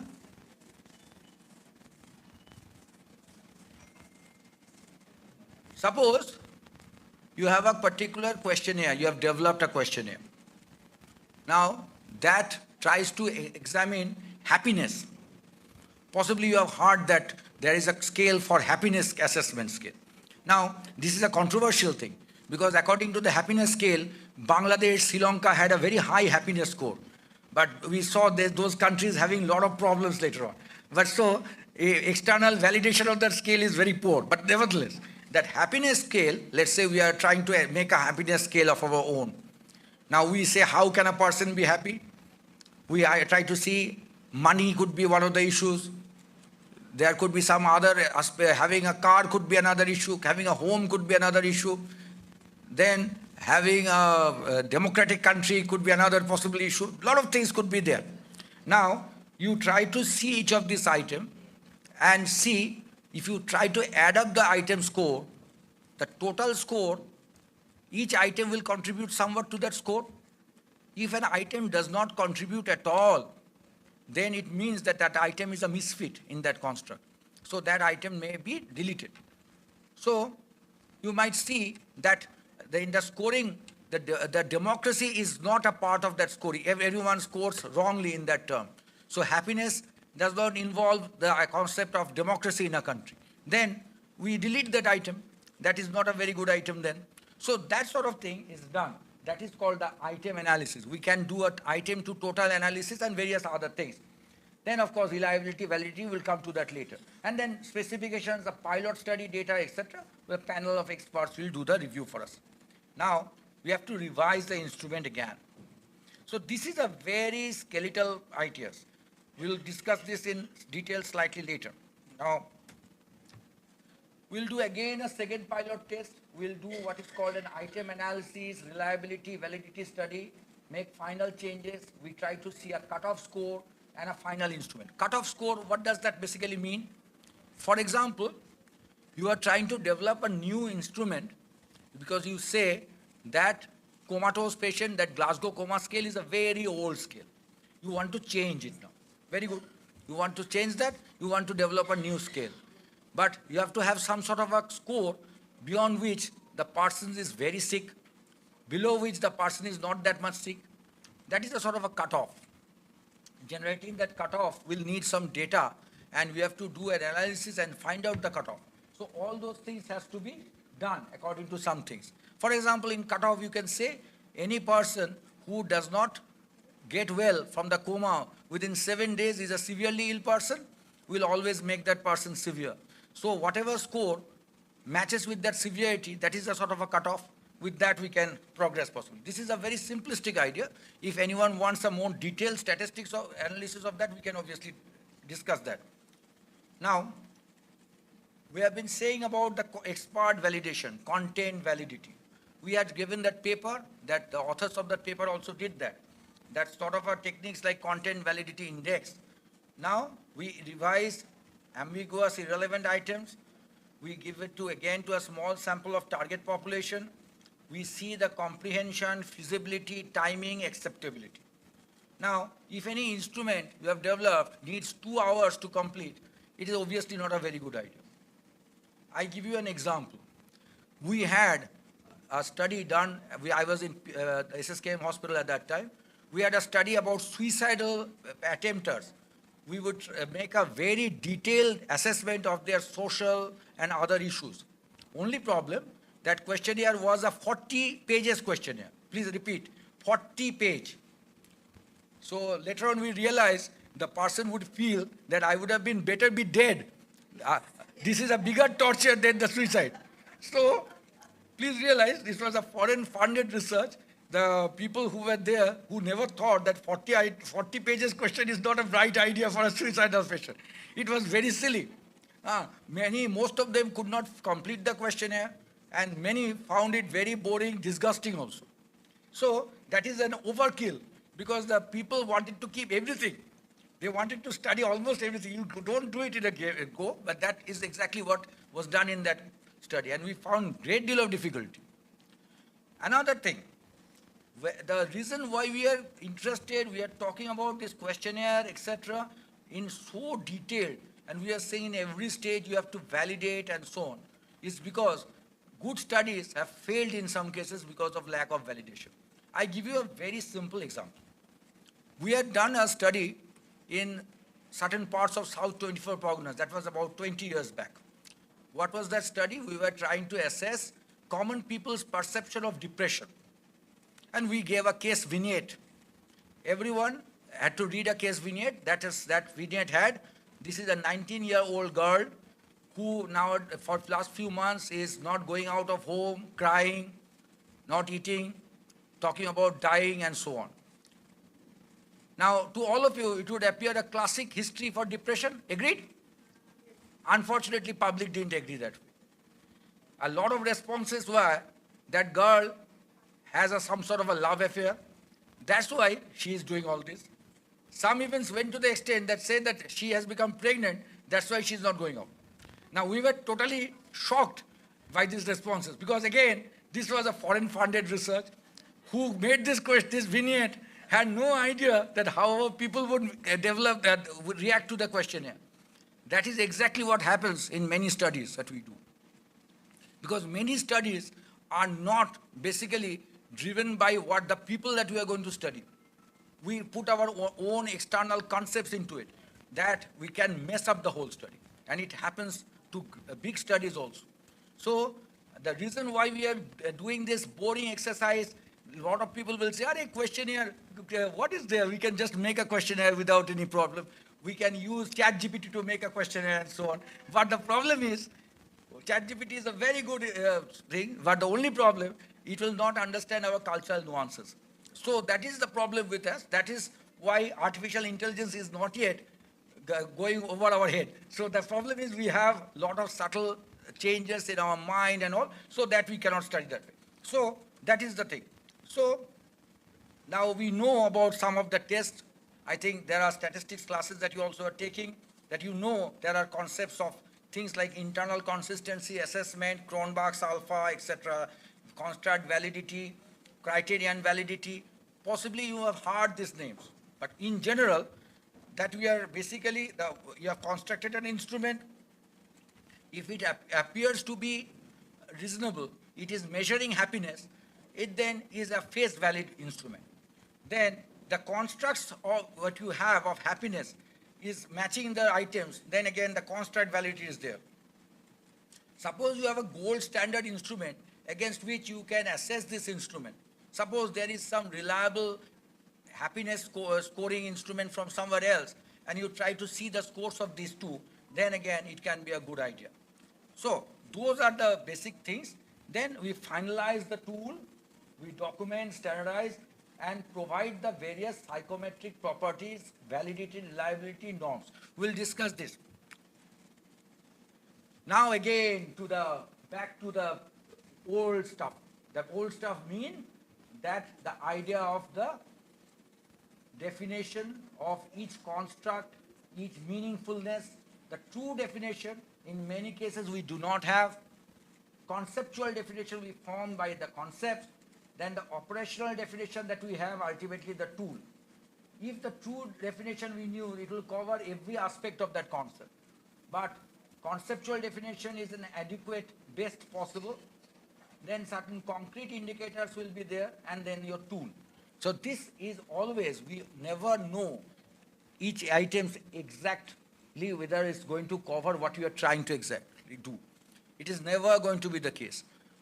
Some items may have something for different persons, it may have a total different meaning. But overall, we try to see this. And always an instrument works by this compromise. We know the true definition may not be known because it may be different for different people. There is nothing like absolute truth. But it will change and we have to operationalize it, and the tool therefore can be generated. Each tool is an imperfect tool, but we try to reduce the imperfection. Now, more formal stuff. Now there is the American Psychological Association gave certain ideas about how to construct a measure. So the construct validity, etc., they have talked about it.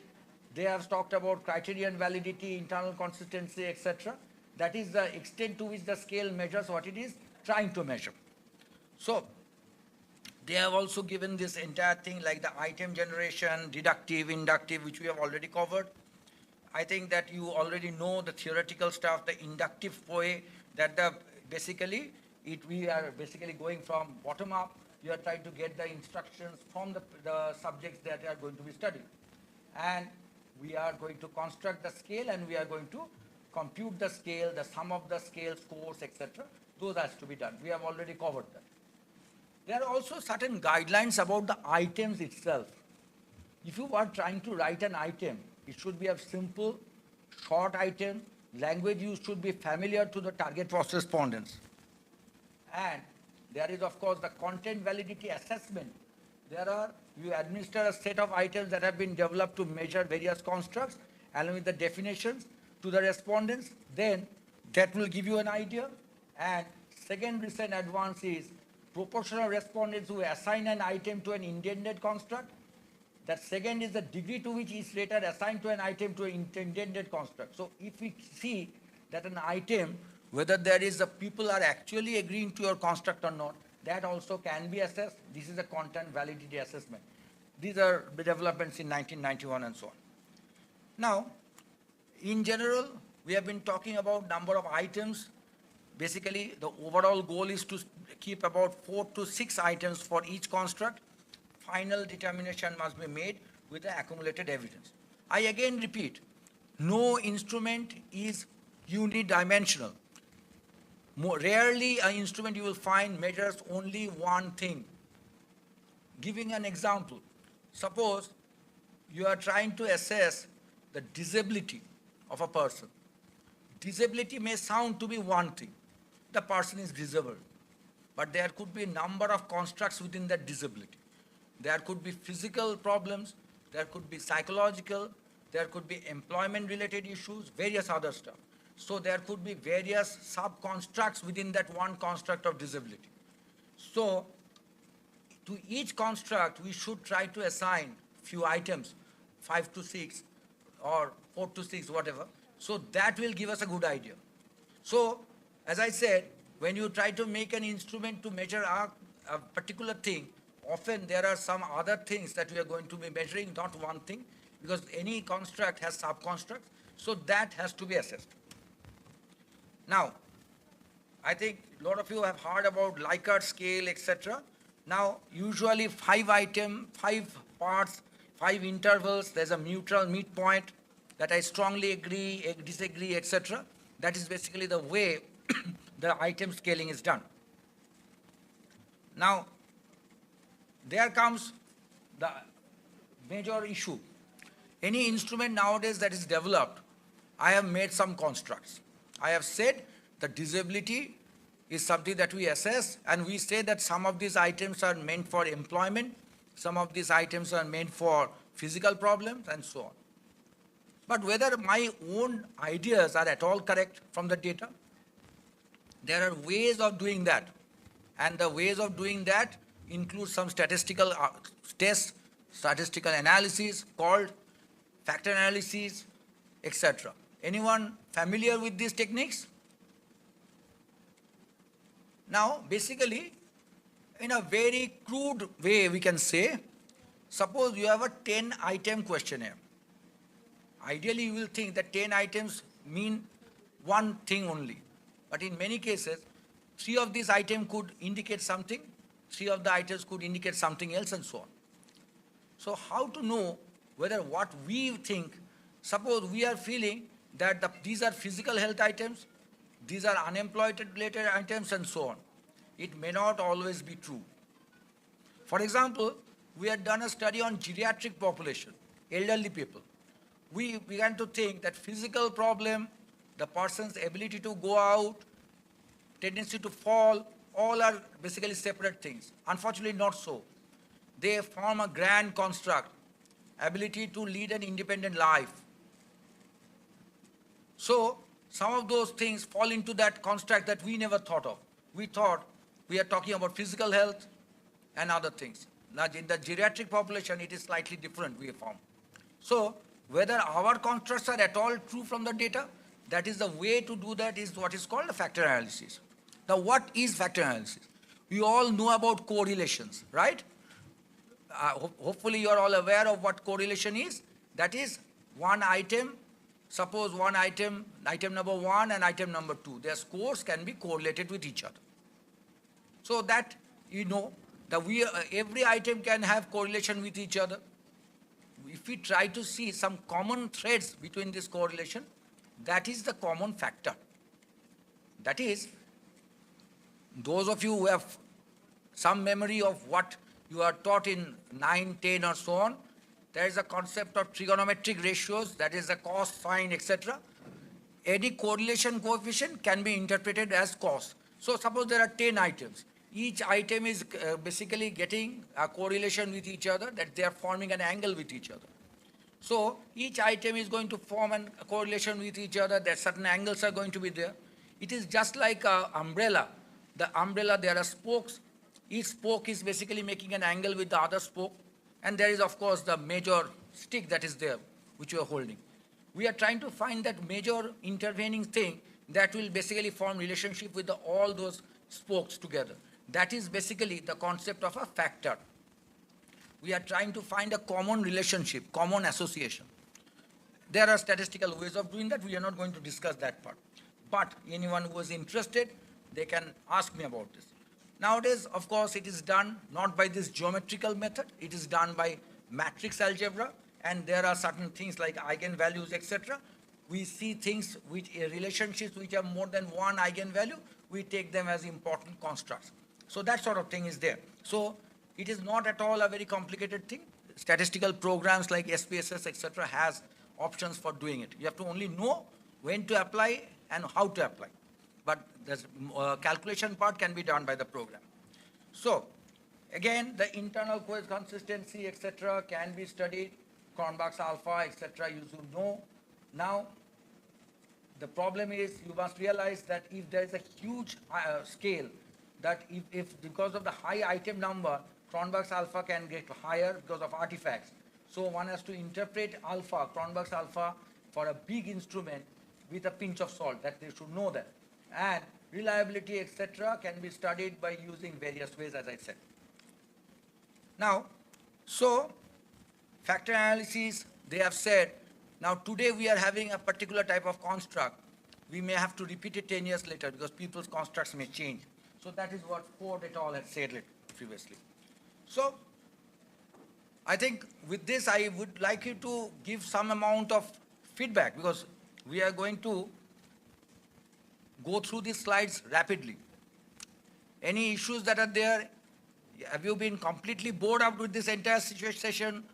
Please give us some feedback about this, because we are going to go through the construct validity and all those things rapidly, because this is a quick recap of all those things that we have talked about in our previous slides in a slightly more detail.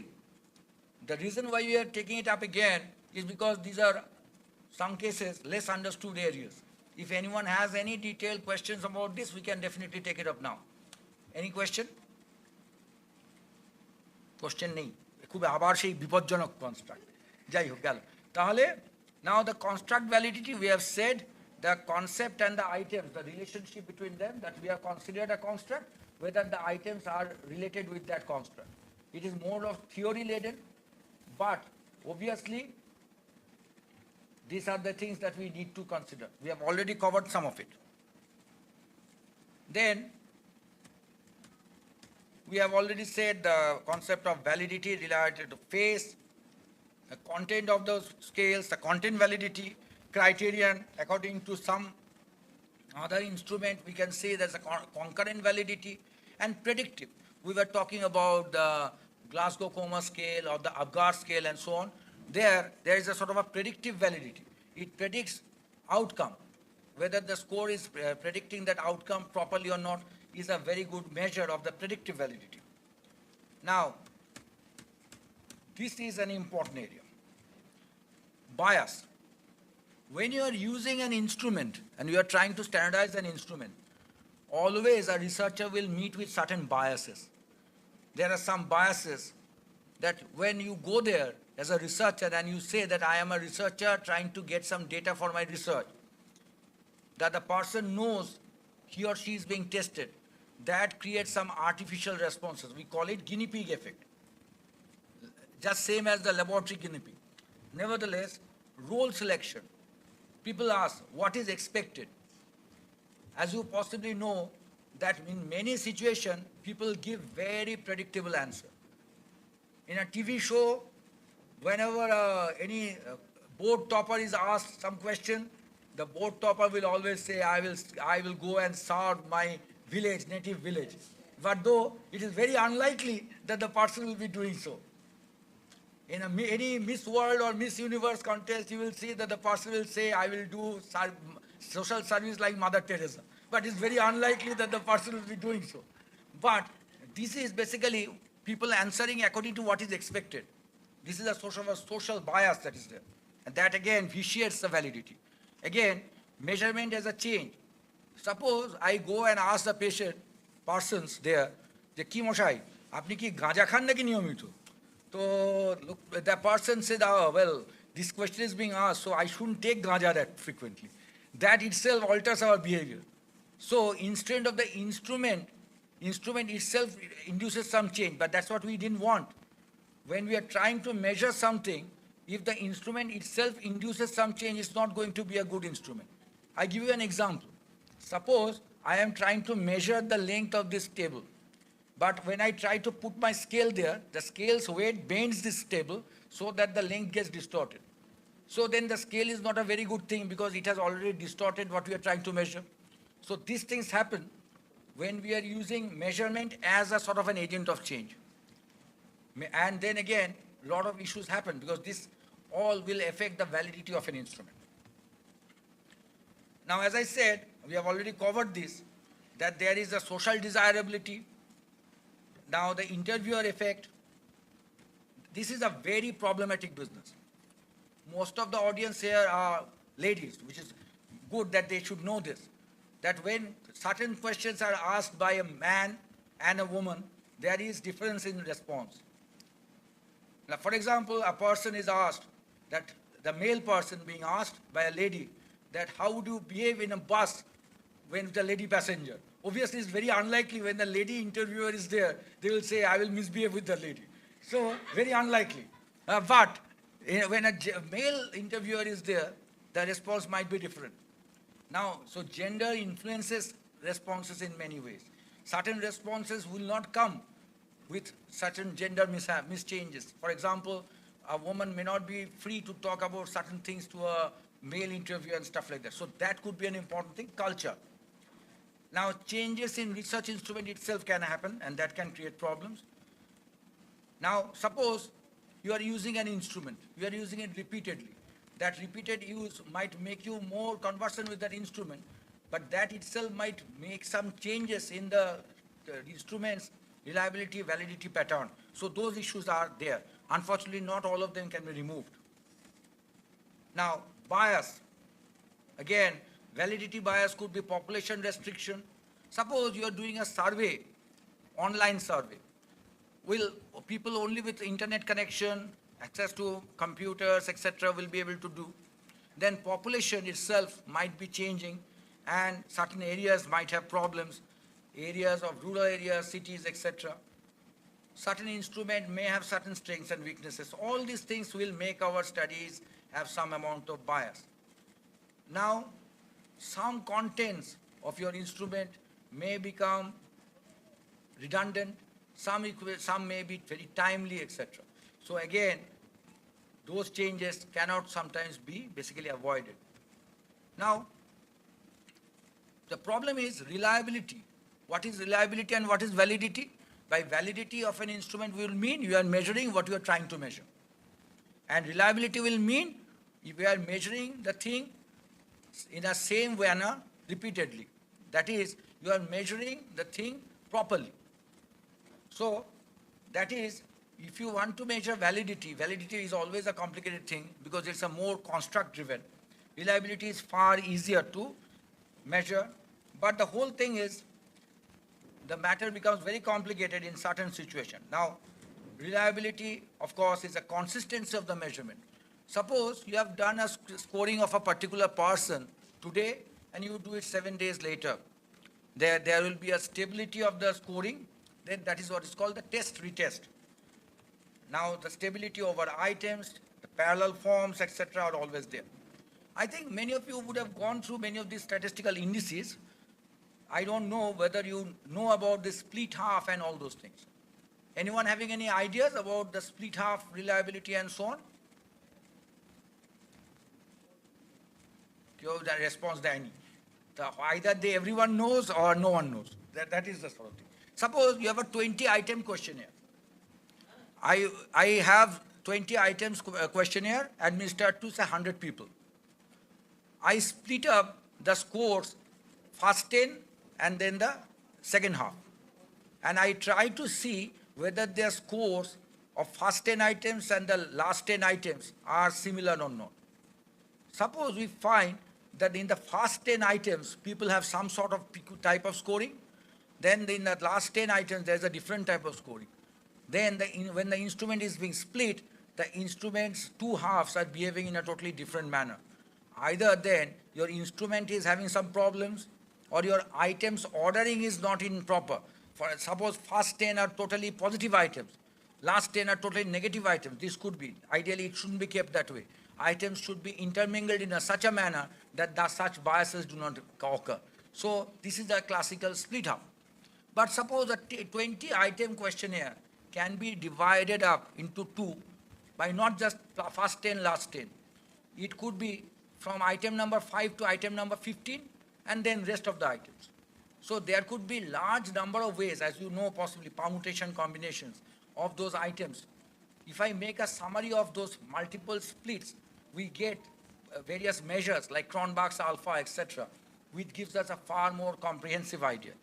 Now, what will happen? We can get an idea about how the instrument is internally consistent and so on. So that is important because of the instrument, after so much of effort, may have poor internal consistency, then the instrument is not going to be a good instrument. So, so reliability is a consistent result over time. Measures are free from random errors. Test retest, we have said, the stability of the scores. Now, obviously, we can make equivalent forms of the measured instrument, but then we can avoid test retest by equivalent forms, the two questionnaires being created, similar questionnaires, and we can see the scoring. So those are ways we can do it. Now, how to improve reliability? Now, we can modify the poor items by difficulty analysis, discrimination analysis. Now, I don't know if you are possibly aware of this. Nowadays, this has become a very common thing, and I think many school boards and the various competitive exams are entering this era. Suppose you are answering questions. One particular question has been answered wrong by everyone, so that item will have a very high difficulty score. One item has been answered correct by almost everyone. That is a low difficulty item. We usually try to keep a compromise between a high difficulty and low difficulty. Nowadays, of course, you can adapt a test accordingly, but the whole thing is we do what is called discrimination analysis and difficulty analysis. Difficulty, as you understand, everyone making mistake, that is a very difficult item. Now, what is the discrimination item? Suppose you have a sort of a knowledge questionnaire. You are trying to assess the knowledge of people to vaccination practice, let's say. That to a particular item number 5, everyone has answered wrongly, that's a highly difficult item. But some people are very much more knowledgeable about vaccination practice than others. How to differentiate between people who are very knowledgeable and not so knowledgeable. So certain items will be good ways of discriminating between this good group and bad group. Those are called discriminant items. Now, I'm not going into details. These are statistical issues can be done. Nowadays, programs are available. But that is one of the ways to identify items, increase the number of options, increase the number of questions. Now, as I said, I can give a sort of a revise the thing, but stability of the scores, inter-rater, intra-rater, and all those things can also give us an idea. Now, look at this diagram carefully. Now this is basically, this instrument particularly, this is, look at the situation. The instrument highly reliable, the hits are all in a particular cluster, highly reliable, but does not fall into these areas at all. So it is not a valid instrument. Here we can see the instrument is neither totally valid, neither reliable. And that instrument is an absolutely perfect situation where everything highly valid, highly reliable. All of them are falling within this circle and they are clustered together. So this is a situation where there is a highly valid, highly reliable questionnaire. This is an ideal situation. It's hardly difficult to get to this third number situation, but one must realize these possibilities. We are always trying to make our validity, reliability to achieve that third situation. Now we also know when we are measuring up till now, there are attitudes that we measure. We measure human attitudes of motivation, emotion, perception, etc. And one of the purpose of rating instrument is that. So we also call the various scales that are there, graphic rating scales are there, itemized scales are there, and there are, for example, scales like sort of a diagrammatic ways. We can mark out which area we are falling into. The person can choose whether he is comfortable with this situation or uncomfortable. The person can mark out those areas in the scale. So those are ways of doing that. The person can have a diagrammatic way of saying the comfort level from this sort of a diagram. So there are ways of making the person give an interpretation. Now, there are various types of scales that we won't go into detail unless you are asking about them. So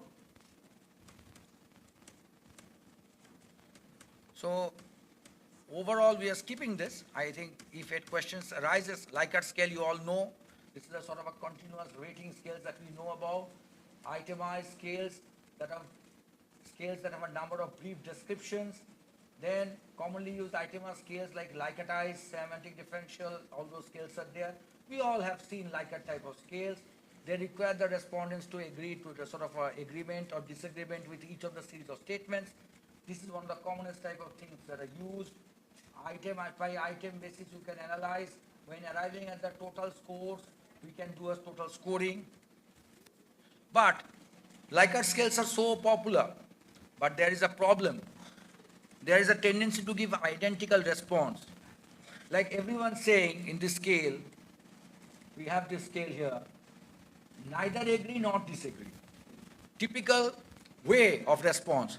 For example, almost every one of us in this room possibly are from middle class background. The typical middle class background is not to take any stand.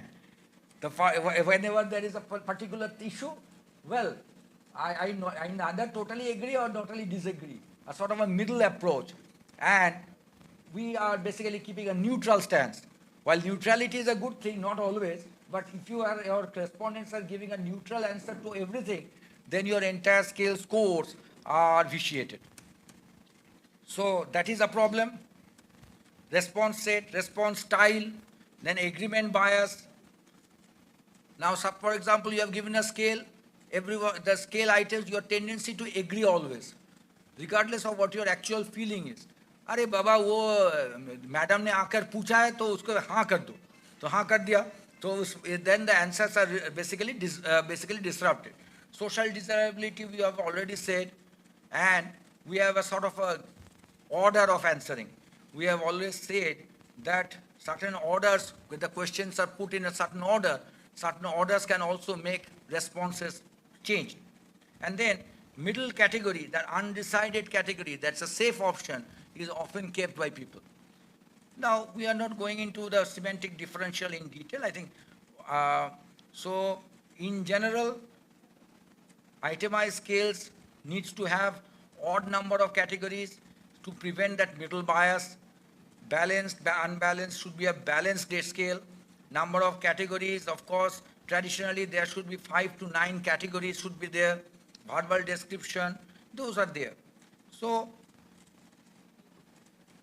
finally coming to the last part of my discussion. After this, I think many of you will be very happy with the fact that we are now coming to an end to this torture. Nevertheless, now the validation study, we have already talked about, the statistical analysis, we have already talked about the item analysis, etc. factor analysis we have just described. If anyone asks in detail, we can go through. So this is the basically the scale's psychometric properties. Now, some things we need to know, and this is important. What not to do. I think this is a very important take-home message. Now, lot of people in 1970s onwards have been seeing construct validity and validity testing as to be same. Now, that is sort of a thing that we talk about nowadays. Now, basically the validity types and all those things that we have just now said about, a lot of people are now saying that there is only one validity, possibly the construct validity. Now, the sample size, after all, this is a very complicated idea, but the issue is the reliability study, when you are doing a scale study, should not be done on the study subjects. That is, suppose you are developing a scale.